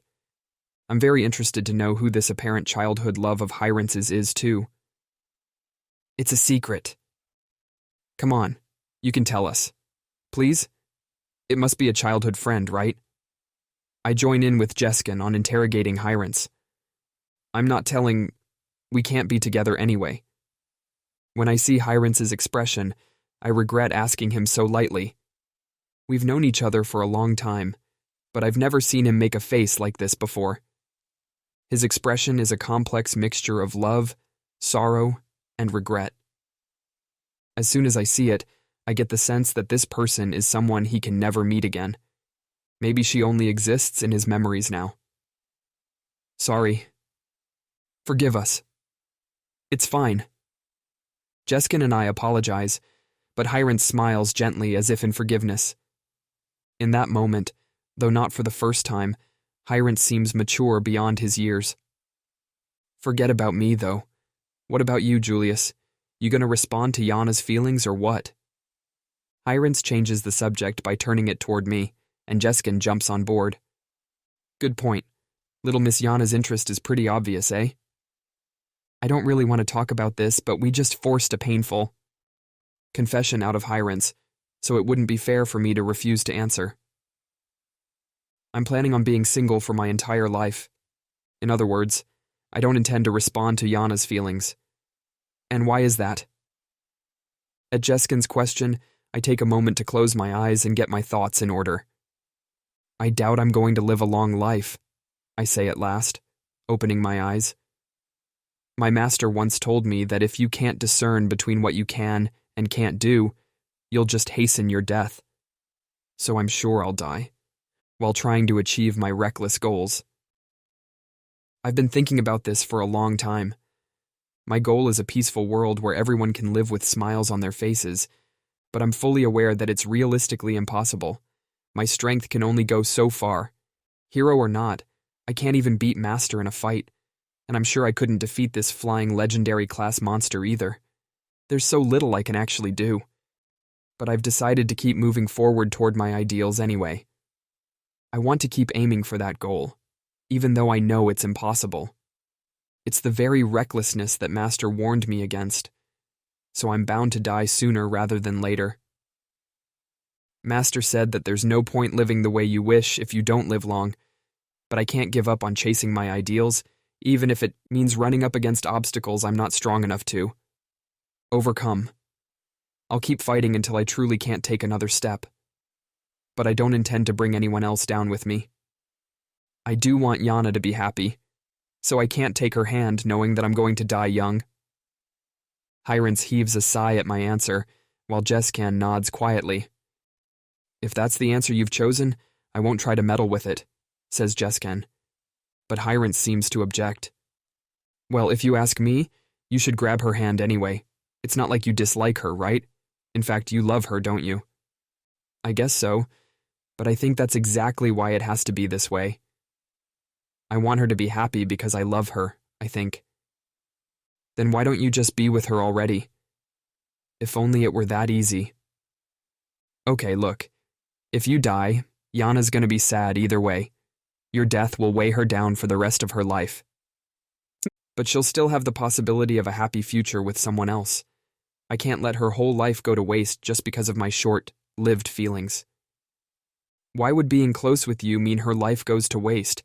She's going to be miserable when you die either way, but at least you could leave her some happy memories if you're together in the meantime, right?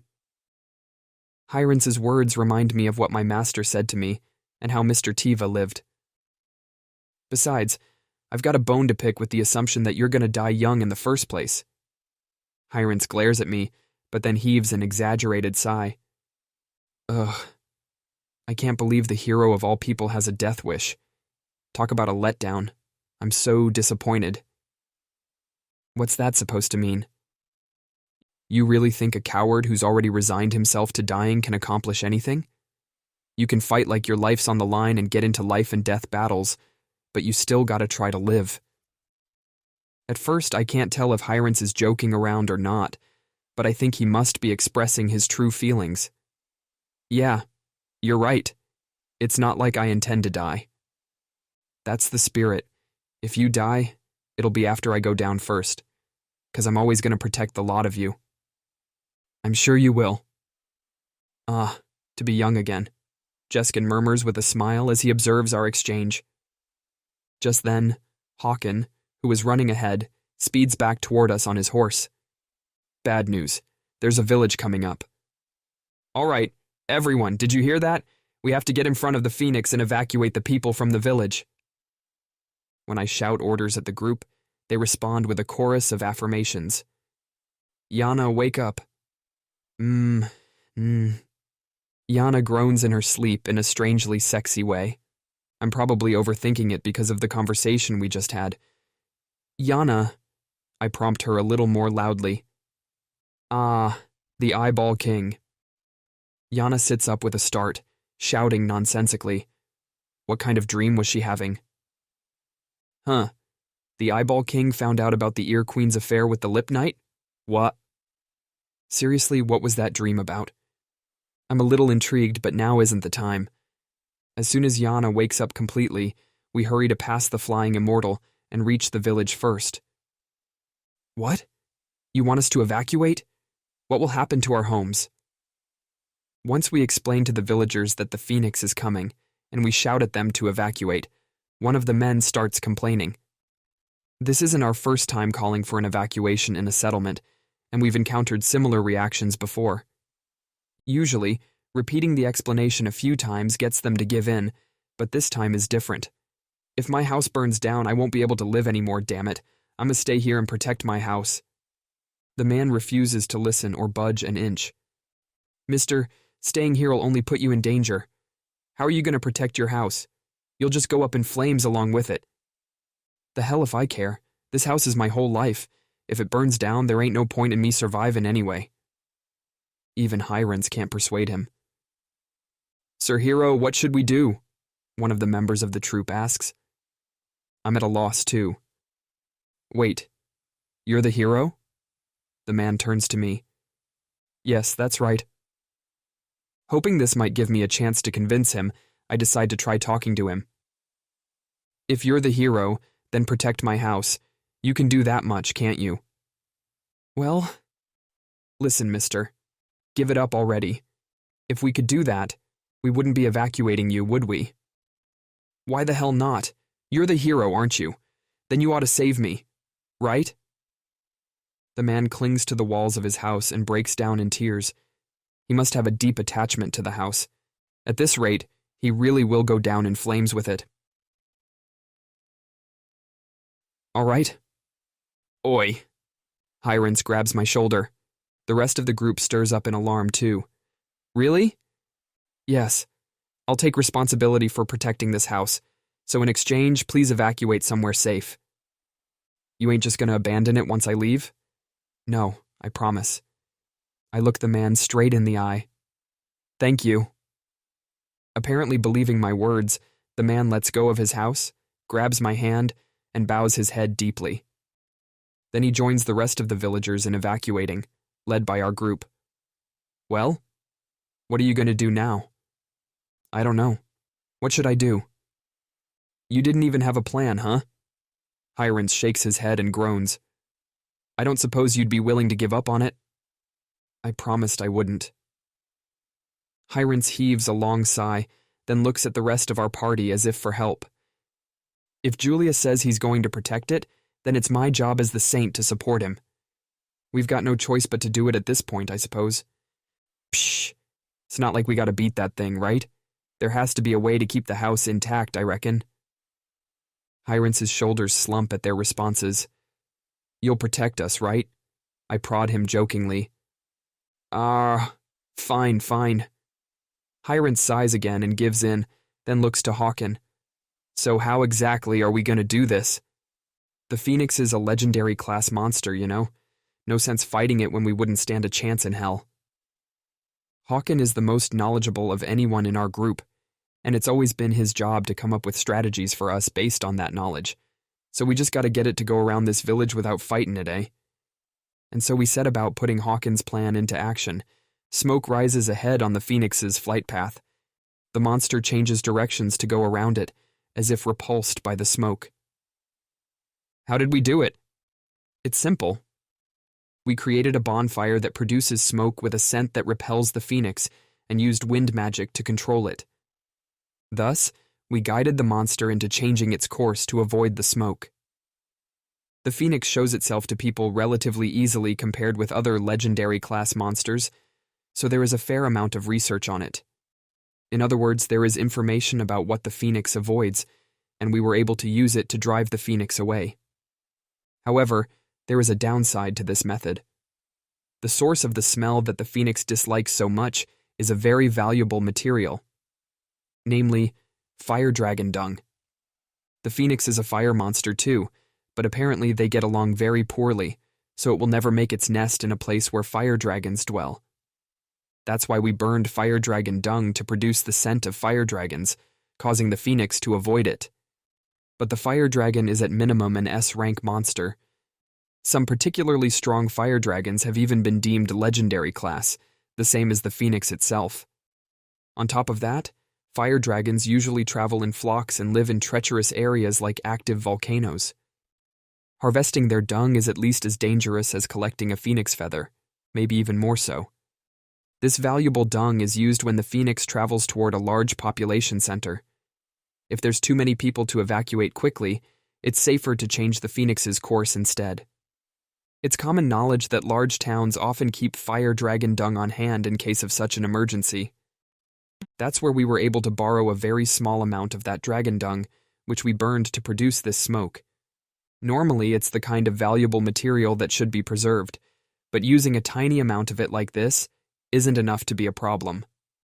Of course, this tiny amount alone wouldn't produce enough smoke to ward off the phoenix, so we used wind magic to gather it all up and focus it close to the phoenix's nose. I guess I'd expect no less of the #1 apprentice of the world's strongest mage. Jeskin sounds impressed. Unfortunately, I can't even respond to him right now. Magic spells normally have a set form and amount of power. Master is the first person in the world to change that. Instead of simply producing magic, you have to control it. Considering that no one else in history had ever accomplished such a feat, it's obviously not easy. Normally, the most a wind magic spell can do is push wind in a particular direction. Using it to collect smoke, and then carry it to the phoenix's nose, is incredibly difficult. If I lose focus for even a second, the spell will collapse, and the smoke will likely disperse. It's not a flashy spell by any means, yet in a way, it's more difficult than even invoking massive magic. Great. The phoenix is changing its course. A little more to the right. Following Hyrence's instructions, I manipulate the smoke to guide the phoenix farther from us. At this rate, we should be able to keep it away entirely. But just as I think we've succeeded, the wind suddenly blows. Ah? It's not magic, just a natural gust of wind. But it pushes the smoke right into the phoenix's face. Scree! The phoenix lets out a high-pitched shriek. Oh no! The phoenix doesn't attack humans unprovoked and is said to have a gentler temperament than most legendary class monsters. But still, you can't let your guard down around it. Using smoke to guide it away wasn't enough to provoke it to attack us, but it looks like throwing the smoke right into its face is another story. The phoenix is coming this way, with obvious anger in its eyes. Jeskan, take Yana and Hawken and run, I shout immediately. Jeskan obeys at once, scooping up Yana and Hawken under his arms and sprinting away. Wait, no! Yana tries to resist, but Jeskan doesn't slow down. He knows perfectly well what happens if you try to fight a legendary class monster. The phoenix spreads its wings, and I run out in front of it. I have to buy time for the others to get away. It's me the monster is after. I dragged the others into this stupid plan, so I have to make sure I'm the only one who suffers the consequences. The phoenix flaps its wings, sending a whirl of flames toward me. I produce my light magic barrier. But even with as much magic power as I could put into it, it burns away like paper. Shield. In the last moment before my barrier dissipates completely, Hyrance jumps in front of me with his shield at the ready. Hyrance! My shout is drowned out by the roar of flames. The attack lasts only a second. But in that second, I can clearly see the flames burning through Hyrince's shield and searing his body.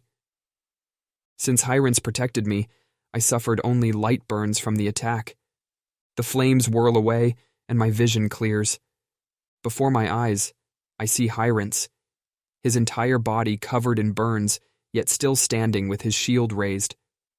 The single attack seems to have satisfied the phoenix. It gives us one last look, then flaps away. A moment later, Hyrince slumps over and falls to the ground. Hyrince! I sprint up to my fallen friend, quickly beating away the flames still licking his body. Hyrince? I hear Yana cry out behind me. Jeskin is running back toward us with her over his shoulder. Yana, please heal him. Right away. Yana uses healing magic. I follow suit, trying to soothe the wounds that cover Hyrince's body. Hyrince, don't you die on me! I keep using healing magic with every last ounce of my strength. Hawken produces a vial from his pocket and pours the liquid over Hyrince, a healing potion. Hyrince! Finally, Hyrince coughs and groans. I'm not gonna die, 'cause if I do, it'd be your turn next, right? His voice is faint but steady. That was so reckless. You're one to talk. Hyrince narrowly escaped death. As if to reward his efforts, a single phoenix feather flutters down from the sky, landing right next to him. Although Hyrince survived, we determined that we couldn't keep following the phoenix any longer, so we decided to leave it to the others to take care of things. When they saw Hyrince's condition, the villagers allowed us to stay the night. We laid Hyrince down to get some rest in the room they gave us. Before long, the man who'd prompted us to stay and deal with the phoenix by refusing to evacuate unless we protected his house comes to check on us. When he sees Hyrince's battered state, his face turns pale. Is this because of me? Your house is safe, just like we promised. I built that house with my wife, who passed away, so... Well, we protected it. Hyrince grunts curtly. Thank you so much. The man bows his head and hurries out of the room. See? This is what we get for putting our lives on the line for selfish people like that guy. Are you satisfied, Julius? Hyrince looks at me seriously. I'm sure he's trying to tell me that I should stop blindly offering to help anyone and everyone I meet. And in a way, he's saying that this is my fault too. We agreed to that man's request because of my own selfish insistence. If we'd dragged him away from the house and made him evacuate by force, we wouldn't have been put in such danger. And Hyrince wouldn't have nearly died. So Hyrince is right to be angry. I think he's especially angry with me for being reckless too. And yet, even so, if I was put in the same situation again, I think I would make the same choice. I'm sorry, Hyrince, but I still want to keep reaching out my hand to people in need. I feel bad for making you go along with my selfishness, though. Selfishness, huh? Listen, I don't think you can call that selfishness. It's people like that guy who are selfish. I'd call you soft-hearted, that's what. Hyrince sighs irritably. He was selfish, I know. But he did thank us, and he seemed to feel guilty that you got hurt. I think this incident must have made him realize how selfish he was, so I think the gratitude he feels toward us today will be passed on in the form of kindness to someone else tomorrow. I really do believe that. Seriously, how soft can you get? Hyrince closes his eyes as if to say he's given up. Hyrince, I'm sorry. It's fine. I knew what I was getting into. He smiles wanly. But I just want to say that people aren't as good as you want them to be. For all we know, helping that guy today might just make him assume that he'll always get help whenever he wants it. There are people who are grateful when you save them, and some of them might try to learn from your example and pay it forward. But that's not going to apply to everyone. At least remember that much. Okay. I'm sure Hyrince is right. Some people won't change no matter how hard I try. Just like the criminals from the human trafficking organization. And there are probably people who will consider my help convenient and nothing more. As sad as it is, I don't have the power to change everyone's hearts. I softly touch my scarf. My sadness must be evident in my expression, because Hyrance offers me some comfort. Don't make that face. I'm following you because I like that soft side of yours, and that's never going to change. His words are an indirect promise that he'll always stay by my side. To be honest, part of me feared that after making him do something so reckless, Hyrance wouldn't want to follow me anymore. So I'm thrilled and relieved to know that he's going to stay with me. You being reckless isn't anything new, right? These injuries just prove that I couldn't keep up with your craziness. That's not true. The Phoenix's flames might have easily killed even me if they'd hit me directly. The only reason I'm practically unharmed is because Hyrance covered me with his own body. If anything, I'm the one who couldn't keep up with Hyrance, since he had to protect me. Hyrance, I really am sorry, and thank you. Sure. I'm sorry for making you do something so crazy, and thank you for staying by my side anyway. Oh, I know. Here. I hold out to Hyrance the phoenix feather I picked up. What's this? You should carry it. Hyrance doesn't seem to understand why I'm offering him the feather. Huh? Why should I be the one to take it? You hold on to it.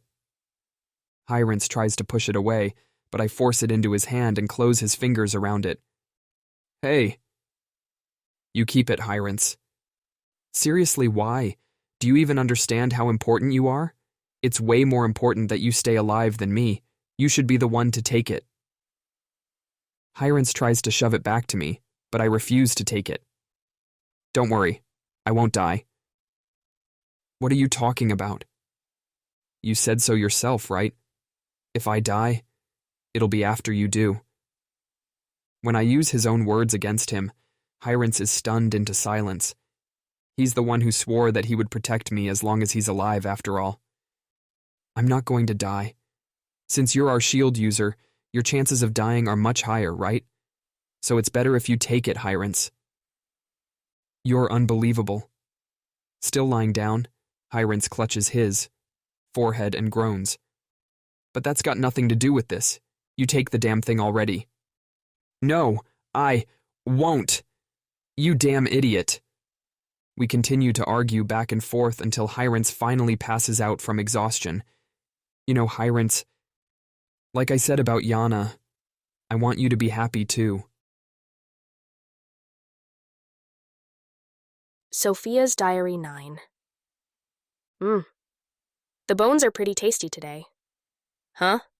Do I have a fever or something? I guess you're not wrong about that exactly. I've been feeling sort of off lately, you see.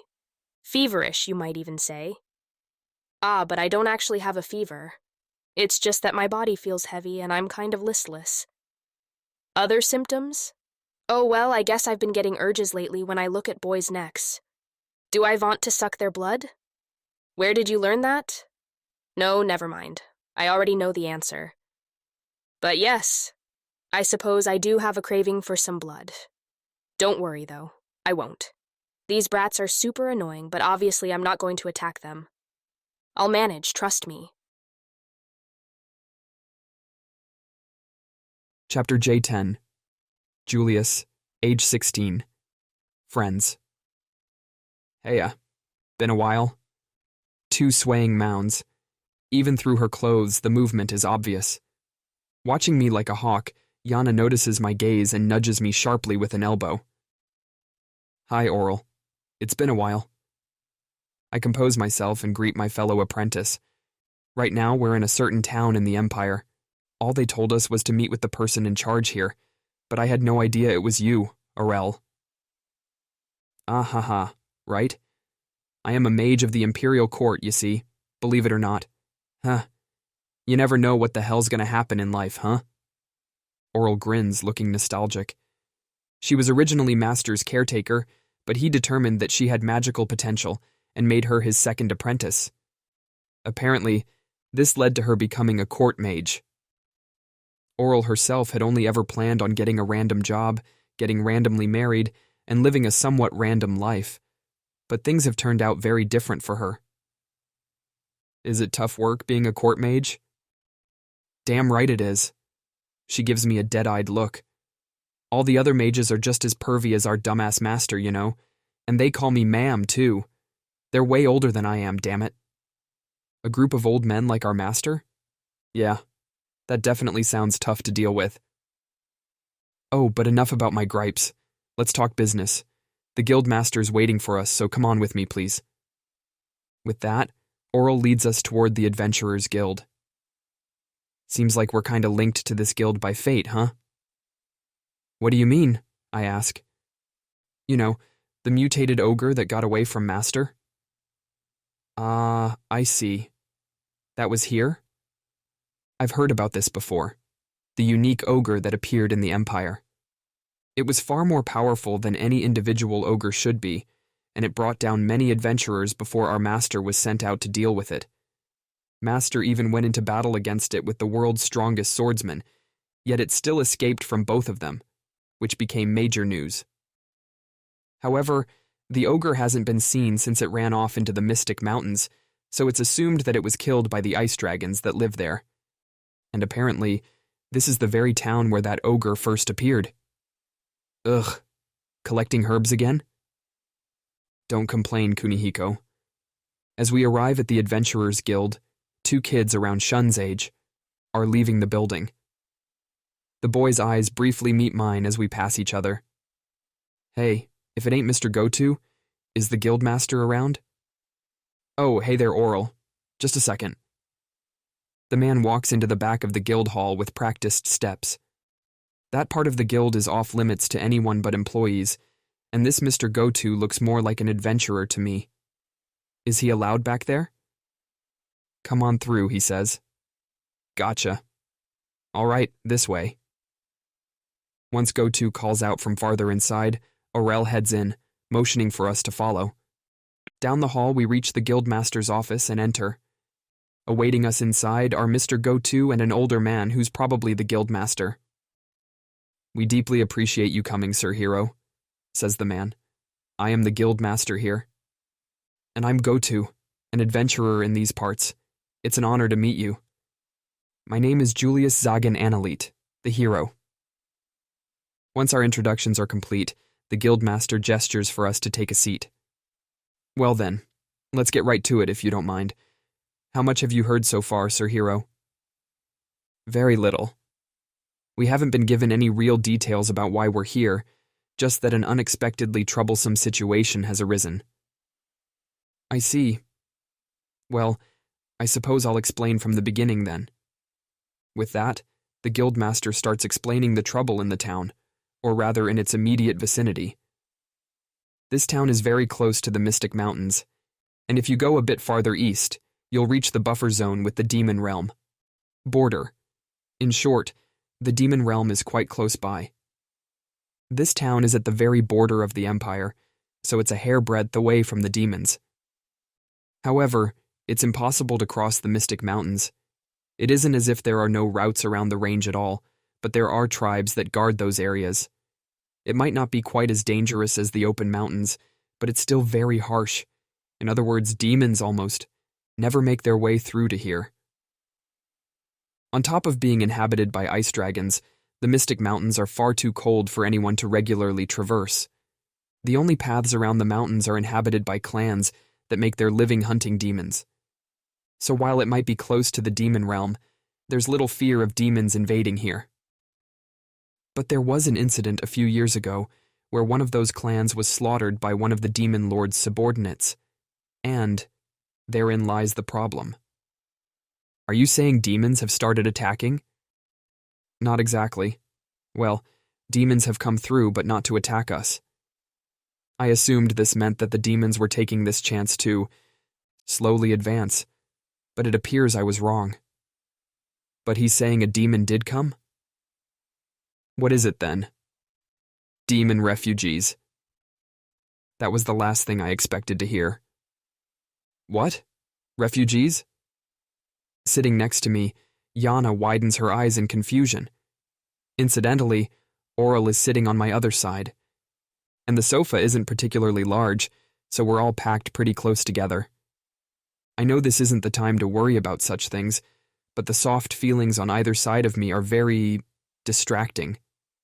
No, this is serious. I have to focus.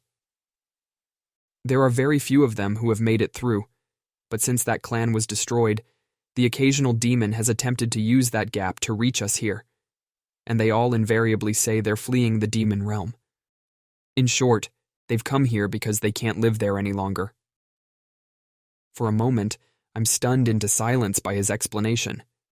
Demons are the fated enemy of humanity. They're a symbol of terror and our constant opponent in an endless war. So who would expect some of those demons to flee their territory and come to the land of humans as refugees?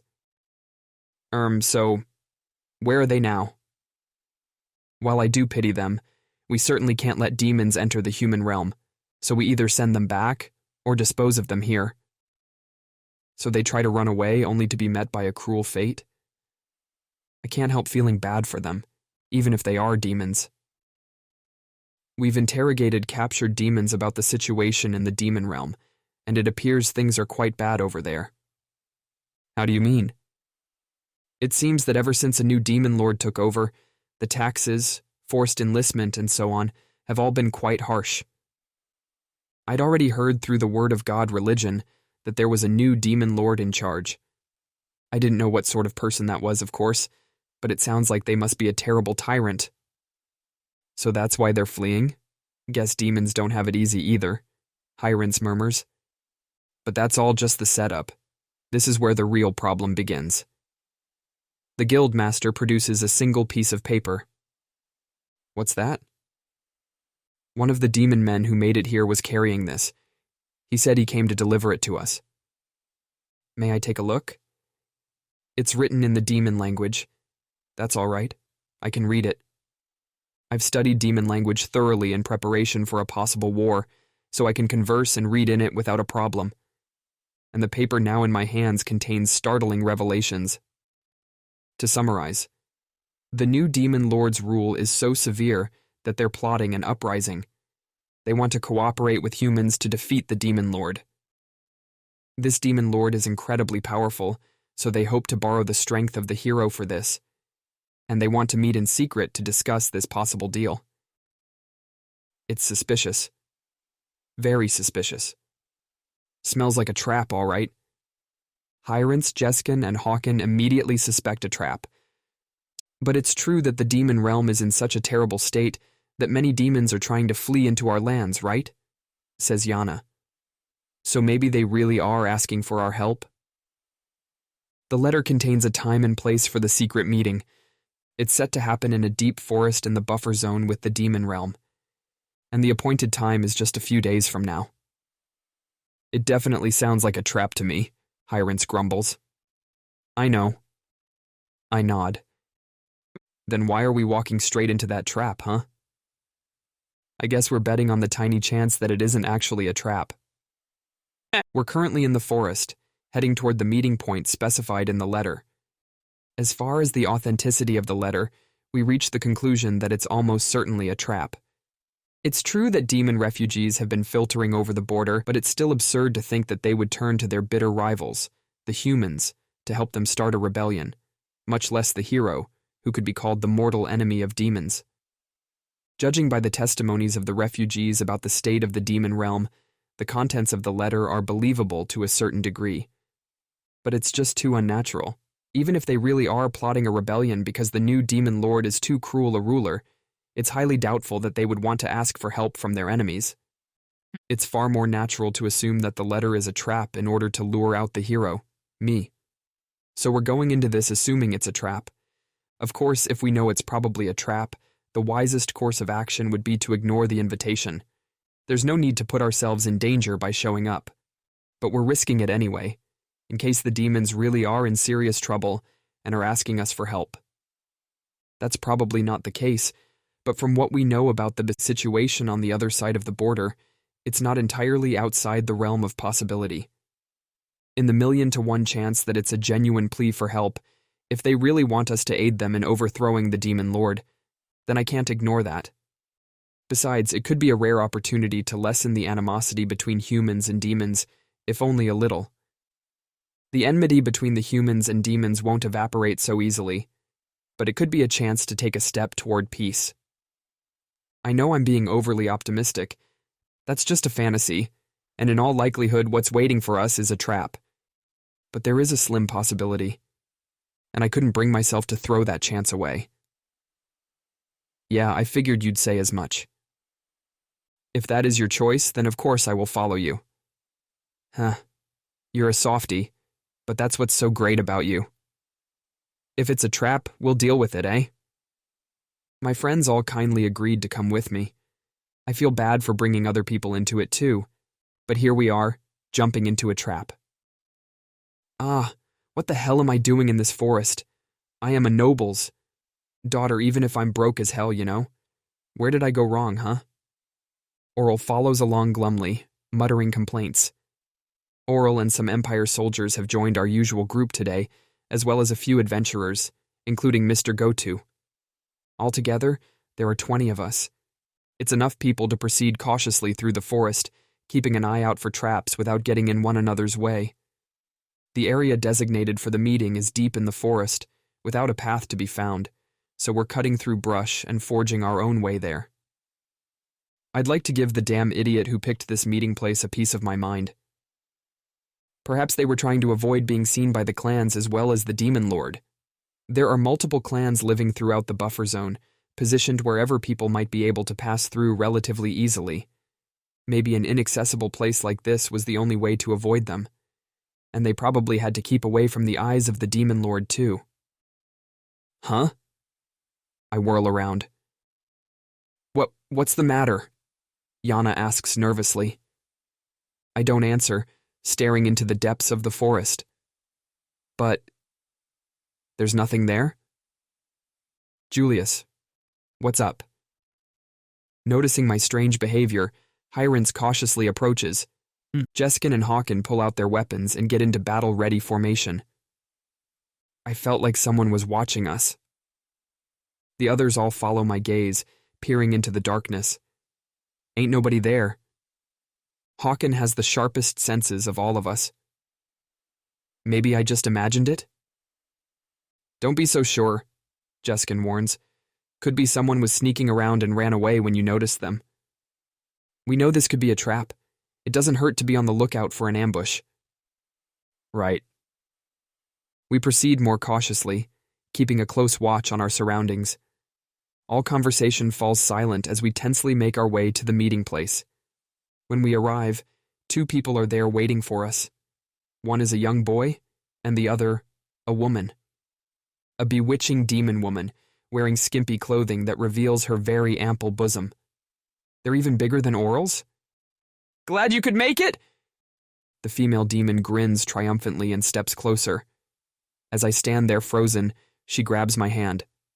That was a failure on my part, I think. My guard dropped while I was looking at her chest, even if it was only for a second. It's in this moment that I recall what Jeskin said before about how I should build up a resistance to sexual provocations, and that there are demons who specialize in that sort of thing. Gah. Pain ripples through my body. Immediately, I shake off the woman's hand. Is this poison hand, the skill that's popular with assassins? But if it can break through my resistances and cause this much damage, it's no ordinary poison hand. It could be the advanced skill poison attack, or maybe even its evolved form, deadly poison attack. You're jumping us already? Hyrance shoves his way between the female demon and me. At the same time, the young male demon unleashes a magic spell. Oral counters it with a fireball, and the spells cancel each other out. You think you can compete with my magic?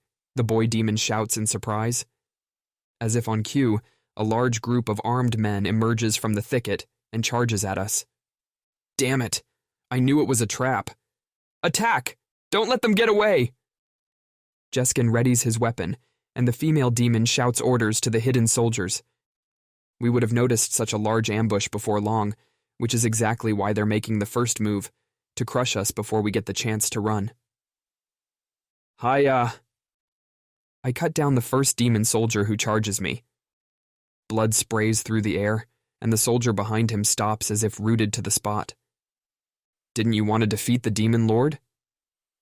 I knew they were lying from the beginning, but I can't help calling out to them anyway. As if we'd ever stand a chance. The response catches me by surprise. The female demon isn't mocking me for being fooled or ignoring me. She's shouting back, as if in frustration at their hopeless situation. We have no choice but to obey.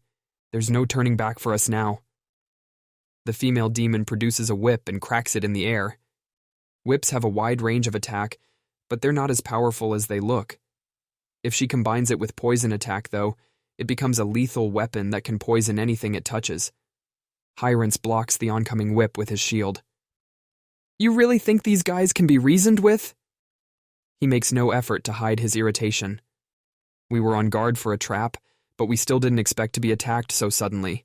No, I shouldn't make excuses. I knew it was a trap, but I still carelessly let my guard down and approached the female demon, letting her get the upper hand.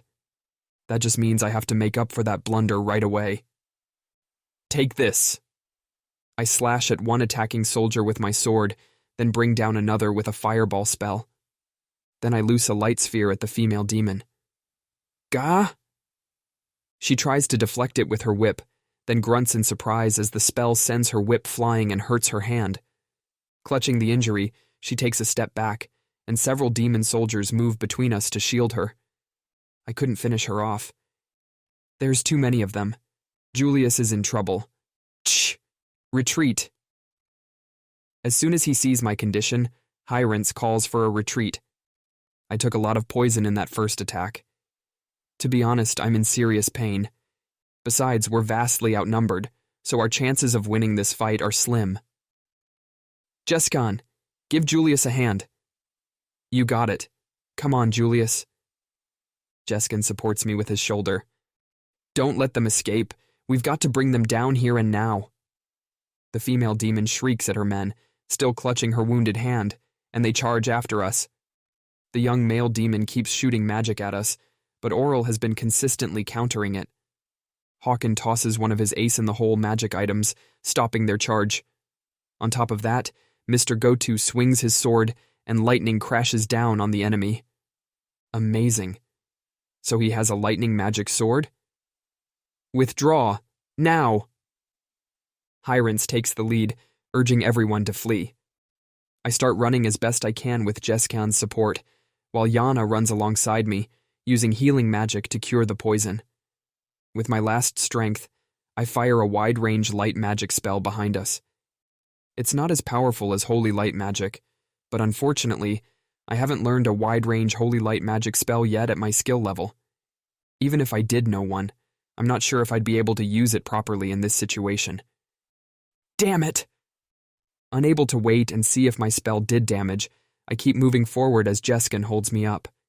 Yana's magic seems to have rid me of most of the poison, but I haven't regained the health I lost. As Yana keeps casting healing magic on me while we run, my body starts to recover, but I can tell that I won't be able to fight any longer. Keep going. We're getting away. Take this!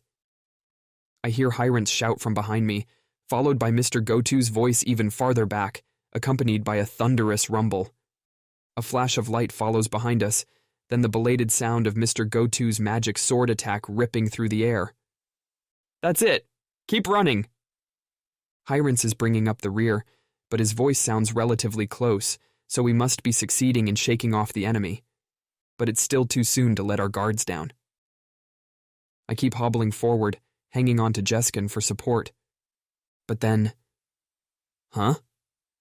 Maybe it was just my imagination. I thought I saw something out of the corner of my eye. But when I turn around, there's nothing there but trees. What's wrong? Sorry. It's nothing.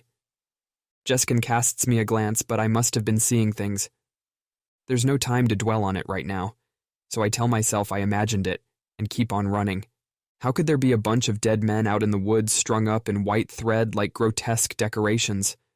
And a pure white girl standing amid it all? A vision like that doesn't make any sense. I must have been hallucinating because of the poison.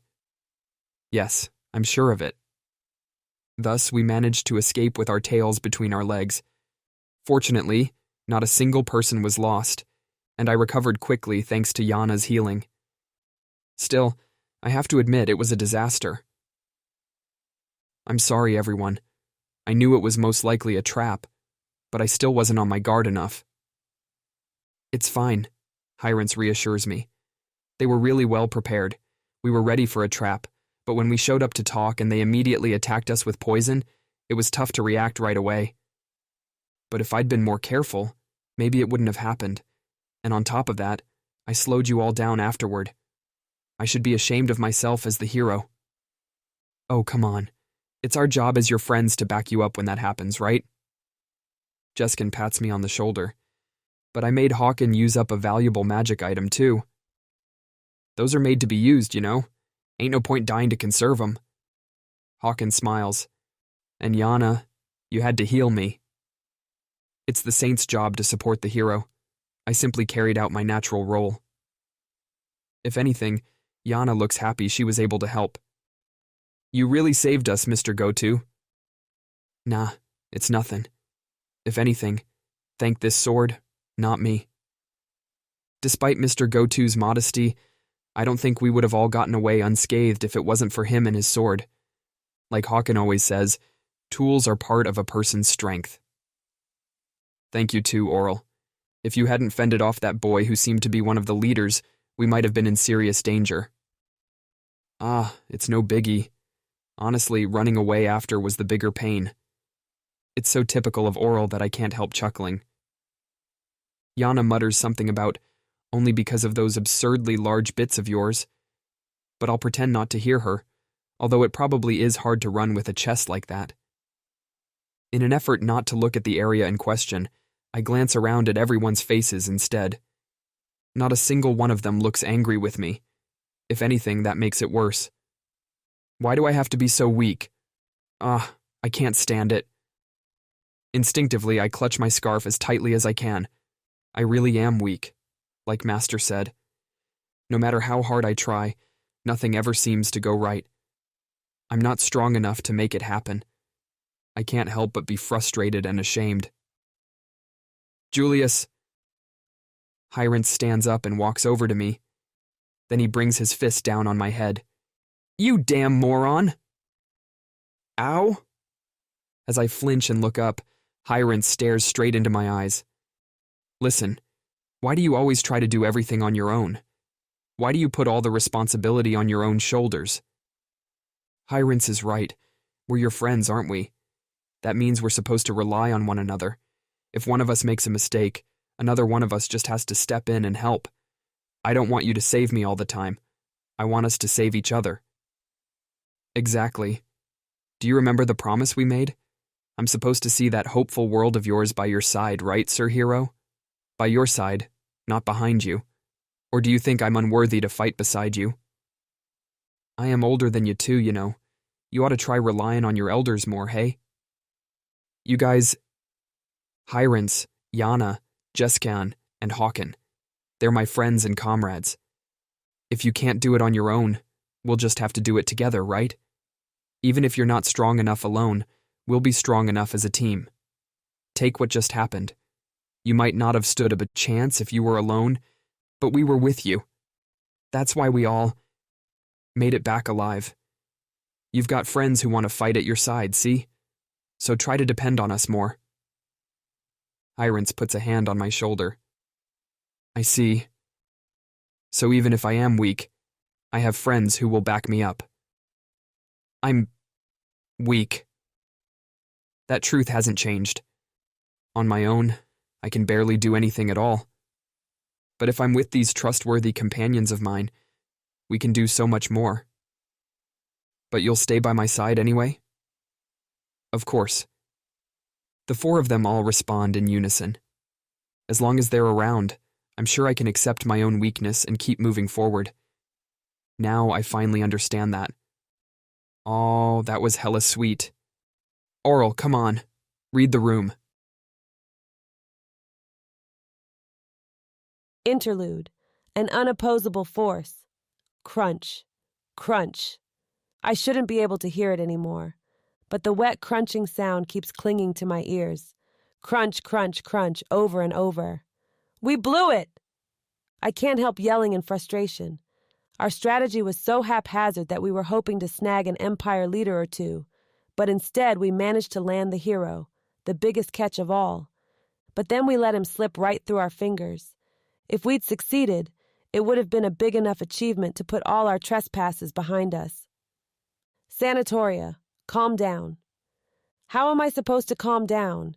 And how could you let a snot-nosed girl like that slow you down, Huey? I did the best I could.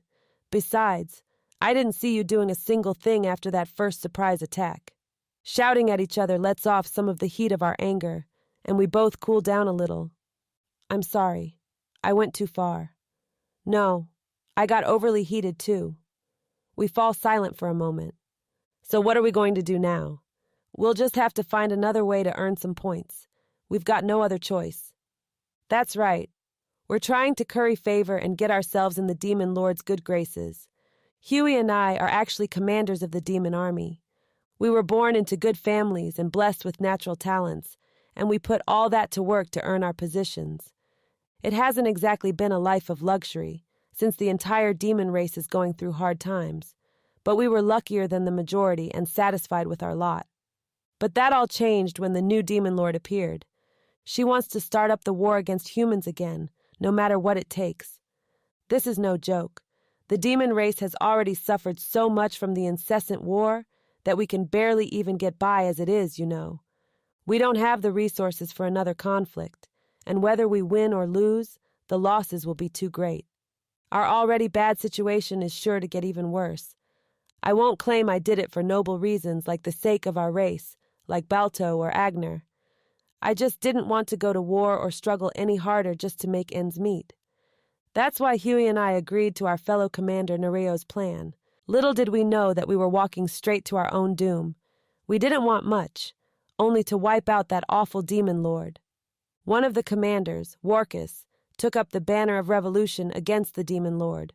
The rest of us aided him in secret, and when Warkus's army marched on the capital, we planned to join him and declare our open rebellion.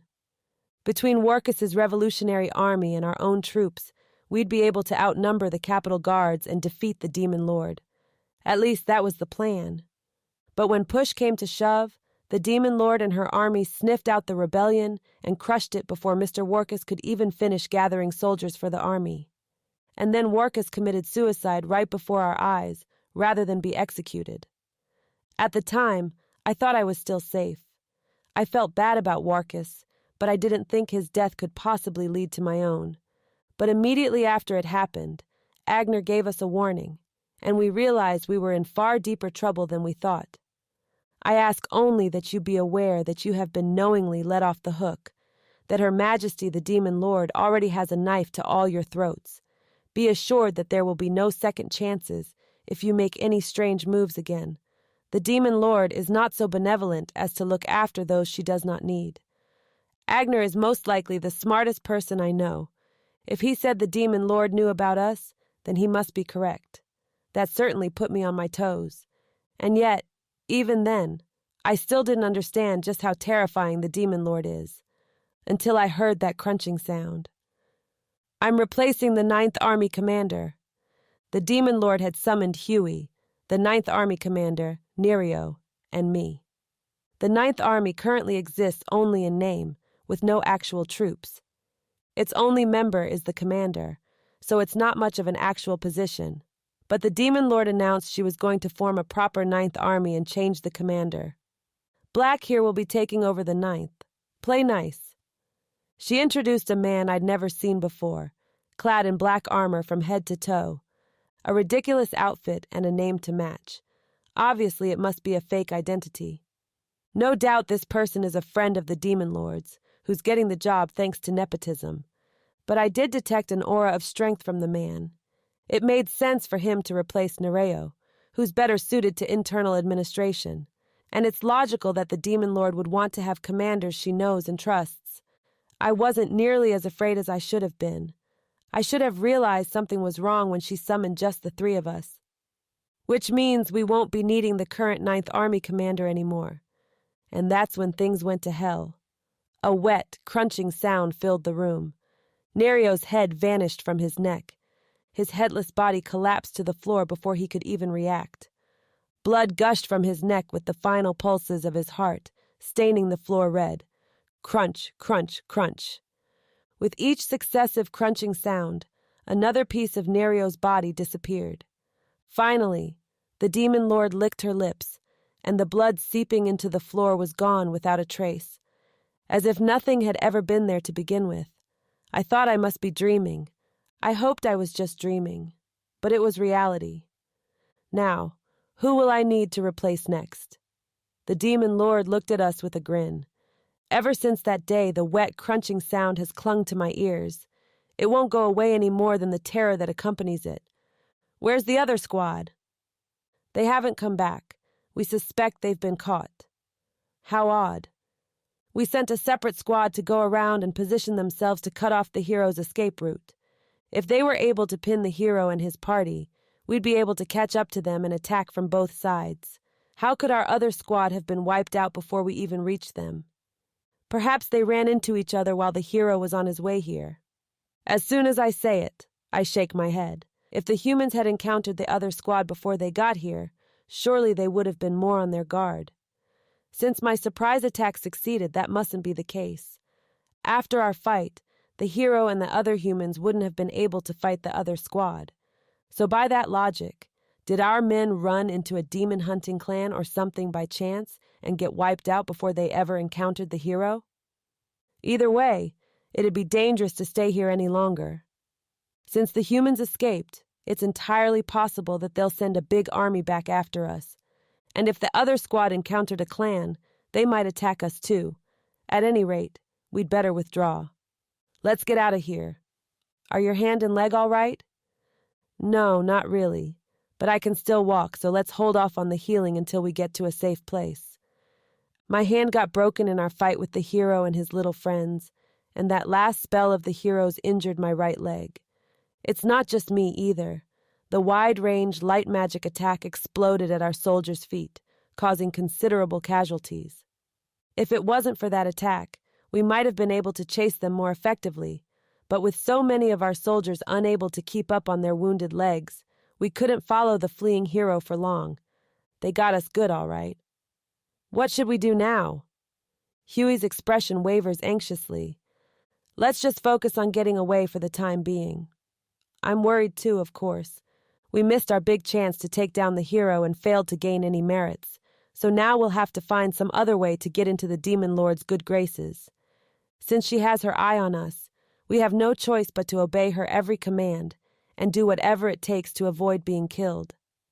Fortunately, since we carried out this plan in absolute secrecy, the demon lord won't find out that we failed. We didn't gain anything, but we didn't lose anything either. Let's just call it a wash. So getting soldiers killed for fun doesn't count as a loss? Interesting. It can't be. How could I be hearing that voice right now? At once, my entire body is paralyzed with fear. The only movement I can manage is the occasional tremble. Finally, praying that I was hearing things, I slowly turn around.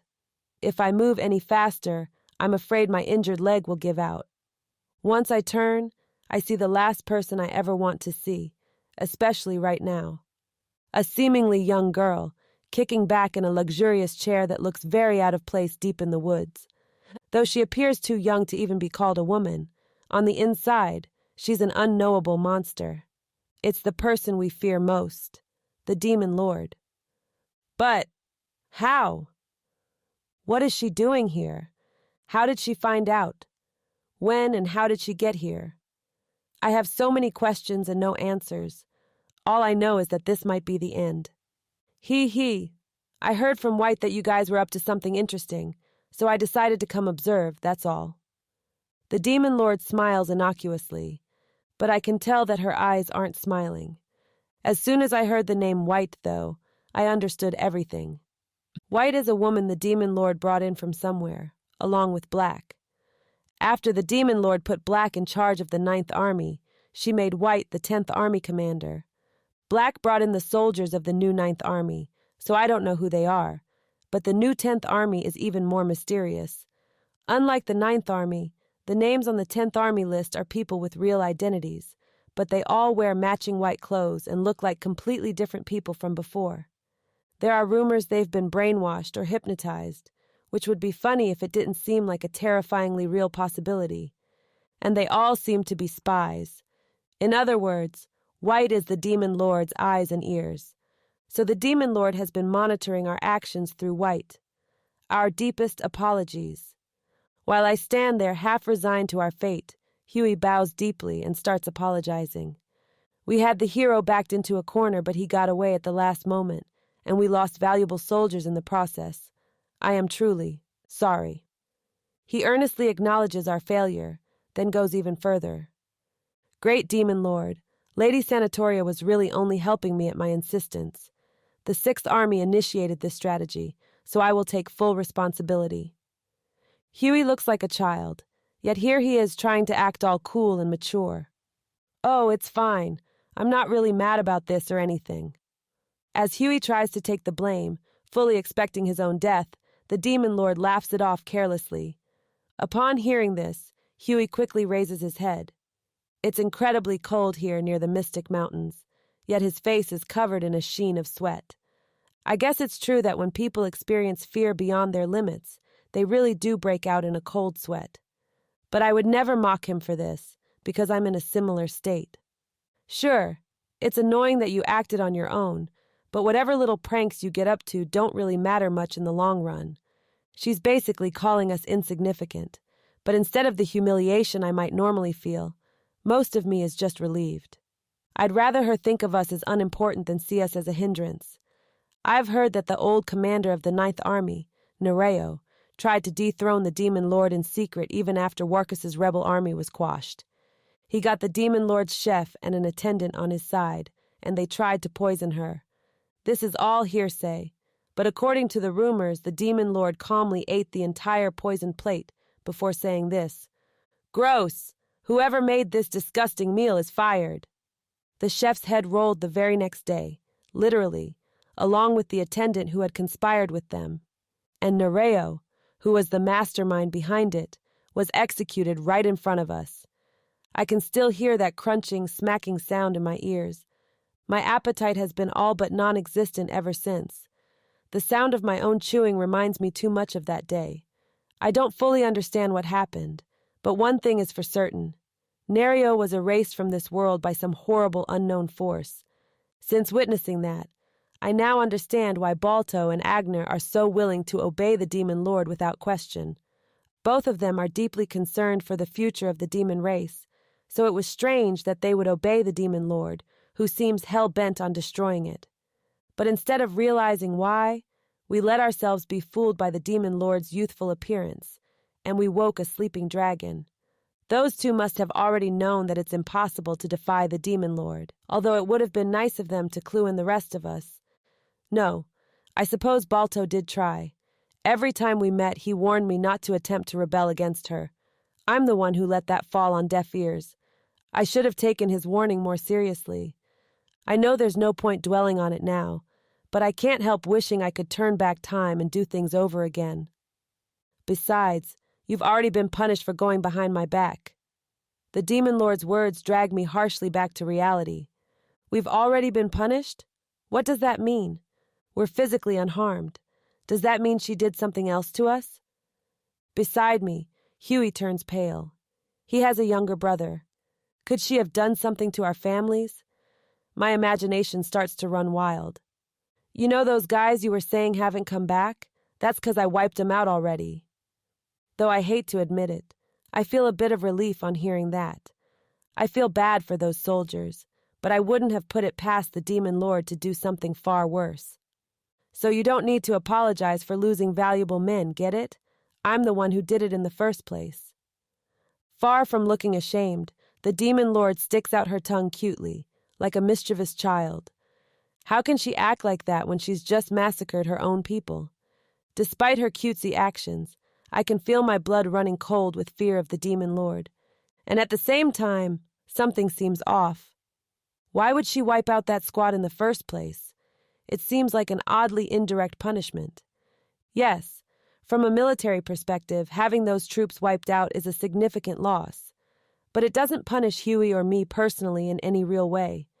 Does that mean she had a different goal, and punishing us was just an excuse?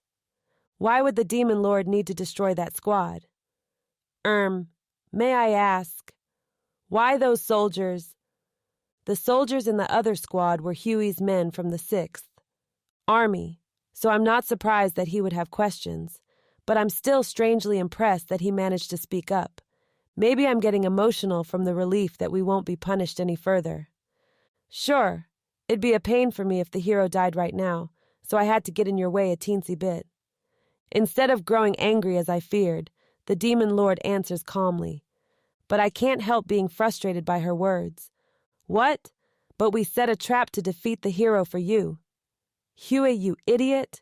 What possessed you to defy the Demon Lord when she didn't seem too angry with us? Yeah, see, this is why I don't want you doing stuff like this without permission. Although I guess we never really put out a notice not to go after the hero, so we'll call this one even, yeah? My bad. I don't believe it. So my troops died for such an arbitrary reason. Huey hangs his head in disbelief. Of course. To me, they're just random soldiers, but Huey knew them as his subordinates. I can't blame him for being shocked. Why don't you want the hero to be defeated? You don't need to know that. Huey was probably hoping to at least find out why his men had to die, but the Demon Lord curtly shuts him down. But that's... Huey glances at the Demon Lord's expression, then swallows the rest of his words. I'm sure that explanation didn't comfort him at all, but if he keeps pushing the Demon Lord for more information, her mood might turn sour. He has no choice but to accept it, even if it doesn't make sense.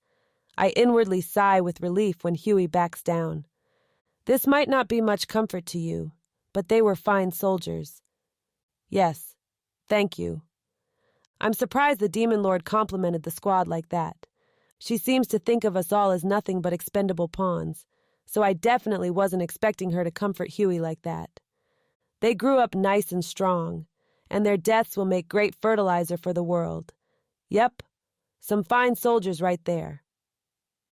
Of course, she really doesn't see us as people at all. No wonder she said it might not be much comfort. Huey clenches his fist. You mad? Are you mad at me now? As the Demon Lord taunts him jokingly, I can see Huey gritting his teeth. Wait, calm down, I hiss at him quietly. It's all well and good if he wants to defy the Demon Lord and get himself killed, but not if I'm mixed up in it. Hey guys, did you know I came here all alone? The Demon Lord grins at us. Now that she mentions it, I hadn't noticed in the shock of her sudden appearance, but there's no one else here with the Demon Lord, not even any guards. It's just her and me, Huey, and the soldiers from the 6th Army, although most of them were injured in the battle with the hero, which means we have her outnumbered. What do you want to do? The Demon Lord tilts her head to the side inquiringly. This certainly is a favorable situation in theory. The Demon Lord is more powerful than we can comprehend, but if she's on her own, we might be able to overcome her. As if I would ever entertain such a fleeting hope. A hilarious joke, Your Majesty. I grab Huey's sleeve tightly while giving the Demon Lord my best ingratiating smile. I'm sure the soldiers would be proud to hear such high praise from the great Demon Lord. How could we possibly be angry? I should wish the same honor for myself one day. No doubt she can see right through my bald-faced lies, but I have no choice but to try to smooth things over like this. The Demon Lord's mouth quirks into a smile, so it seems like my strategy worked for now. Oh, good. Well, I look forward to seeing your work then. Does that mean she wants me to die and serve as fertilizer for the world, like she said about those soldiers? Because if so, I'd rather not deliver on that. Of course! But naturally, I have to agree to it out loud. Okay, White, let's head home. The Demon Lord turns around. There's a girl standing directly behind her, who's been there since who knows when. A girl who's inhuman in a different way from the Demon Lord, her entire body white, as if all color has been bleached away. She's so out of place in her surroundings that she looks like she stepped from a painting. All righty, we're gonna go back. No more funny business without my permission, okay? or else I'll eat you." With that, the demon lord and the girl in white disappear. I wait a long while after their disappearance, then sink to the ground. Only now do I finally feel the stinging pain from my wounded hand and leg. But the reason I can't stand any longer has more to do with willpower than my injuries. All alone indeed. Of course she had someone else with her. I didn't even notice her lurking there. But naturally, even if the demon lord really had been alone, I would have done the same thing. We can't beat the demon lord. No one can. If we stood a chance, she wouldn't have shown up so casually and offered a challenge like that. She was testing us. What if we'd really tried to take her down? I'm sure none of us would be alive by now. The realization sets my body trembling. It's cold. So very, very cold, all the way down to my bones. I'm terrified. The only option we have left is total obedience to the demon lord, and even then, I don't know for sure if we'll survive. The demon lord seems to be hoping we'll die after all. We can't rebel against her. We're not strong enough. We'd simply die. But even if we don't, we might very well die anyway. What are we supposed to do? I choked the words out loud despite myself. Sanatoria. For now, let's just get going. Huey doesn't seem to have an answer either. Instead, he takes my hand and pulls me up, then puts his arm around my waist to help me walk. As we move, my thoughts churn. There's one force that no living thing can oppose: death. Anything that lives must one day die. And to me, the demon lord seems like an incarnation of death itself. Sophia's Diary 10. Ah, today's fresh blood is as tasty as ever. You know what they say. It's unhealthy to repress your urges. Huh? Too sudden? What do you mean? Oh, what? Don't drink blood? But I want to. Besides, whenever I drink a boy's blood, he looks super happy about it. I get to drink blood and he gets to enjoy it. That's what you call a win-win situation. The boys are starting to worship me a little, but that's not my fault. The class rep girl? I guess Mr. Goody Two-Shoes broke off their engagement and chased her out of the academy a while ago. Serves her right. Better yet, the other girls have all been on their best behavior ever since. It's Sophia's time to shine. A visitor at this hour? Oh, it's White. What's going on? Wah. Master, I'm sorry, I was wrong. Gah! What is this? Did you curse me so I'm stuck calling you master? And if I disobey you, the curse forces me to sit? That's horrible. What did I do wrong? Huh? I should figure it out myself? I can't think of a single thing. Gah. Hey, no need to get violent. Hey, wait. What? Stop. Ah! Master, I'm sorry. Just put me down. You can't tie me to the ceiling in the nude. We'll end up getting an R rating. Huh? Wait, why does it look like you're ready to leave? What?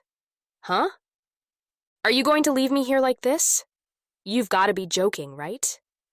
Wait. I'm sorry, please forgive me. Let me doon.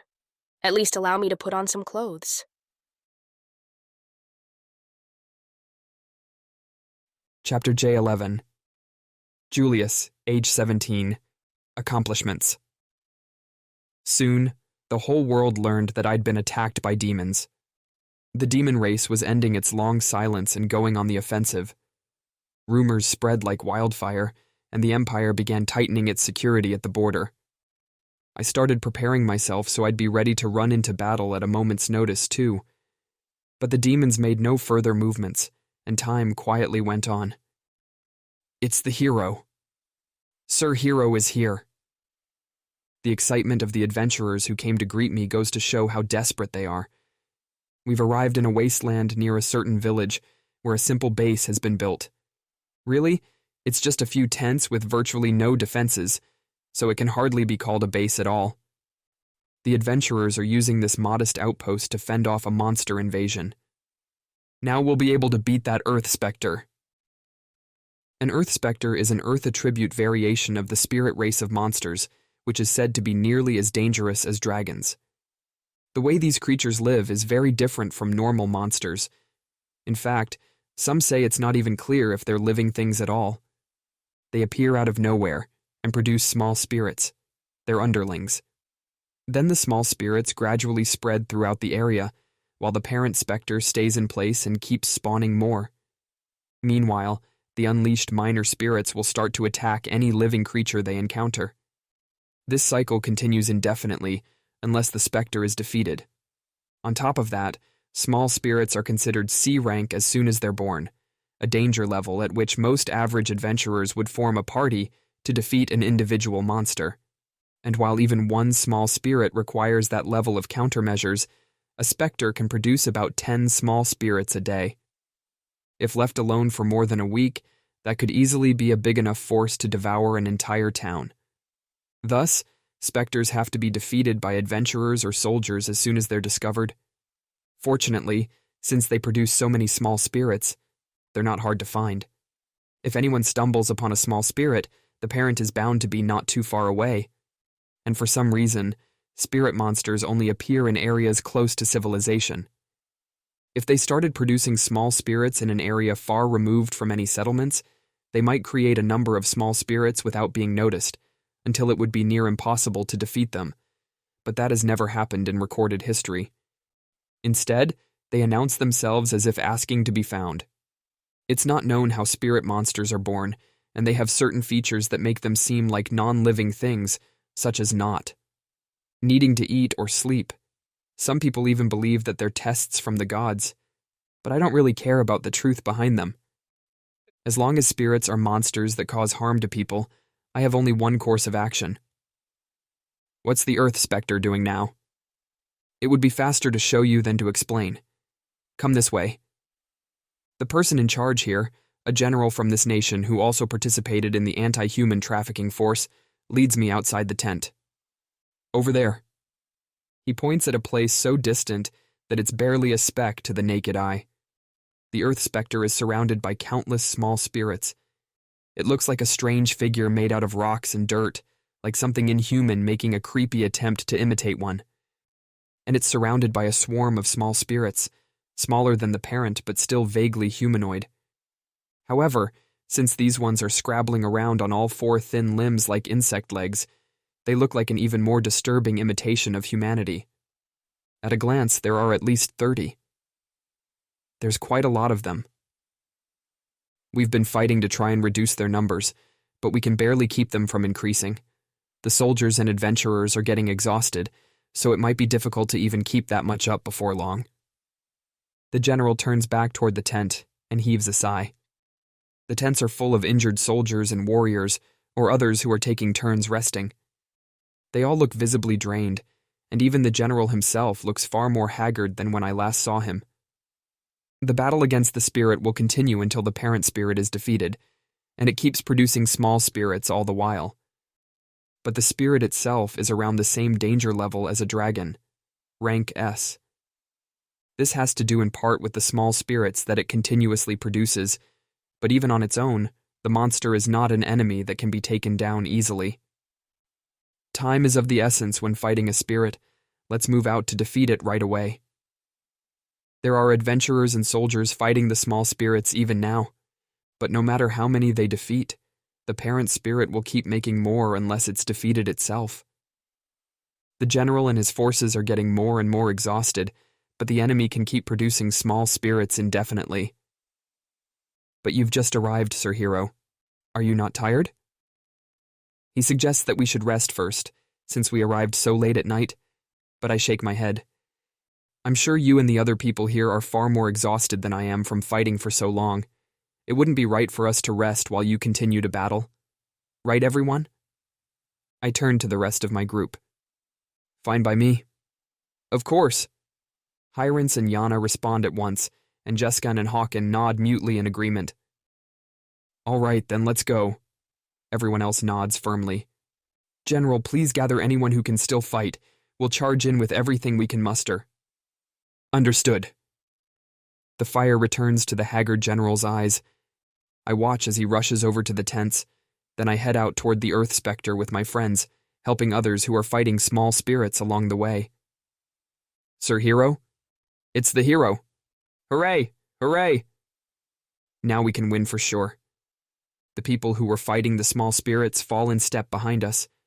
They're deeply exhausted, yet they follow us with firm footsteps. Now that the hero has joined the fight, they finally see a chance to win this endless battle. That restores their fighting spirit. Everyone, I'm here! We're going to win this battle! I shout encouragement in order to raise their morale even further. A chorus of war cries echoes through the wasteland. I defeat one of the small spirits with a single spell. Small spirits are C rank, so they'd pose a fair challenge to an ordinary adventurer, but my stats as the hero make it easy to defeat them.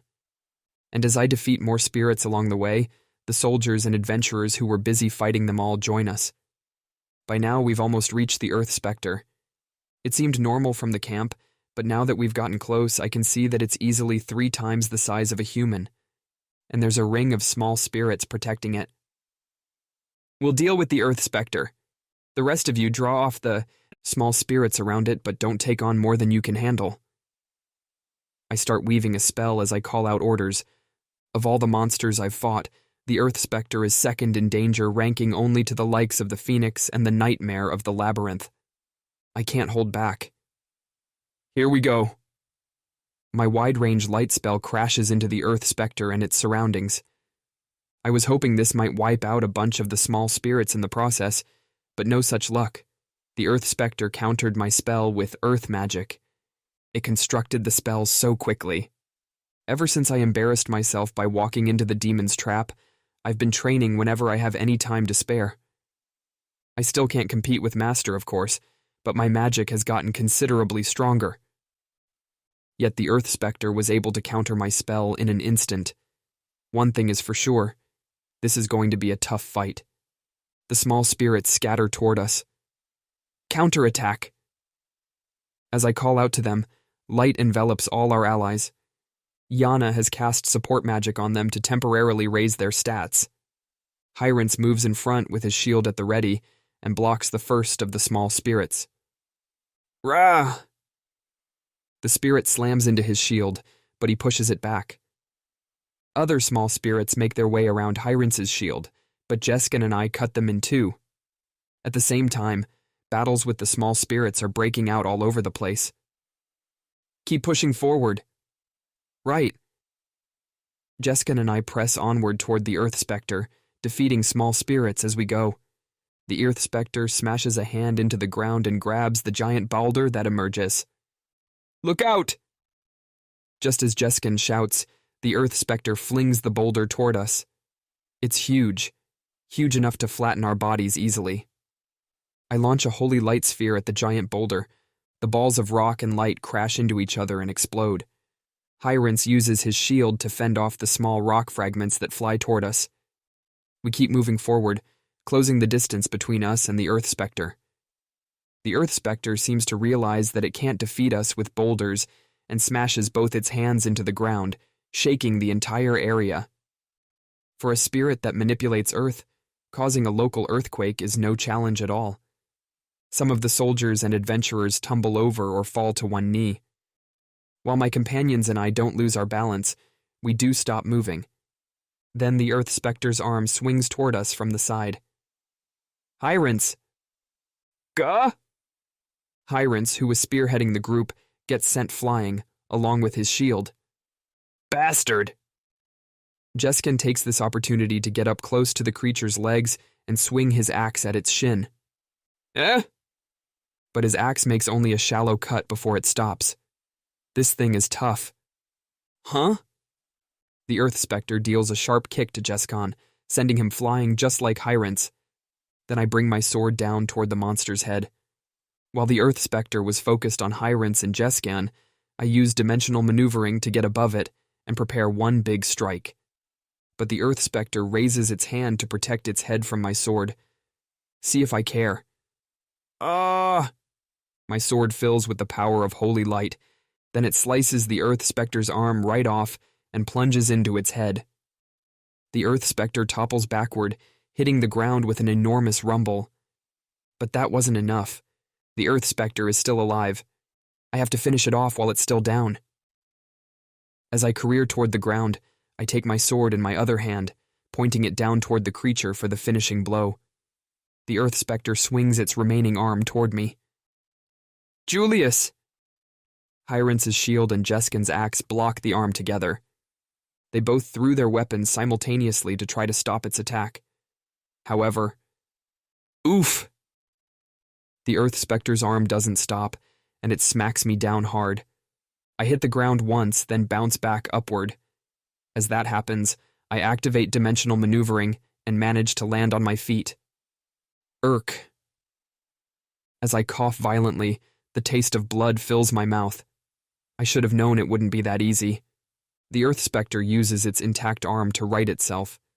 Its other arm has been cut off, and its head has a deep fissure on the top. The monster's definitely taken a lot of damage, too. I guess we're about even. But then my entire body feels better all at once. It's Yana's healing magic. She's been behind us with Hawken all this time, but she must have cast healing magic on me from a distance. Thank goodness. Now I can do this. The Earth Spectre swings one of its legs upward. Is it planning to use its leg to cause an earthquake now that it's missing one arm? Not gonna happen. Jeskin's sickle and chain wrap around the other leg, the one keeping it upright. Heave-ho! Then Jeskin and Hyrance pull on the chain with all their might. Since it was standing on one leg, the Earth Spectre pitches sideways, about to fall. While it tries to recover, I shoot 4 holy light spheres at it, simultaneously firing multiple spells, the biggest attack I can do right now. Goo! The 4 balls of light crash directly into the unbalanced Earth Spectre, knocking its body backward instead. The monster crashes down onto its back again. This time its body breaks apart, and it shows no signs of standing up again. Did we win? A voice breaks the silence, followed by others. We won. We won! Cheers erupt around the battlefield. I raise my sword toward the sky. Come on! Let's clean up the rest of these small spirits. Forcing back the desire to collapse on the spot, I focus my energy on getting rid of the rest of the spirits. Some belated reinforcements come to join us, and before long we've wiped out every last small spirit. We carry the giant remains of the Earth Spectre back to the village, where we're greeted by a chorus of cheers from the villagers. Now these people are free from the threat of the Earth Spectre. That thought instantly puts a smile on my face. Here, Mr. Hero. I turn around to find a little girl offering me a flower. Is this for me? I crouch down to her eye level and accept the flower. Just an ordinary wildflower, the sort you could find anywhere. It's all peaceful here now thanks to you, mister. Thank you. To me, the little girl's words and the flower she gives me in gratitude are worth more than the most expensive bouquet. It makes me feel like what I've done wasn't for nothing. You're so cool, Mr. Hero. As I gaze at the flower, a boy suddenly pushes aside the little girl and jumps in front of me. You beat that thing, right? How can I get strong like you, huh? The boy points excitedly at the remains of the Earth Spectre and looks at me eagerly. I know that boys his age admire strength, but you can't. Huh? Brushing the boy off with a cold response, I walk past him and kneel next to the girl he pushed aside, who's sitting on the ground crying. That must have hurt, huh? Don't worry, I'll heal you. I pat her head gently and use healing magic to fix up her scrapes. There, all better. Really? Uh-huh. You're okay now. It stopped hurting. Thank you. The little girl stops crying. Kids who hurt the people close to them can't get strong. I turn back to the boy, who's standing there stunned. I'm sure you want to get strong enough to beat monsters like that one, I say, gesturing to the Earth Spectre. But if you use that strength to make people cry, you're not really strong at all. That's a bad thing. You made this girl cry, and that was very unkind of you. Oh, strong people don't make anyone cry. Only bad people do that. You can't be strong acting this way. He might be too young to understand what I mean, but he needs to know that it's wrong to do bad things. Now, since you were bad, you have to apologize. Way. Don't you know that a hero has to defeat bad people? So if you're going to be bad, I'm sorry. I ended up threatening him a little, but the boy finally apologized. Good. Just like that. As long as you don't do bad things, I'm sure you'll get nice and strong. Really? Uh-huh. But if you forget that and do more bad things, I'll have to come defeat you, so remember to be good, okay? 'Kay? After that, the boy and girl make up and walk away holding hands. I guess teaching kids to be good is one way to stop evil from happening, like you said way back when. Jeskin smiles as he watches the children leave. It might not be the kind of strength that boy was looking for, but I'd be happy if he can be strong enough to walk the straight and narrow instead of turning to crime. True. I've traveled all over the world, defeating monsters, bandits, and so on. Those things have meaning on their own, of course, but I think I can have a small effect by showing people what kind of hero I am, too. Hopefully, that'll turn out to be a good influence. Chapter J12. Julius, age 21. Family. Welcome home, big brother. I'm back in the royal castle for the first time in ages. There, I find my half-brother Leston, the third prince and son of the king's second concubine. The king's wife, the true queen, holds the most influence, followed by the first and second concubines. My mother was the third concubine, so she had the lowest position of them. If I weren't the hero, I might have even been in a lower position than Leston. It's a strange thing to think about. Thank you. Here, a souvenir. Ooh, thank you. Is this a magic sword from the Empire? Leston gazes happily at the sword I handed him. It's a magic sword imbued with the power of fire, similar to the one I borrowed from my master once. Magic swords are valuable as it is, but this one also has a unique origin, so it wouldn't be sold on the open market. However, rumors have spread about them, since high-ranking Empire officials are often seen carrying them. Rumors say that the Empire has succeeded in mass-producing magic swords. I asked Master about it when I last saw him, but he artfully dodged the subject, so I don't know the truth. But since I was able to acquire magic swords like this as a result, I can't really complain. But are you sure it's okay to give me something like this? It's fine. I actually have a few more of the same kind. I still have several other magic swords. I joked to Master that I wanted one, and he promptly responded, "Well, I'm not using them," and gave me no less than 10. Master can be surprisingly generous. Well, they come from a somewhat unfortunate source, he said at the time. But they're still fine weapons. I don't know what he meant, but there must be some strange story behind them, because Master seemed awfully eager to be rid of them. That must be why he gave me such valuable items so readily, even though you could easily make a fortune by selling even one. I gave Hyrance an incredibly sturdy one that can recover from damage on its own, though it doesn't have any special offensive effects. Jeskan got a broadsword with a special flame effect. For Hawken, there was a short sword with lightning and paralyzing effects. And for myself, I chose a sword that, like Hyrance's, doesn't have any special attacks but conducts magic exceptionally easily and is helpful for support while using spells. Unfortunately, there weren't any weapons well suited to Yana, but our fighting strength increased dramatically with all these new weapons. I wasn't sure what to do with the remaining 6 swords, but I decided to give 5 of them to my family members: Father, Silas, Leston, Shun, and Sue. I already gave Father and Silas theirs. Father seemed happy, but my elder brother's expression looked dour. It seems like we're doomed to keep growing further apart. I want to do something about it, but since I'm away from home so frequently, we don't have many chances to interact. I think my only choice is to keep trying to get him to open up little by little over time. We were relatively close when we were kids, so I'm sure we can learn to understand each other again. As for Shun and Sue, I decided to wait to give them theirs until they graduate from the academy. If they get accustomed to having such strong weapons this early, they could grow overly dependent on them. Knowing those two, I doubt that would happen, but I prefer to be on the safe side. Besides, they'll make good graduation gifts. I'm not just hesitant to give the swords to them because I might not be able to beat them in a sparring match anymore, all right? Really, I swear.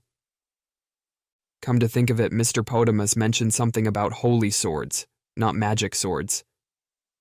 Holy swords? Most swords with special effects and properties are called magic swords, but those with the power of light are called holy swords. They're considered special, even compared to other magic weapons. Something about a special holy sword that's been in the royal family here for generations. I've never heard anything about it, have you? No, I don't think so. Father or my elder brother might know something, though. It could be a secret that's known only to the king. But then why would an outsider like Potimas know about it? Mr. Potamus is an elf who's staying here in our kingdom as an ambassador of the elves. I've never actually seen him for myself, but Leston seems to be developing a friendship with him.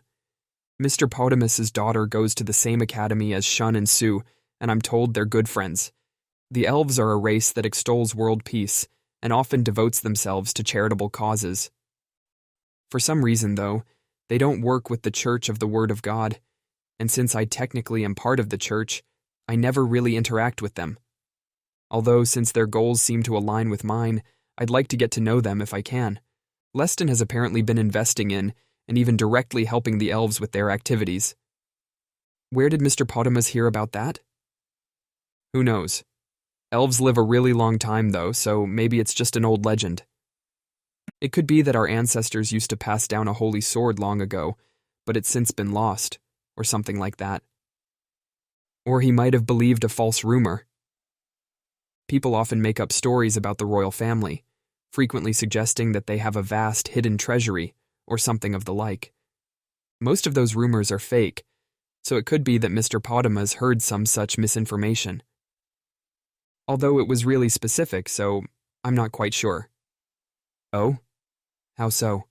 You know how there are those stairs in the castle that go down but don't lead anywhere? There's been chatter about how if a worthy person goes down there, a door will open or something. Those stairs really are mysterious, so it'd be kinda cool if it was true, huh? Leston is right. There certainly is a mysterious staircase in the castle. It goes downward but only leads to a wall. There's no hidden room or anything, so it's a mystery why those stairs exist. In that way, it's definitely the kind of thing that rumor mongers would love to spread stories about, but most people don't even know it exists. Because the only way to get to the mysterious staircase is through the royal family's private quarters. And of course, most people wouldn't approach a staircase that doesn't go anywhere. Even the servants who are allowed in the private chambers rarely set foot near the steps, so most people don't know they exist at all. The only people who know are mostly royalty, and it's rarely discussed, since nothing is known about it. I had forgotten they existed at all until this conversation. But it's probably false, because I didn't find anything there. So you went? I mean, how could I resist? So Leston went to the stairs after hearing this story, but he didn't find anything. Oh, I know. Since you're here, you should try it too. Leston claps his hands together once, like he's hit on a brilliant idea. You're royalty and a hero. Who could be more worthy than you? Yeah, right. That's so unrealistic. What's wrong with being a little unrealistic? You're free right now, aren't you? Come on. Humor me for a bit. All right. Leston doesn't seem willing to take no for an answer, so I decide to give in without a fight. Since I see my half-brother so rarely, there's no harm in going along with his request. Great, let's head there right now then. Okay. Leston bounces out of the room, and I follow him with a wan smile. We walk through the royal family's private chambers and reach the staircase within. Leston starts down the stairs into the darkness without hesitation. Come on, hurry! I'm right behind you. I can't help smiling at Leston's somewhat childish behavior for his age. He's actually a lot sharper than he might seem, but he puts on a clownish act to avoid drawing the true queen's eye, so she won't consider him a potential threat to his older brother's position. Although I don't think all of it is an act. He's smart, but he also has an irrepressible childlike curiosity. I use magic to light the way as I follow Leston down the long stairway. When I was a child, I explored around here with my elder brother, too. We were so sure that we would discover a hidden door or something of the sort. In the end, of course, we found no such thing, but it's a fond memory now that my brother's grown so distant. As I reminisce, we reach the bottom of the stairs. It's a dead end, with nothing there but a wall. Come on, big brother. Leston prompts me to step up to the wall. Nothing's going to happen, you know. Or so I thought. Huh? The wall that was there just seconds before disappears like it was a mirage. And instead, there's a small room up ahead. Huh? For real? Leston is as surprised as I am. As a child, I didn't find anything when I searched around down here for a hidden door. My father chuckled afterward and told me, I did the same thing when I was your age. Boy, was I ever disappointed when I didn't find anything. If what he said then was true, then he doesn't know about this room either. This is huge. Leston's voice trembles with excitement, but I'm already focused on the object enshrined in the center of the small room. It's a sword. A sheathed sword, standing on a pedestal. Is that the holy sword? It must be. Leston starts to dash toward it. Ah, wait. I grab his hand and pull him back. Come on, what's the matter? Something's there. Ignoring Leston's protests, I keep my gaze fixed on the pedestal. Oh ho? Behind the pedestal is a gorgeous sculpture of a white dragon. It's small, about the same height as the sword, and right now, it's starting to move. A child, eh? Thou comest here knowing nothing of this place, but it appears thou art worthy. It's not a statue. It's a tiny white dragon. But in spite of its small size, it has an aura of immense power, like the phoenix I once saw. No, even stronger. It might even be on par with the infamous nightmare of the labyrinth, but since it's speaking to me in my language through telepathy, that means we can communicate. And it doesn't seem like it's about to attack us. Hopefully we can resolve things by talking to each other. Who are you? I am the light dragon Byaku, guardian of the sword of the hero. The sword of the hero? Indeed. The dragon called Byaku nods sagely. Hero, thou hast the right to wield this sword. What shall thou doest? I'm not sure how to answer that. I don't even know what kind of weapon this so-called sword of the hero is. In fact, I'm still not really sure what's going on here. If the hero wields it, it has the capacity to cut down even a god in one strike, but it can only be used once. What would you cut with this sword? It can really cut anything? Verily. Even a legendary class monster? With ease, the dragon confirms. Even I would be powerless before this sword. I don't know how powerful Byaku the light dragon is, but I can tell that I wouldn't stand a chance of winning if I challenged it to battle. But it says that this sword could easily defeat it. If that's true, how absurdly powerful must that sword be? For a moment, the image of a white spider flashes across my mind. If I had this sword, could I defeat even the nightmare of the labyrinth? No. I shake away the thought.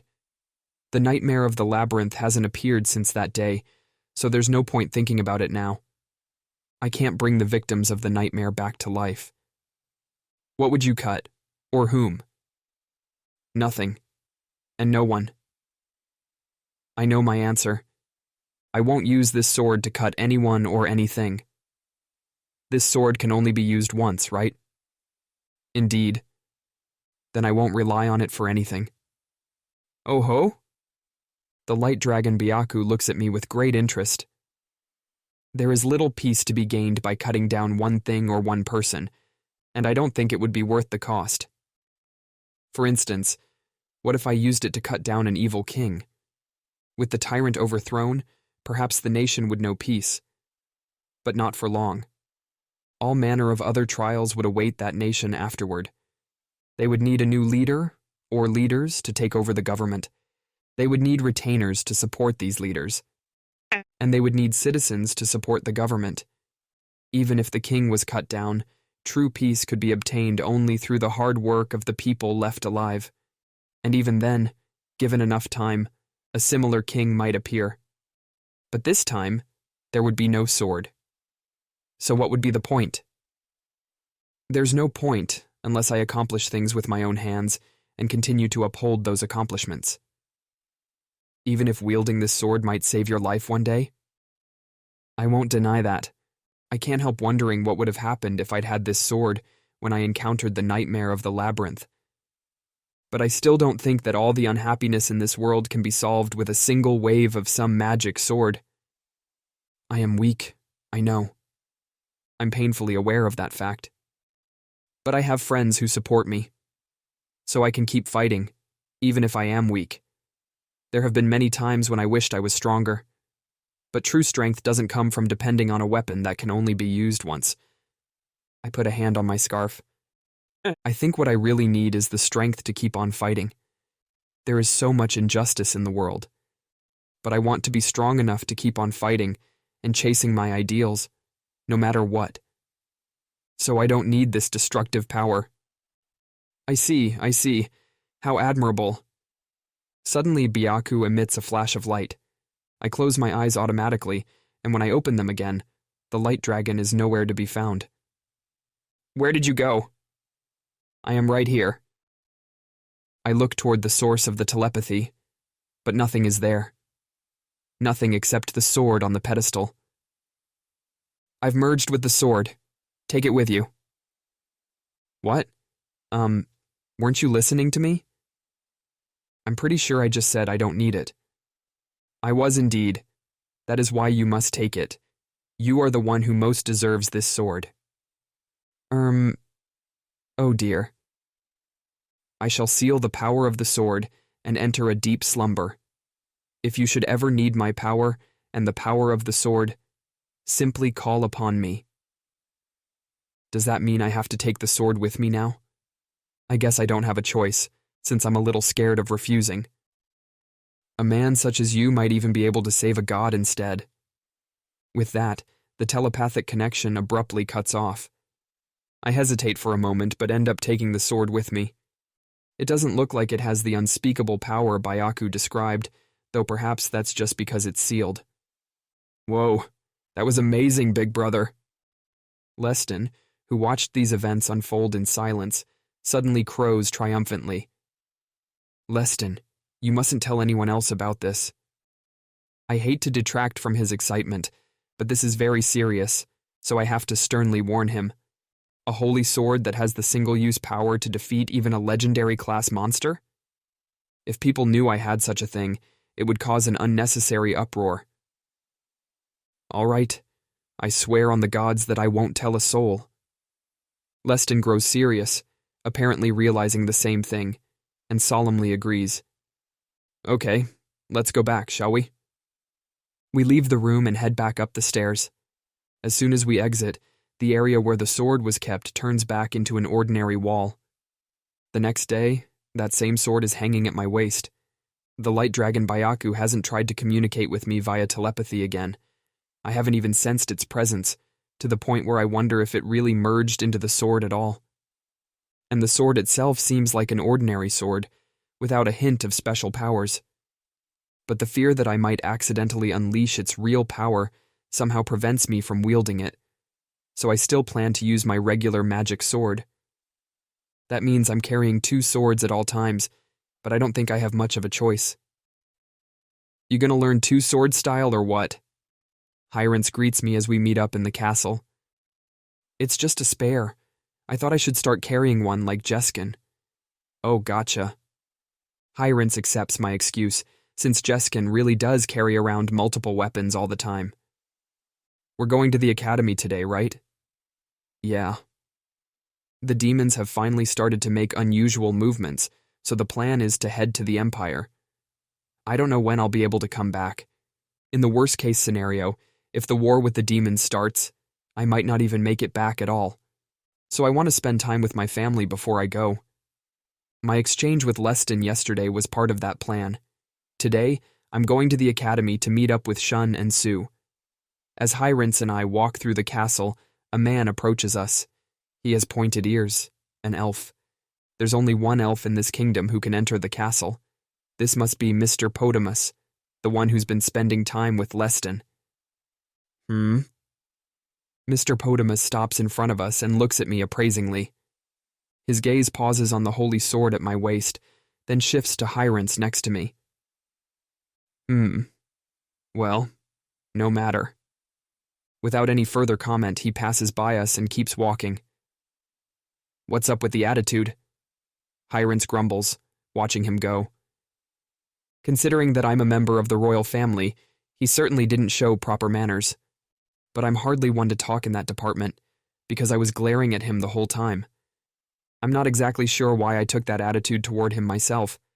For some reason, though, I felt instinctively that he was no friend of mine. We should advise Leston and my father to rethink their involvement with that man. Sure. Hyrance seems bewildered by my harsh reaction, since I'm not normally one to concern myself with how other people treat me. I'm still unsure where these intense feelings are coming from, too. But that man is definitely bad news. Of that I have no doubt. Hyrance. What's up? If I ever die and you survive, I want you to give this sword to Leston. Again, I don't know what's compelling me to say this, but I feel like I have to. Whoa. Don't say stuff like that. I know. I don't intend to die before you, of course. I just felt like I ought to tell you. Don't worry. I told you I'm not going to let you die before I do, remember? So I can't help you with that sword thing. Right. Of course. Maybe my thoughts just turned dark because of the mysteriously ominous sense I felt from that man. We arrive at the academy and wait for Shun and Sue in the visiting room. Before long, Shun bursts through the door excitedly. Brother! Sue follows him in and quietly closes the door behind them. Something about her behavior seems strange to me. Sue has always been the quiet type except when Shun is involved, but was she always this intensely silent, as if she's holding her breath? Shun, Sue, good to see you. It's great to see you too. Shun responds happily to my greeting, while Sue's response is short. Nice to see you again too, Mr. Hyrance. Yeah, you too. You've grown a bunch again since last time I saw you. After exchanging greetings with Shun, Hyrance steps back, as if to relinquish the spotlight to me. Have you been doing all right? Yes. Already Shun's weathered assassination attempts and even a Wyrm attack at his school. When I heard about that, I was so worried that I could barely stand it, but apparently, he's happily enjoying his school life now. And you, Sue? I try conversing with Sue too, but she isn't giving any real responses. Sue, are you feeling under the weather? Sue shakes her head, but she's obviously acting strange. I'm fine. If anything's bothering you, you can tell me, okay? Sue nods, looking almost on the verge of tears. Shun, make sure you're looking after her, all right? Yes, of course. Shun nods obediently, as if he has some concerns about Sue's behavior too. I want to help, but I have to go to the Empire soon, so you'll have to take good care of each other. The Empire? Because of the demons? Evidently, word about the demons' strange activities has even reached the Academy. Yeah, so I don't know when I'll be able to come back next. I'm sure you have nothing to worry about, big brother, but please be careful. Shun looks at me with such complete faith that I'm a little embarrassed. I'm not as strong as he thinks I am. Do you really have to fight the demons? Shun's face clouds. Why do they want a war so badly? I don't understand it. Good question. I don't want to fight either. Shun is so strong and talented that people call him a prodigy, but he's still grown up as a kind boy who's averse to fighting. It's my hope that he'll live his life without ever having to put his strength to use, but I know how difficult that would be too. I don't know why the demons insist on starting a war either. In the back of my mind, I remember the female demon shouting that they have no choice but to obey the demon lord. The demons have their reasons for fighting too. But if they intend to threaten our peaceful lives, we have no choice but to oppose them. Either way, we need to fight. It'd be ideal if we could settle things without fighting. If it was possible to make peace with the demons, then of course I'd rather do that. But the reality is that things aren't so easy. Shun looks down sadly as I go on. But I do think that we'll never get anywhere if we keep using that as an excuse. Huh? I know most people would laugh at me and say I'm naive, but even so, I know I'm just dreaming. I don't care if people laugh at me for being unrealistic, but there's nothing wrong with having a goal to strive for. Mine is a world where everyone can live happily in peace, and I'll keep chasing that ideal until I die. Brother? Sue jumps up and runs out of the room, as if she can't bear to hear my words any longer. Ah, Sue? Shun turns around in alarm. It's okay. Go after her. Sue isn't acting like herself right now. I'm sure she needs Shun's help. But Shun hesitates, knowing he won't be able to see me again for a while. I'll come back to visit once things calm down. Promise me. I promise. See you soon. Right. With that, Shun runs out of the room after Sue. That wound up being a short goodbye. Hyrens shakes his head, but I respond with firm resolve. Well, I'll just make sure the next visit is much longer. I promised. I'll come back no matter what.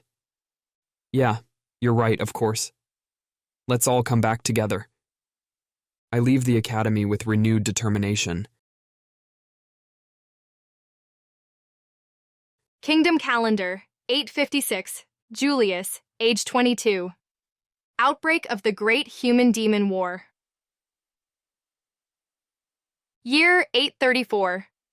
The second prince of Analete Kingdom, Julius, is born to the king's third concubine. Year 840. Julius becomes the hero. Year 841.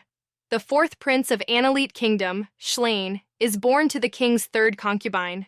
The king's third concubine passes away. Year 842.